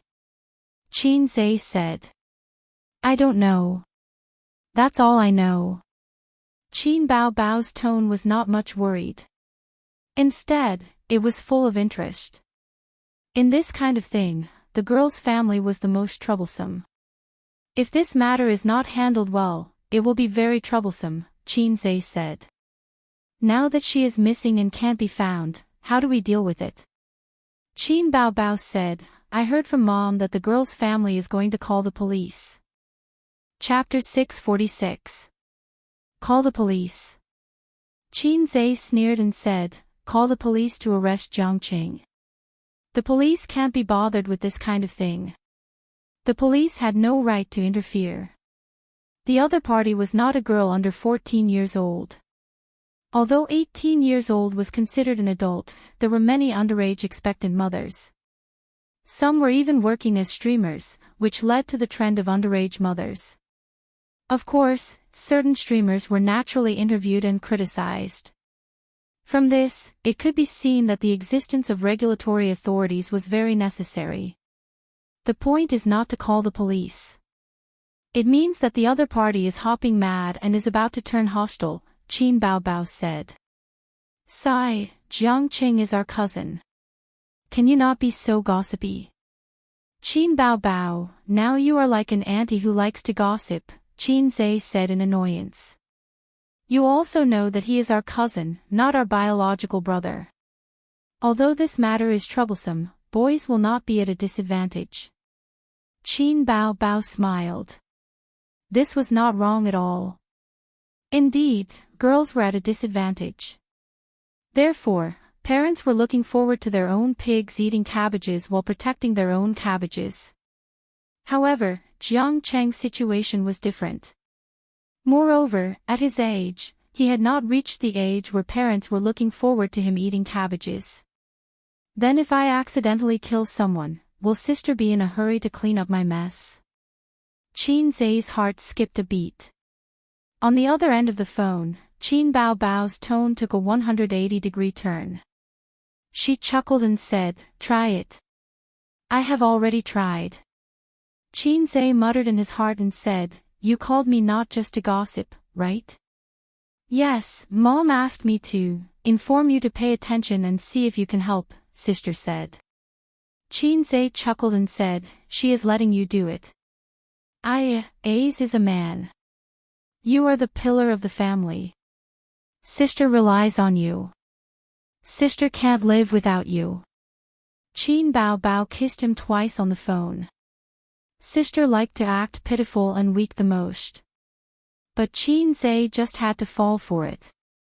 Mediocre boys yearned to become someone's pillar of support, and his sister had taken advantage of salted fish Zhe's weakness.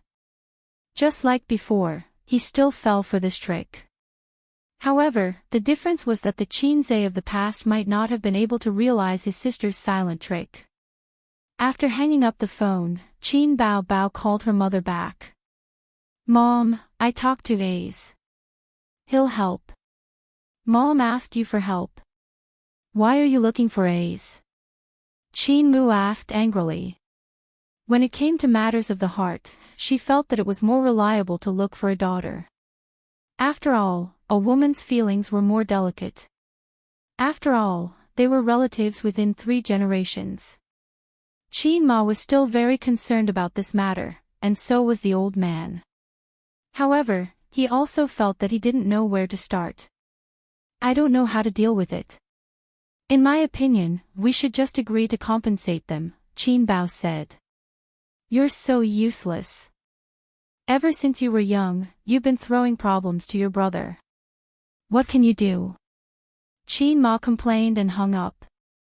Qin Zhe had something to say about whether his sister was capable or not. Qin Bao hung up the phone and wrinkled her nose at the phone. She grabbed the lollipop on the table, tore off the icing, and licked it with relish. If there was a problem, she would definitely throw it to her brother. Men were just puppets. The ones who really controlled society were women. She had understood this principle when she was 16 years old and shook her butt at her brother. In the hotel, Qin Zhe dialed his aunt's number. It rang for a while before it was picked up. "Hello, Ace." His aunt's side was in a mess. She lowered her voice and said, "Wait a moment." After a few seconds of silence, the noise disappeared. His aunt said, "So annoying. Are the girl's parents still causing trouble at home?" Qin Zhe asked. "Yeah, it's been 2 days." His aunt was exhausted. "Where's Uncle?" "He went out to look for Ching Ching. I'm the only one at home." "Then how are we going to deal with this matter? It can't be just cursing at them, right?" Qin Zhe said. Although the people of Shanghai were very particular about using their mouths and not their fists, and every single one of them was an expert in debating with a group of scholars, just cursing on the streets wouldn't solve the problem. For a family, if their underage daughter's belly was swollen by a pig, it was natural for the parents to explode. If this had happened more than a decade ago, Jiangqing wouldn't have been able to run away from home. His legs would have been broken a long time ago. "Yes, they want compensation," his aunt said. There didn't seem to be a problem. It was only right for them to compensate. Both sides were happy to use this method to solve the problem. "How much do they want?" Qin Zhe asked. He understood his aunt and uncle's character. They were in the wrong in this matter. If the compensation was within an acceptable range, they would have let it go. 5 million. His aunt paused and added, "Or a house." "In your dreams." Qin Zhe sneered. His aunt hesitated and sighed, "They know about our relationship. So they want to extort a sum of money." "Yes." After thinking for a while, Qin Zhe said, "Aunt, let me come over and talk." "No need, Ace. Even if you have money, you can't use it like this." Before his aunt could finish, she realized that Qin Zhe had already hung up. Qin Zhe first called Jiangqing. Although he couldn't get through, it didn't mean that the other party had turned off his phone. Turning off the phone to calm down was the way adults would do. When faced with trouble, adults did need to calm down because they needed to think of a solution. As for little kids, their experience determined that they didn't have this mentality. At this moment, they might be in airplane mode, discussing life, relationships, and troubles with their best friends. Where are you? If you don't reply in 5 minutes, I'll kill you. Qin Zhe sent a message to Jiang Qing. The other party held out for 4 minutes and carefully replied, outside. Address. There was no reply. Still 5 minutes. 4 minutes later, Jiang Qing shared his location. It was the location of a hotel. Wait for me. Qin Zhe ended the conversation and wanted to say hello to Wang Zijin. The little sister was really tired. She was snoring softly with her mouth slightly open, which was especially attractive. Qin Zhe stared at her for a moment. Driven by curiosity, he stretched out a finger and slowly put it into Wang Zijin's mouth. In her sleep, Wang Zijin murmured and frowned slightly. Then, his finger entered the warm mouth. It was moist and soft. Wang Zijin didn't wake up. She subconsciously sucked 2 mouthfuls. Qin Zhe thought of the suggestions he had made many times but was rejected. Women. After sending a message to Wang Zijin and briefly explaining the situation, Qin Zhe put on a mask and sunglasses and drove to Jiang Chang's hiding place, 7 Days Express Hotel. Ru family, 7 Days, and Hanting were known as the 3 brothels in the pugilistic world. It was loved by a large number of young people. The number of young people who had shaken their beds here was enough to circle the earth 3 times. It was only 10 kilometers away from his house. It would take 20 minutes by bus. Qin Zhe entered the elevator. Awkwardly, he found that the elevator required a card to use. He sent a message to his cousin. Come down, I'm downstairs. A few minutes later, the 17-year-old cousin came down from upstairs. His eyes flinched and he carefully called out, brother. Qin Zhe didn't say anything and slapped him. The sound of the slap attracted the attention of the hotel's receptionist. Young people nowadays only knew how to comfort others and didn't know how to deal with the aftermath. Jiang Qing got up and shouted, what right do you have to hit me? Qin Zhe slapped him again. Jiang Qing got up and ran, but he couldn't outrun Qin Zhe. His cousin kicked him in the butt and he fell flat on his face. Qin Zhe put his head under his armpit, dragged him into the car, and drove away. Jiang Qing was just a teenager. After the beating, he curled up in his seat and sobbed softly. After calling his uncle, Qin Zhe glanced at his sobbing cousin and said, do you know why I hit you? Not getting an answer, he continued, you didn't do anything wrong, but you ran away. Your uncle taught me since I was young that men aren't afraid of doing wrong, but if a man doesn't take responsibility, then he's useless. The girl didn't run away, so why are you running away? Actually, when high school students encountered such things, running away and following their hearts were 100% of the time. Jiang Qing sobbed and said loudly, of course she doesn't have to run away. If she runs away, how can she take our family's money? Am I the only one in the wrong? I didn't force her. Why should she take our family's money? That's true, but that's not the reason. If you want to be serious about this, then think about it. Why does a man have to buy a house and a car, pay a huge betrothal gift, and when they get divorced in the future, the family property has to be divided equally? Isn't marriage a matter between 2 people? Aren't 2 people supposed to live their lives together? Qin Zhe said. The teenager obviously didn't think about such problems and was speechless. You're a man. Some responsibilities have to be shouldered by you. A woman can be unambitious as long as she marries a good husband. But a man can't. I'm very disappointed with what you've done. Auntie has spoiled you. But my family doesn't have that much money. Not having money is one thing. We can talk about it and discuss it. But if you're afraid to admit your responsibility and run away from home, you'll seem like a failure. Besides, don't you have me? Jiang Qing suddenly cried. I ran away because I didn't want you to pay.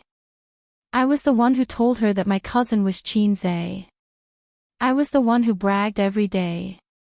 When her parents found out, they asked for 5 million. Qin Zhe was stunned and scolded, then all the more we should talk. You should have called me long ago. Is running away useful?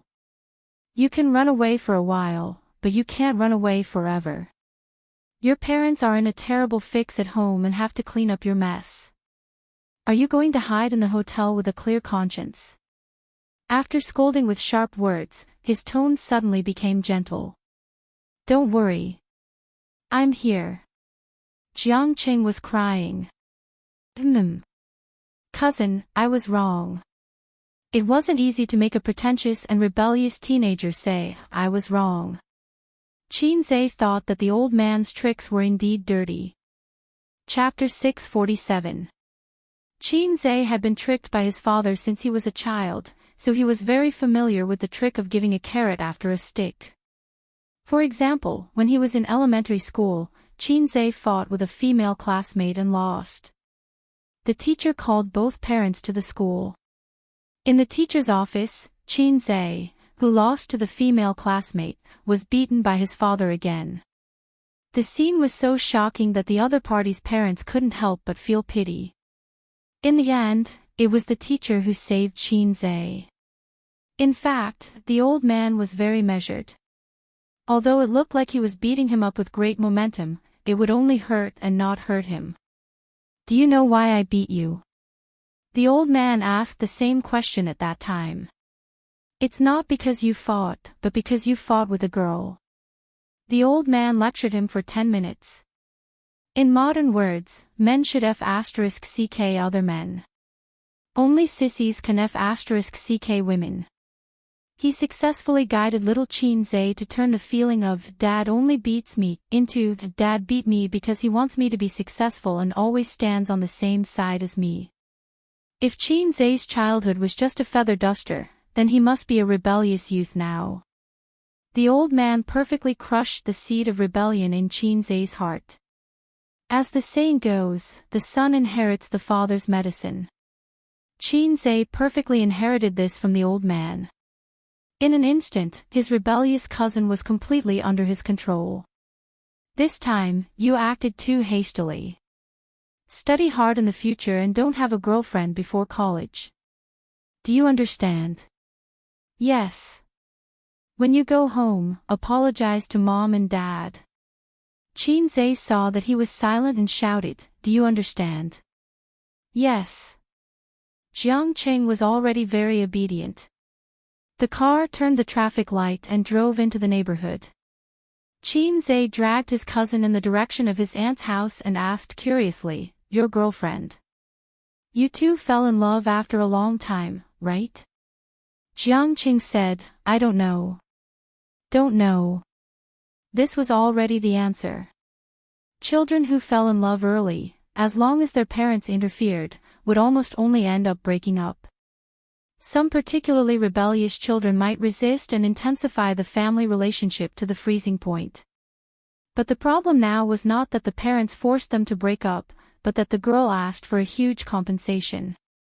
In other words, even if Jiang Cheng's friendship with Guan Bao was true love, it should be over by now. When a man recalled the first woman who got pregnant for him but couldn't be with him, he would sigh that he met the right person at the wrong time.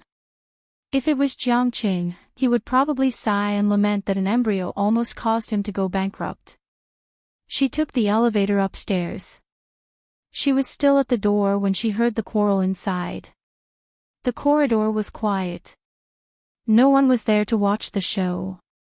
This was the good thing about a big city. The indifference between neighbors was actually a good thing at this moment. If this happened in a small county or village, and their dirty linen was aired in public, they would be done for. Your glorious deeds can be passed down for years to come. 5 million, not a cent less. Otherwise, we'll go to school. A man shouted. Stop pretending. Do you think your family doesn't have money? If you don't have money, then sell the house. My daughter has suffered so much.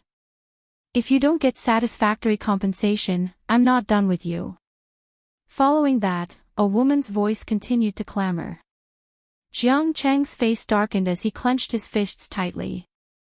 Look at the trouble you've caused, Qin Zhe scolded. My parents don't need to pay. I can lend them money myself, Jiang Qing said. How much money can you borrow? Qin Zhe snorted. I can borrow tens of thousands. So much. Qin Zhe didn't believe it. For a child who didn't always have a stack of $100 bills in his wallet, borrowing tens of thousands was as difficult as an adult borrowing hundreds of thousands. Jack Ma will lend it to me, Jiang Qing said confidently. I can only apply for spending and borrowing.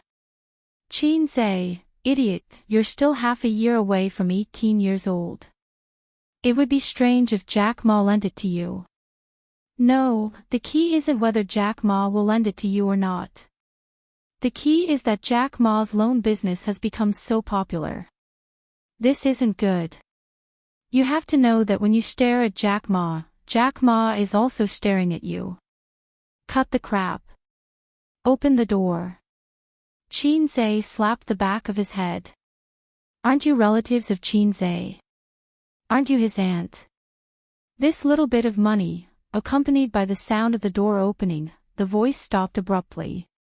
The living room of his aunt's house was facing the door. When Qin Zhe saw the people in the house, they also saw Qin Zhe and Jiang Qing, who had his head lowered. There were 5 people in the house. His aunt and uncle, a middle-aged couple, and a little girl with red and swollen eyes. The little girl was quite delicate and pretty. She had an oval face, fair and clean, and a slender figure. Red guy, you dare to come back. The middle-aged man was furious and glared at Jiang Qing. He looked fierce, but his heart was civilized. Sure enough, there was a fine tradition of Shanghai men arguing with women. Qin Zhe was a little disappointed. He was looking forward to the middle-aged man teaching Jiang Qing a lesson. He would conveniently push Jiang Qing out. This way, he could turn the initiative into passivity and even turn the tables. In fact, Shanghai people didn't like to use force to solve problems. It didn't mean that they were weak, but that their methods were different. Many times, blindly attacking would not only ruin a good game of chess, but also make oneself unreasonable. For example, in the current situation, if both sides called their friends to fight, the problem would be easily solved. Qin Zhe took off his mask and sunglasses, revealing his face, and said, "Why don't we all sit down and talk?" Seeing that it was him, the middle-aged couple's eyes lit up. The little girl also looked timidly at Qin Zhe. There's nothing to talk about. My daughter is only 17 years old. How do you expect her to behave? It's already very rational of us to sit here and talk calmly with your family about what your son has done. The woman said. The man then continued, abortion fees, nutrition fees, mental damage fees. Do you think it'll cost you more than 5 million? Besides, you don't lack money. The last sentence was directed at Qin Zhe. 5 million is indeed a drop in the bucket for me, Qin Zhe said. Right. That's right. The sooner we settle this, the easier it will be for both sides. My daughter is being bullied by your son. The couple's eyes lit up. 5 million and a house. Shanghai people valued 3 things the most: a house, social security, and a job. Shanghai people could be said to be one of the most independent groups of people in the country. The importance of reincarnation. The couple had discussed it beforehand. Although they hated each other, at this point, there was no need to be angry. In terms of resolving this matter, if both sides' children were already adults and went to university, the best choice would be to get engaged. Qinzhe was a thick thigh. Only by doing this would they be able to hold on to him. However, the two children were not adults, and their futures were too uncertain. Getting engaged would not work, and they might even lose everything in the end. For example, in a few years, their daughter would fall in love with someone else, or Jiangqing would fall in love with someone else. At that time, it would be too late to bring up the old scores. It was better to take this opportunity to ask for a huge sum of compensation. What are you talking about? 5 million. What kind of wife can't I buy with 5 million? The little aunt said angrily, don't even think about it. The little uncle's face was ashen. You go back first. We'll settle this matter ourselves. The woman snorted, fine, it doesn't matter who gives it. Your family can pay for it. The little uncle snorted coldly. He was a small businessman. Of course, he could take out 5 million. However, if he was injured, his business would not be able to continue. How would he survive? The little uncle would definitely not compromise with their method of extortion. At most, everyone would have to work together for a long time. The middle-aged woman said fiercely, then I'll go to your company and school every day to cause trouble. This meant that she wanted to rely on his family. Qinzhe snorted, if you cause trouble at school, your daughter won't be able to get away with it. The middle-aged man immediately said, that can't be helped. Who told you to bully people like this? Fine. Qinzhe pressed his hand, let's really talk this out. First, give me a reason for compensating you with 5 million. The middle-aged woman pulled her daughter in front of her and pointed at her, returning to the posture of a furious mother, my daughter is still underage but pregnant. How do you expect her to face others? Qinzhe, you're a big star. Do you want to go back on your word? The middle-aged man glared at Jiangqing and said hatefully, I want to strangle this bastard. Qinzhe spread his hands, but your daughter was willing, wasn't she? Everyone threatened her because of puppy love. But there's no reason for my aunt's family to bear the cost of your daughter's puppy love. Or should I say it more clearly, you didn't teach your daughter well and instead let others pay for your mistakes. On what basis? Go to school and cause trouble. Just as you said, I have money. I can find her a better school in minutes. What about your daughter? After she was expelled, do you have the means to let her go to a better school? You see, no matter what, we don't have to compensate you.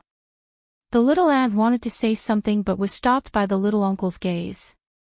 The middle-aged couple was shocked and angry. Their daughter was the one who suffered. They thought that with Qinzhe here, the matter would be resolved quickly. Who would have thought that they would be bullied instead? Don't think that you can do whatever you want just because you're a rich star. Yes, we can't seek help from legal channels, but there's still the media. If this matter is exposed, your cousin will use his relationship with you to get an underage girl pregnant and abandon her. It will also be a huge blow to your reputation. You'll lose more than 5 million, the middle-aged man said in a deep voice. If you think that this matter will affect me greatly, then you're thinking too much. He's not my son. There are many famous people in the entertainment industry whose sons are doing drugs. And I have an entertainment company with a professional public relations team. Some time ago, I beat up the paparazzi at the airport. Did it cause any huge damage to my reputation? Qinzhe sneered. Get lost. I won't give you a single cent. If you continue to stay here, I'll call the police and let the police take you away. The couple's expressions changed. They looked at each other and the woman suddenly burst into tears. You bullies. Your son got my daughter pregnant and threatened us. I'm going to call the police and expose this to the media. The little girl was out of her wits and started to cry. The middle-aged man said, I'll contact the media now. Qinzhe glanced at them and said to the little aunt, call the police. Just say that it's a badger game. The little aunt was confused and didn't understand. These two people know about Jiang Cheng's relationship with me, so they colluded with their daughter to seduce an underage boy and extort 5 million. That's all you need to say. I'll take care of the rest, Qinzhe said. The little ant widened her eyes and stared at Qinzhe. There was such a thing. When did my honest days become so dirty? The woman suddenly turned off the fire. The man glared at Qinzhe, while the little girl looked timid.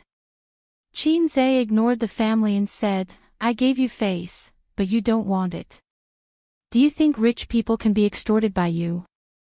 If I didn't have any means or connections, how could I be so rich?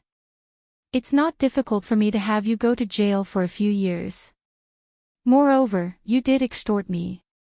I think it's reasonable to say that you colluded beforehand. Seeing that they were terrified, Qinzhe continued, I'll give you two options. 1. I'll give you 300,000 and you can scram as far as you can. Your daughter will transfer to another school and you're not allowed to have any contact with Jiangqing. 2. I'll call the police now and send you to jail. The couple looked at each other silently. They could rely on the media and their daughter's pregnancy, but they couldn't rely on the law. In such a situation, according to normal logic, it was reasonable for them to ask for compensation. They just asked for a little more. But if Qinzhe really wanted to use his power to bully others, then the logic of ordinary people would be useless. 500,000. The woman bargained. Qinzhe pretended to take out his phone. 200,000 it is. I'll give it to you now. The middle-aged man gritted his teeth. There was still 200,000 in cash in the safe at home. His uncle gave the money on the spot. The middle-aged couple left with their daughter.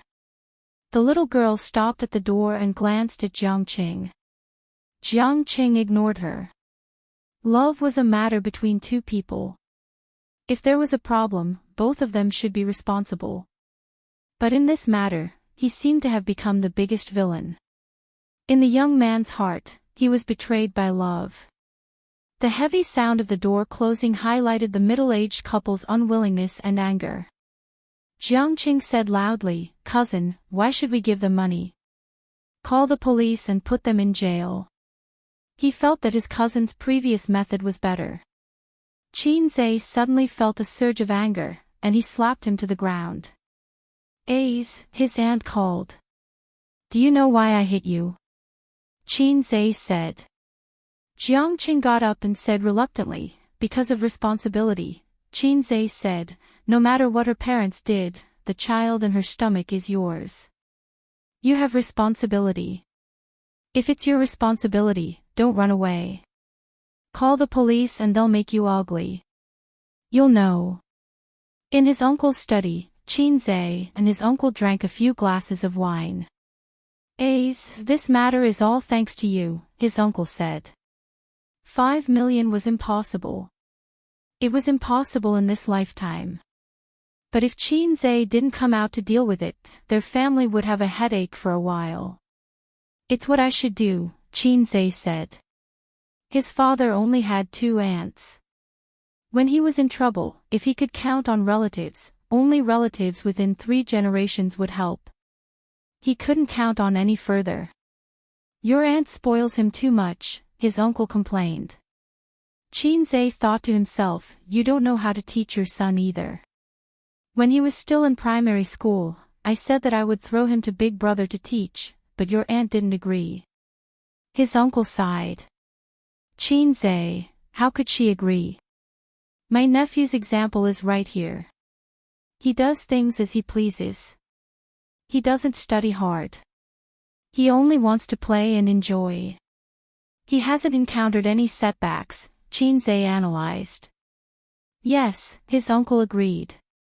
He'll be fine in a few years. Society will teach him to work hard, Qinzhe said. At Jiangcheng's age, his personality and thinking were already set.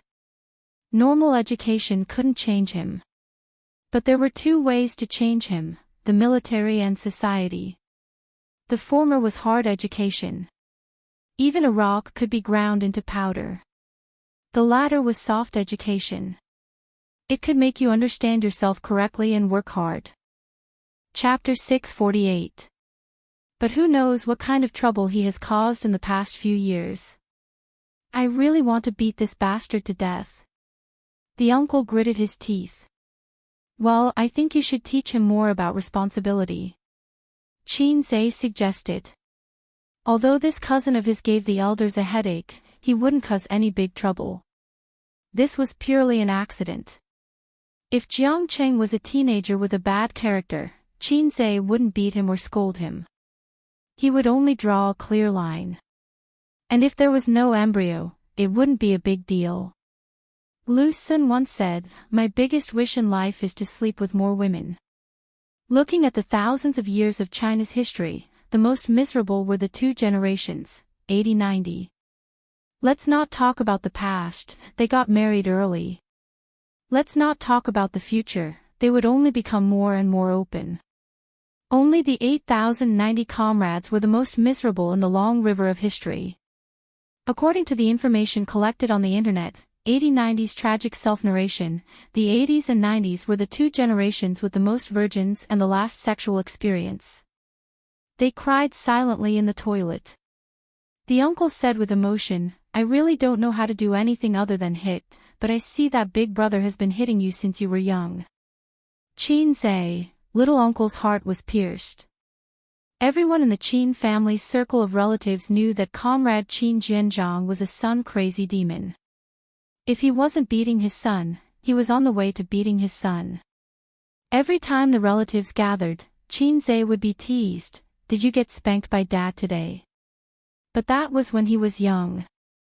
As he grew older, the number of times the old man hit him decreased exponentially. Now, if the old man still dared to hit him, Qin Zhe dared to say, "If you hit me, I will give your daughter an injection." But when he was a child, he did tremble under his father's crotch and tried his best to grow into a straight white poplar tree according to his father's ideas. Filial sons were born under the rod. This sentence made sense, but the price he paid was a little tragic. Qin Zhe's interest in chatting was summed up by his uncle's words. He waved goodbye dispiritedly. "Ching Ching, send your cousin downstairs." Little Aunt ordered. Jiang Qing replied with an "oh" and silently followed Qin Zhe out. The two cousins entered the elevator in silence, and Jiang Qing pressed the button for basement 1. "When did you get together with that little girl?" Qin Zhe asked. Jiang Qing turned his head and looked at him carefully. He silently took a step back. "I'm asking you a question." "I won't hit you." Qin Zhe rolled his eyes. "Cousin, it's not sex, it's love. Your words are so vulgar." Young boys and girls were like this.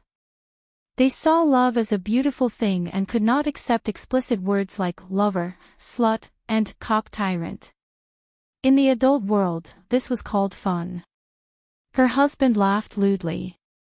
"Little slut, I'll make you cry and call me daddy tonight." His wife laughed. "Come on, let's be merry. I love chicken crispy." If the young boys and girls heard these words, their mentality would collapse. After being glared at by Qin Zhe, he shrank his head and continued, "At the end of last semester, we signed up for the class teacher's holiday training class together. During the summer vacation, we started to get familiar with each other. We often took the subway home together. From time to time, I would treat her to food and milk. Her family is not very rich." Qin Zhe understood and nodded. After a while, a tortoise fell in love with a green bean. She became your girlfriend and drank your milk. Jiang Qing argued, "It's not a tortoise falling in love with a green bean. We were in love at that time." Qin Zhe chuckled and said, "Even after enrolling in the training class, your grades are still trash. Did your uncle report your class teacher?" When Qin Zhe was in high school, it was basic for teachers to open private classes. If there was a demand, there would be a market. All parents in the world wanted their children to become dragons and phoenixes, even if their children were bad students. In these years, the act of teachers opening private classes was prohibited. It was still the same sentence. If there was a demand, there would be a market. Private classes still existed, but there were fewer of them. They were low-key and hidden. I've improved from 30th place to 25th place. Jiang Qing was unconvinced. Qin Zhe looked at him from the corner of his eyes. Grade? Jiang Qing. Class. Qin Zhe sighed in exasperation. Trash, at least you have half of my Qin clan's bloodline. How can you be so useless? Your uncle is a university professor, your mother graduated from university, your cousin is a top student at Fudan University, and your cousin. I don't need to emphasize this. Jiang Qing said weakly, you worked so hard to get into a garbage university. Garbage university? What the F***ck? For a Shanghai local, the difficulty of getting into a university was many times higher than that of students from other provinces. Qin Zhe slapped him against the wall of the car. He couldn't even buckle down. It's fine if your dad stabbed me in the heart, but a little puppy like you also came. Qin Zhe hated little puppies the most. They looked delicate and weak on the surface, but they were harder than anyone else. You said you wouldn't hit me. Jiang Qing felt wronged. I'm too lazy to talk nonsense with you. Qin Zhe paused and went straight to the point. What I want to know is when you broke in. Jiang Qing thought about it and understood. His face showed a man's pride. Cousin, in fact, getting a girlfriend is very simple.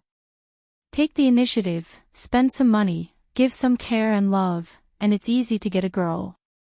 Qin Zhe said angrily, you shut up. I don't know how to fall in love. Do I need you? I had a girlfriend in junior high school, but I'm smarter than you. I didn't cause any trouble. Jiang Qing was stunned. He didn't know why his cousin was suddenly angry. We were honest with each other at the end of August. Jiang Qing answered truthfully. Qin Zhe thought about it. It started at the end of August. She was pregnant at the end of October. 2 months, in other words, they had an embryo in September. So fast. Was it because puberty was easy to be frightened? Why didn't Su Yu's stomach improve? Was it because she was too old? Although her skin was as delicate as a young girl's, and her figure was very slim, it didn't change the fact that she was older than the girl next door. But Qin Zhe's good Chinese medicine knowledge told him that it wasn't because of age. At this moment, the Edo 48 hands flashed through Qin Zhe's mind. Bang!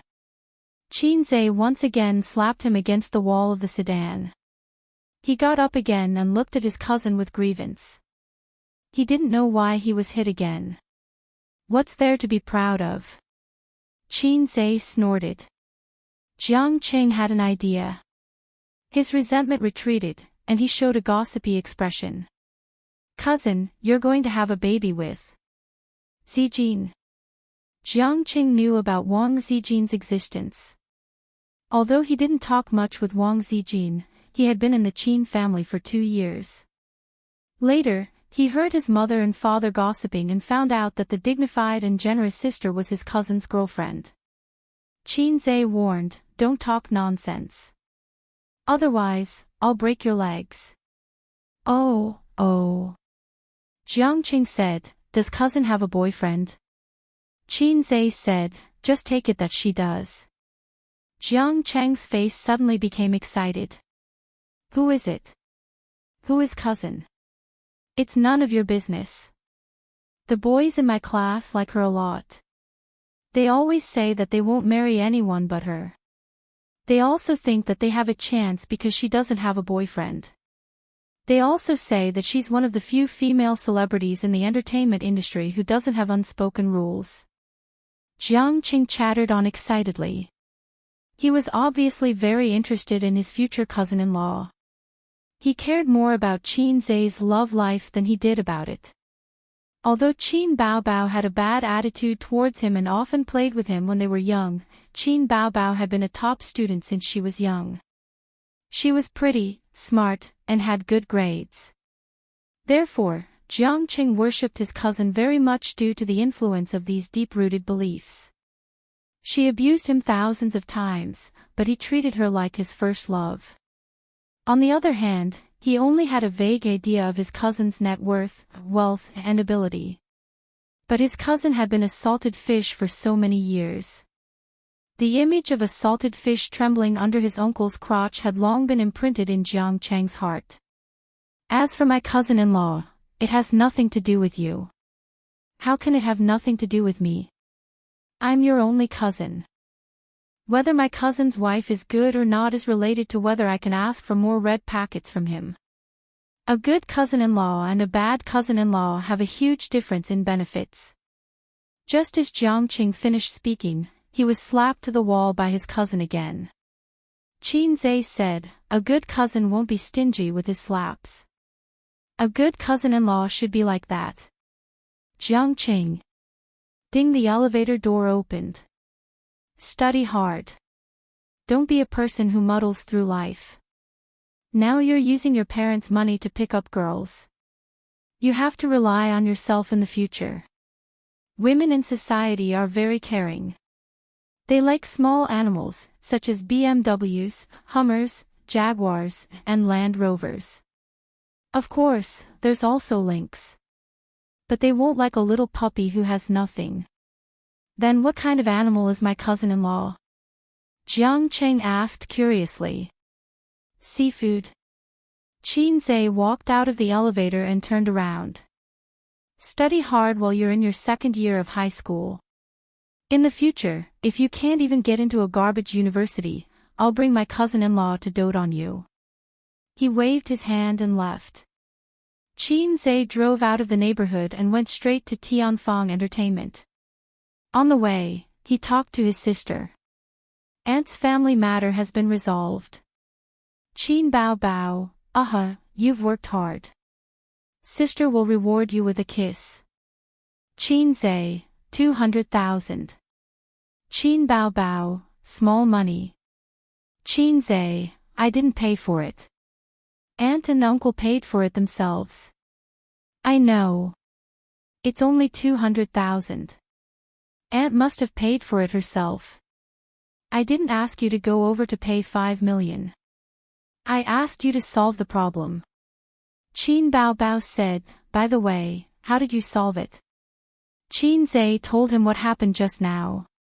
His sister laughed especially happily on the other end of the phone, giggling like a little hen.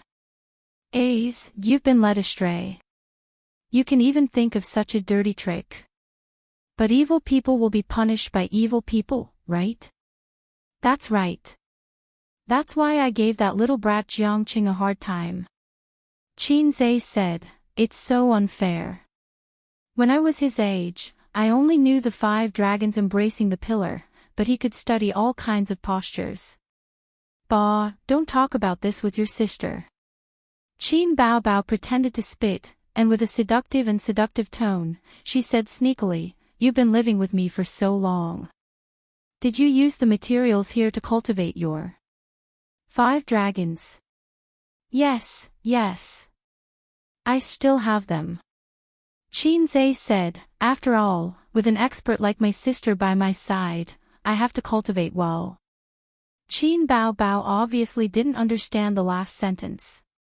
After a moment of silence, she asked tentatively, really? Don't worry. I've cleaned you up. There won't be any accidents like the swimming pool. Get lost. His sister roared and hung up the phone. Qin Zhe snorted. She said that he liked to flirt, but she was different. She was obviously a coward, but she pretended to be calm and seductive. Qin Baobao felt indignant. She sent another message to him. I'll give you something exciting. His sister's so-called excitement was at most a kiss on the lips. She probably felt that she was going to die from excitement. Qin Zhe ignored her. After the car stopped and they walked to the elevator, he replied, what kind of excitement? His sister replied instantly. She sent a picture. It was a contract. Qinze swiped his finger across the screen and zoomed in on the picture. He saw the bold words, menswear. Qinze asked, "Is this the contract from last time?" Last year, when his sister had just become popular, this magazine had invited her to be the cover girl. They claimed that they came with great sincerity and enthusiasm, hoping to cooperate with his sister. Qinze had heard of this magazine before, but unfortunately, he couldn't bear to spend money on it. Besides, to him, the trendy men in the magazine were not as sexy and attractive as the cover girls. They had long legs that could make a young man's mouth go dry.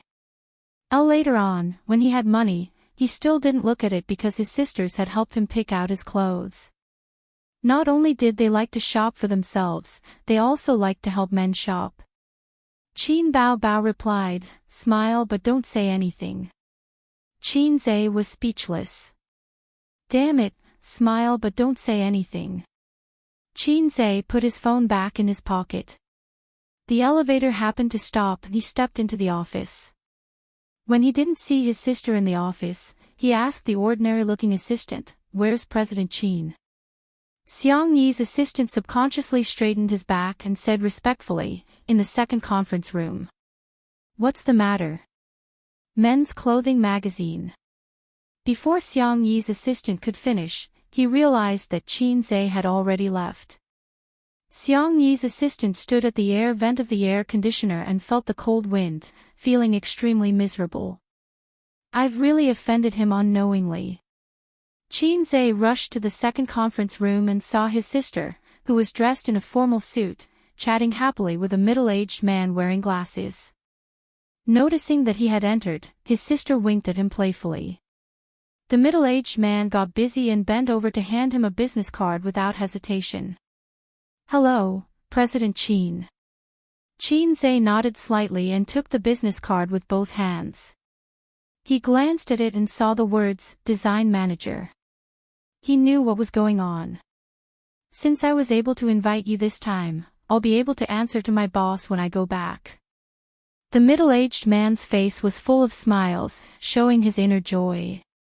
"Actually, I've wanted to cooperate with your magazine a long time ago, but I wasn't confident back then." Qin Bao Bao smiled.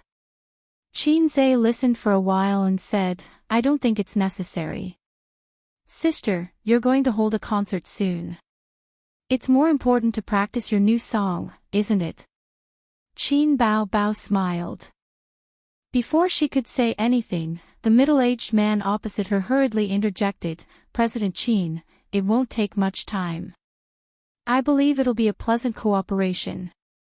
Qinze said calmly, "I'm busy, I don't have time." The middle-aged man was speechless.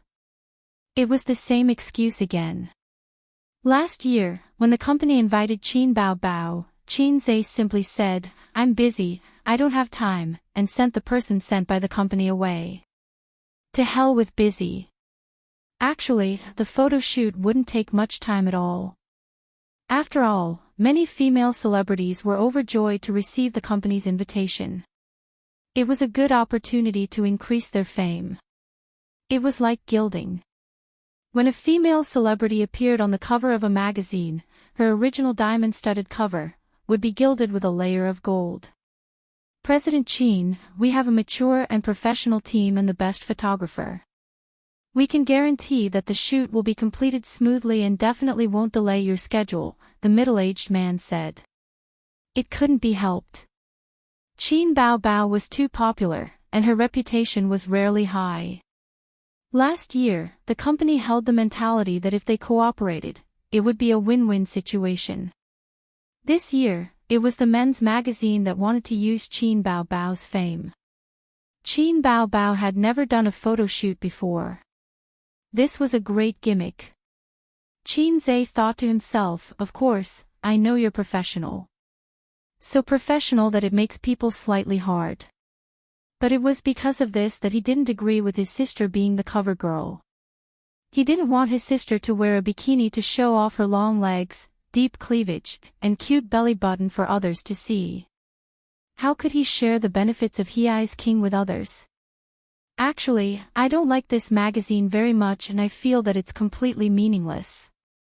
Don't misunderstand. I don't have any opinions about your magazine, Qin said. The middle-aged man's mouth twitched. Don't misunderstand. No opinions. Then what do you mean by having opinions about our magazine? His tone was slightly displeased.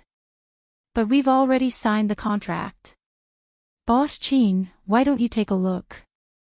Qin looked at his sister in shock. He knew that his sister also didn't like wearing revealing clothes in front of outsiders. She signed the contract, just to provoke him. Qin Bao smiled slyly and opened the contract to show him her beautiful handwriting. Are you surprised? Is it exciting? Qin, damn it. I don't care if you've signed the contract or not. Qin said with a dark expression. I have money. What's the big deal about liquidated damages? He glared at her and got up to leave. Hey! Qin Bao panicked when she saw his terrible expression. She got up and grabbed his right hand. Take a look at the contract first. Qin, let go of my ex-girlfriend. The middle-aged man. Qin Bao said in a soft voice, sister was just joking. Ace, take a look at the contract. She had to act like an elder sister in front of others. Otherwise, she would have been hung up by now. Qin opened the contract in confusion and read 10 lines at a glance. He glared at his sister and said angrily, then I won't object. Chapter 649. Qin felt that he had overreacted. It was mainly because of the anger from his aunt's family. It made him irritable. Lu Sun said not to be anxious. Take some medicine and it will not be a big problem. Look, a celebrity is a celebrity. It is worth learning. He spent a few minutes going through the contract and knew why his sister agreed to do the photo shoot. It was because the client had the right to choose the clothing requirements. That meant his sister could choose not to wear a bikini, show her cleavage, or stick out her white butt. Qin said, this is not in line with your magazine's aim of stepping on the line. The cover of the men's magazine was more than enough to be the cover of a movie in Hong Kong in the 90s. But with the cover of art and fashion, everything looked very impressive. If the relevant departments were involved, everyone would say that you are backward and a country bumpkin. And similar behavior of stepping on the line would be suppressed very badly in other industries. For example, the young newspaper seller who would never have a recommendation in his life. He really wanted to curse him. It is already the best that Boss Qin agreed to do the photo shoot. We only ask that the clothes are not so conservative. The middle-aged man said. Sure, Qin agreed. He glanced at his sister as he spoke. His sister, who had telepathy with him, immediately understood what he meant and nodded slightly. Qin confirmed that there was nothing fishy about the contract and was relieved. He said, when will the photo shoot start? The middle-aged man said, this is what I want to discuss with Boss Qin. Our magazine wants to do it as soon as possible. After all, time and treasure. But it depends on your time. I understand. Time is money. So, the day after tomorrow. Qin asked his sister. In this era, everything was about speed. Both parties did not want to delay. Make money fast. Eat fast. Write fast. Fast food delivery, fast letter, fast gunman. Even the woman who lost her footing wanted you to do it as soon as possible. His sister nodded. After sending off the middle-aged man, the siblings returned to the office. Qin lit a cigarette and said, men are quite patient with you. Because I have the face. Qin Bao raised her sharp face. She sat on the sofa with her legs together. Her long legs wrapped in silk stockings were tightly pressed together, and her face was tilted upwards to accentuate her full breasts. They value you because the man behind you is me. If it were any other female celebrity, who would receive such treatment? Qin Zai's gaze swept over his sister's face and figure. He thought to himself, there are also breasts, legs, buttocks, and a small waist. She values you because the man behind you is me. If it were any other female celebrity, who would receive this kind of treatment? Qin Zai said. Qin Bao Bao wiggled her butt. Qin Zai blew out a mouthful of smoke at his sister. Seeing her frowning and waving her hands, he snorted, "Are you happy to be mischievous? Why didn't you say so earlier?" Qin Bao Bao retorted, "That's my own business." "It's none of your business." Qin Zai said, "I don't care. I just don't want you to be scolded by Dad." Qin Bao Bao pursed her lips and moved her butt to his side. "I don't believe you." His sister's gaze seemed to be bewitching and teasing. Under her thick eyelashes, her eyes were sparkling. "It's up to you to believe it or not." "I don't believe it." "All right, it's indeed because of her own displeasure." Qin Zai said, "In any case, I'm the one who slapped her until she grew up." Qin Bao Bao only rolled her eyes at him when he said that he didn't respect his sister, but it was the truth. At first, she was very resistant to being spanked. Later on, she got used to it and even felt quite good. Thus, in the countless times they had sex over the years, she had always been half reluctant. "By the way, there's something you need to deal with." Qin Bao Bao got up and walked to her desk. Her skirt wrapped around her round buttocks. There was a saying that a person's life was like a beautiful woman's buttocks. They were in pairs, beautiful and happy, but a third party must be strictly prevented. The two deputy managers of the Public Relations Department had some conflicts a few days ago. Now they are like fire and water. It has greatly affected the work of the department. Qin Bao Bao pushed a notebook to him. On it was the personnel list of the Public Relations Department. The names of the two deputy managers were circled in bright red. The manager of the Public Relations Department wants to dismiss one of them. The company has a rule that the transfer of the middle and senior management needs to be approved by the general manager, and the resignation and dismissal need to be approved by me. Qin Bao Bao said, "So I have a headache. Which one of them should I dismiss?" Qin Zai held a cigarette between his fingers and tapped on the coffee table. He looked at his sister strangely and asked, "Did he come forward to mediate?" Qin Bao Bao looked helpless. "The manager of the Public Relations Department has mediated many times. I also came forward to talk to them once. But no matter how good it is on the surface, they still fight behind their backs." "What's the situation?" "This is also what the manager of the Public Relations Department told me." Qin Bao Bao looked hesitant, as if she was organizing her words. "Actually, the conflict happened because of a woman. Love rivals fighting each other." Qin Zai understood. Femme fatale.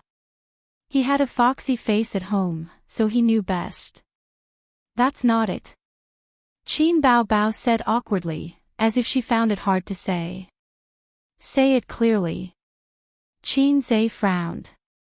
A few minutes later, Qin Zai learned the general situation from his sister. The two deputy managers of the Public Relations Department had a good relationship. After all, they were colleagues.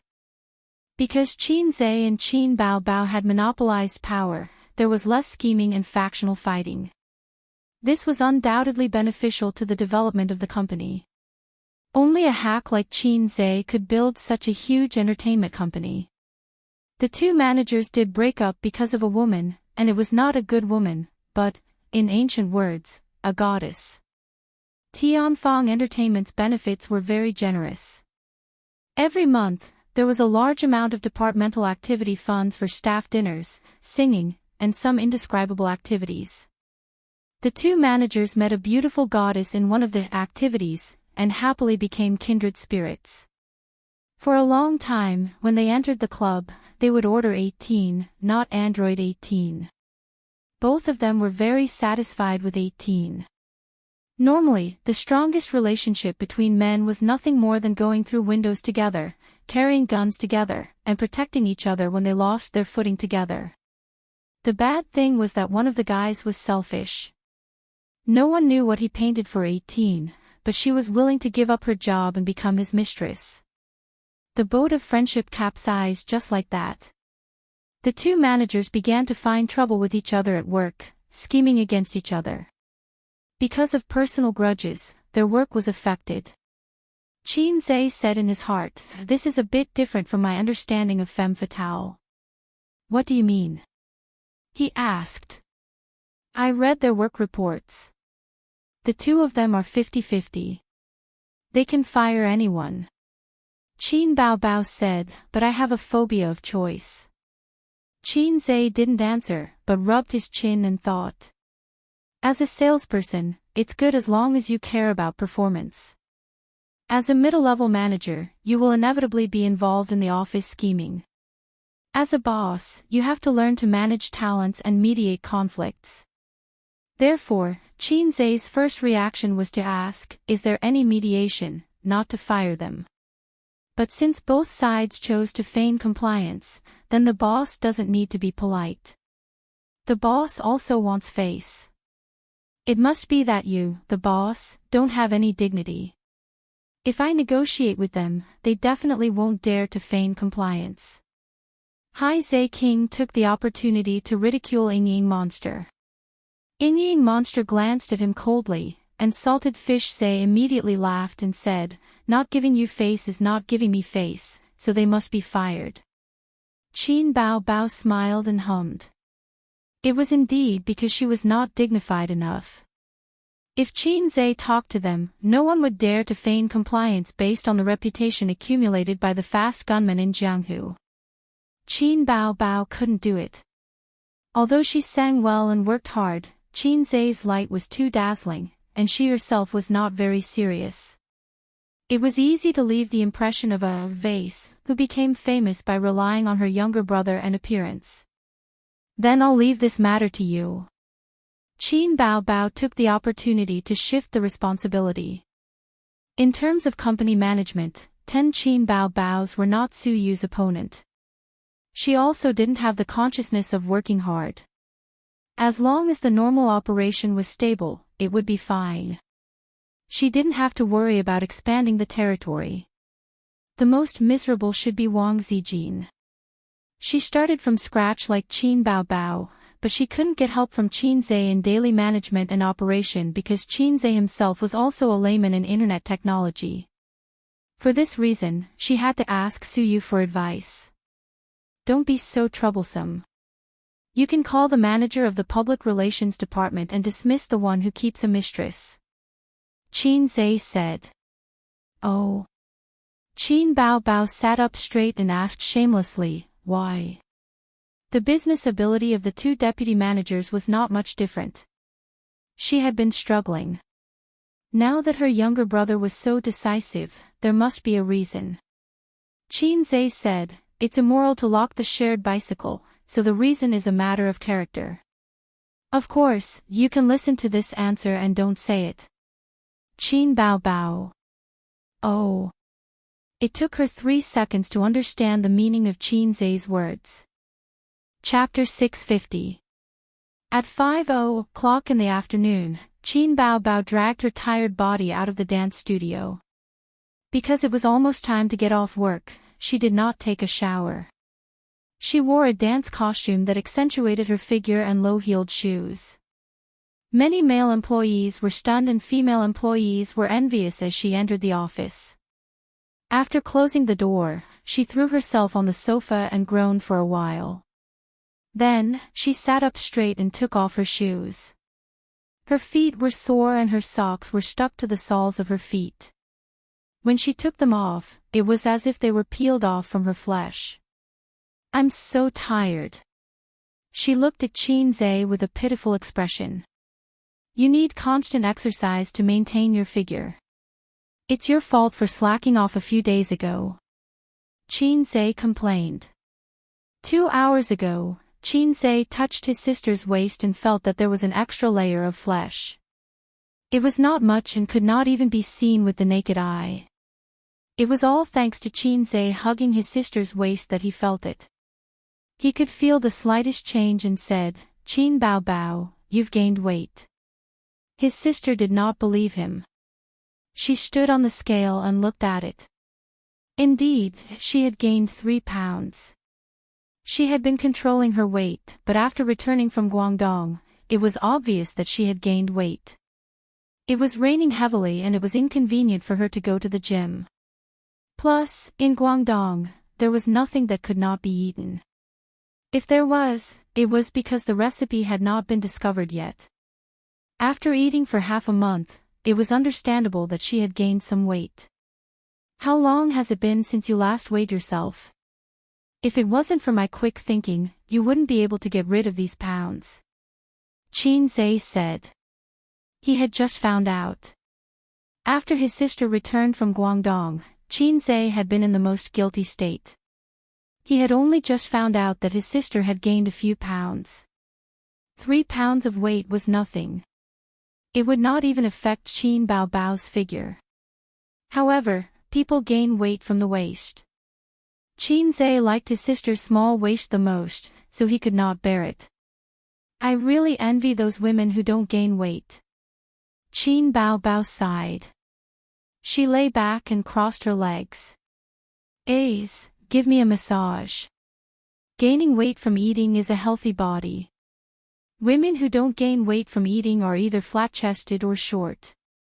Qin held his sister's small feet. Qin had seen a lot of women who didn't get fat no matter how much they ate. He had forgotten if there were any girls who didn't get fat when he was in middle school or high school. After all, he was still growing at that time. Slender figures and thin faces were the norm for young boys and girls. And fat, on the other hand, was different. They were proud to gain weight, but they did not gain weight. From a medical point of view, eating was equivalent to nourishment. Therefore, gaining weight was considered a healthy physique. Gluttony was a physique that would not gain weight. It was still fine in the modern era where resources were abundant, but in ancient times, people with short lifespans would be considered as people with short lifespans. I didn't wash my feet. They're so dirty. Qin pulled over the trash can and took out a bottle of 82 Lafite from the wine cabinet in his office. Anyway, the amount of 82 Lafite the world drank every year was enough to circle the sun 3 times. Lafite was Lafite, and 82 was just Qin's imagination. He washed the sweat off Qin Bao's feet with the wine and wiped them clean with a tissue. He put her feet on his lap and kneaded them carefully. Women's feet were more delicate and slender than men's. They were both bony and fleshy, white and tender. He played with his sister's feet as if he was playing with precious jade. Controlling the extremities of the limbs was not a patent of modern people. The ancients had been doing it a long time ago. The most perverted one was the 3-inch golden lotus. Red brocade clothes wrinkled with every step. Beautiful women danced with golden hairpins. Flying up. Qin pressed the soles of his sister's feet with his fingertips. The instep was crystal white, the soles were red, and there was a thin layer of calluses on the heels. Qin Bao lay on the sofa with her eyes half closed. Every time Qin pressed her acupoints, she moaned softly. Pressing acupoints had always been Qin's proudest skill. Su Yu, Wang Zijin, including Old Lady Li, every woman whose acupoints were pressed by him said yes. His sister was no exception. Even if he didn't have the system in the future, he could still rely on these skills to live freely. In fact, Qin had almost forgotten that he had a system. The low-level system hadn't jumped out to show its existence for a long time. Until 6:00 in the afternoon, when it was time to get off work, his sister went to sleep. Qin didn't wake her up. He called Mou. The day before yesterday, he got the news that the crew was about to finish filming. The long-awaited True Yellow was finally coming out. He had a hunch that this time the company could produce one or two A-list artists, and True Yellow would become one of the most popular dramas in the second half of the year. The income of shooting a popular TV series was more profitable than shooting an equally popular movie. The income model of a TV series was not comparable to that of a movie. Of course, the financial resources and energy invested in the two could not be compared. If this TV series started shooting half a year ago, he might have forced his sister to play the female lead. But when he decided to shoot this TV series, his sister's fame had reached a peak. Playing the female lead was at most icing on the cake. It was better to leave the opportunity to other female artists in the company. Qin Bao Bao's popularity in China had reached a bottleneck. In the future, it would take time to accumulate a foundation. Whether it was a movie, a TV series, or a concert, it was impossible to make her famous again. According to the development route of domestic artists, they would be more eager to take some supporting roles in Hollywood blockbusters. Times were different.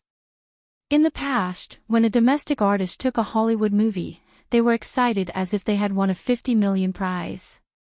Now Hollywood took the initiative to cooperate with domestic artists because they needed them to open the domestic market.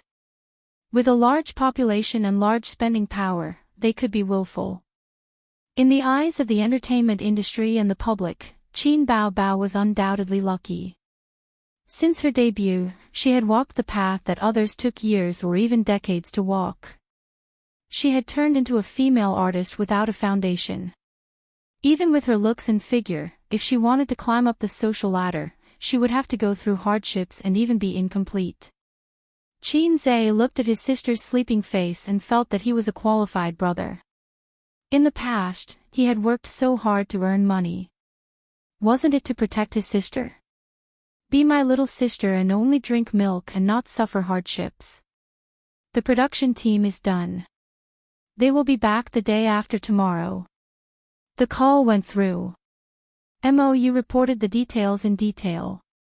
We are also negotiating the film rights. We have been in contact with the Shanghai TV station. That's good. But, the price is not agreed. MOU's tone was a little awkward. The TV station wants to lower the price by 20%. Because our team is made up of internal artists, the investment is not big. The TV series is too expensive. Qin Zhe said, take it or leave it. Don't talk nonsense with them. MOU, Qin Zhe said, come back first. I will talk about the price myself. The copyright was not urgent. Even the vegetable market would bargain. In the world, only specialty stores and supermarkets did not allow bargaining. The phenomenon of bargaining had always existed in the entertainment industry. Some little fresh meat asked for 100 million, but this was not the final price, although there were indeed brainless directors who accepted. Most of the time, the price could be negotiated.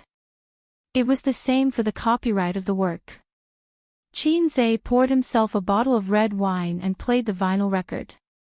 He listened to the music and tasted the wine while waiting for his sister to wake up. The existence of vinyl records had changed from entertainment to antiques. Rich people would collect vinyl records to show their taste. But in terms of sound quality, vinyl records were really good. Qin Zhe and his sister bought vinyl records to show off. Compact discs, cassettes, vinyl records, they were all out of the stage of history. Speaking of compact discs, Qin Zhe remembered something. When he was young, there was a video hall downstairs in the neighborhood where he lived. It was also a chess room. When the old man was young, he was the famous sparrow god. Qin Zhe and the video hall manager's son played very well. Whenever the old man went to play mahjong, Qin Zhe would go with him. Then, he would watch videos with the manager's son all afternoon. Sometimes, his sister would go with them too. Once, when the adults were playing mahjong and the children were watching videos, the store manager's son dug out a lot of compact discs in the store. Qin Zhe picked out a Chinese studio from the vast number of compact discs. Children were especially fond of mysterious ancient movies, but the adults' world was different from children's. Chinese studio was indeed a Chinese studio, but the theme was not fighting and killing. To be precise, it was fighting and killing between men and women. For a moment, the whole store was filled with the sound of beds shaking and women's ah. Below the TV, the boys and girls widened their eyes with a look of "I'm sorry." Not far away, the adults were playing mahjong happily. Suddenly, the background music was forcefully added. After that, the owner of the video hall joked, "Old Qin, your son's taste is too good." After that, the old man forbade Qin Zhe from going to the chess room and video hall again.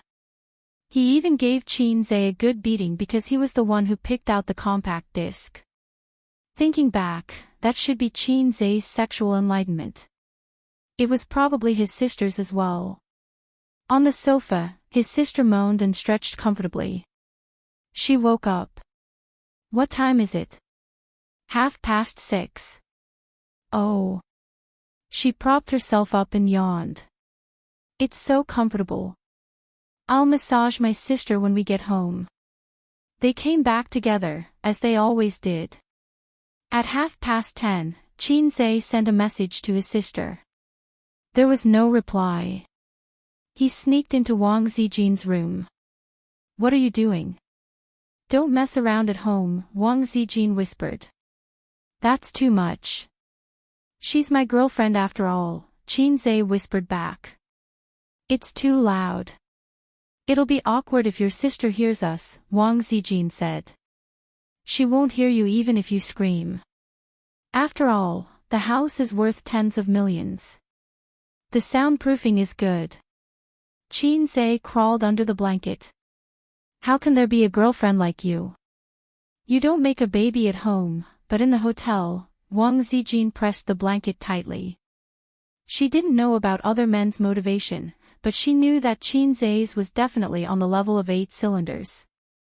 Therefore, it was impossible for him to make a baby in a romantic way.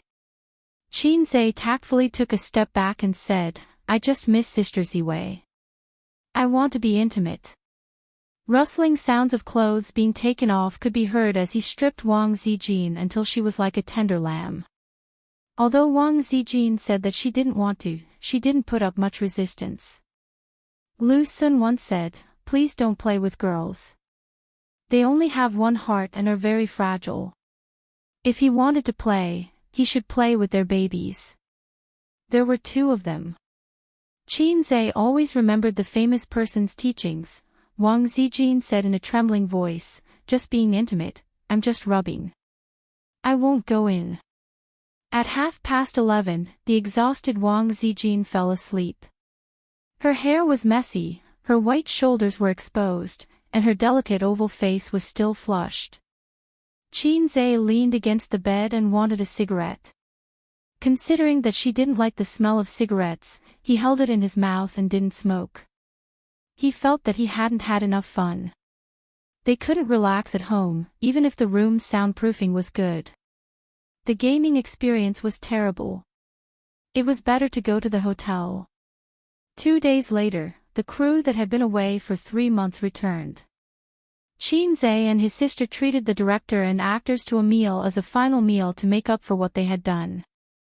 They hadn't seen each other for a few months and many of them had gained weight. Qian Shishi's oval face was even rounder. She complained during the meal, "CEO Qin, I gained 5 kilograms for filming. It's a price worth paying." Yi Lu and Lu Wei, who had also gained weight, nodded. This was Qin Zhe's fault. He had instructed that since they were the imperial concubines of the palace, their thin oval faces would definitely not do. The female artists needed to gain weight so that their faces would become rounder and their figures would become fuller. The entertainment industry was also very divided. Some worked hard to improve their acting skills, while others worked hard to make quick money.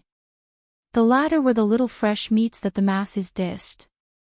Tianfang Entertainment also had little fresh meats, but Qinzai didn't give them good resources. Some of them were already dissatisfied. However, due to the restrictions of the contract, they didn't dare to jump ship. He preferred to nurture these older artists who understood the importance of acting skills. In a few years, the little fresh meats would definitely change their style and improve their acting skills. Because little fresh meats and prostitutes were the same. When they were young, they could do whatever they wanted with their looks. When they were old, they had to think of another way. 5 kilograms of meat is nothing. When the TV series airs, you'll feel that 5 kilograms of meat is worth it, Qinzai said. Only you would dare to say that. Lu Wei raised her glass. To CEO Qin. Qian Shishir fanned the flames. 1 glass isn't enough. 3 glasses. Everyone, don't just drink by yourself. Come, let's toast to CEO Qin. Some people wanted to toast to Qinzai long ago. However, Qinzai's authority at the table and he had revealed that he didn't like to drink before, so not many people dared to toast to him. It wasn't like they could force the boss to drink just because the atmosphere was warm. Employees like that were either stupid or brainless. Because they would leave a bad impression in the boss' heart. Now that someone started, more people started toasting to him. What are you laughing at? Noticing Yi Lu's secretly laughing expression, Qinzai said in annoyance, aren't you my fan? It's your job to drink with me.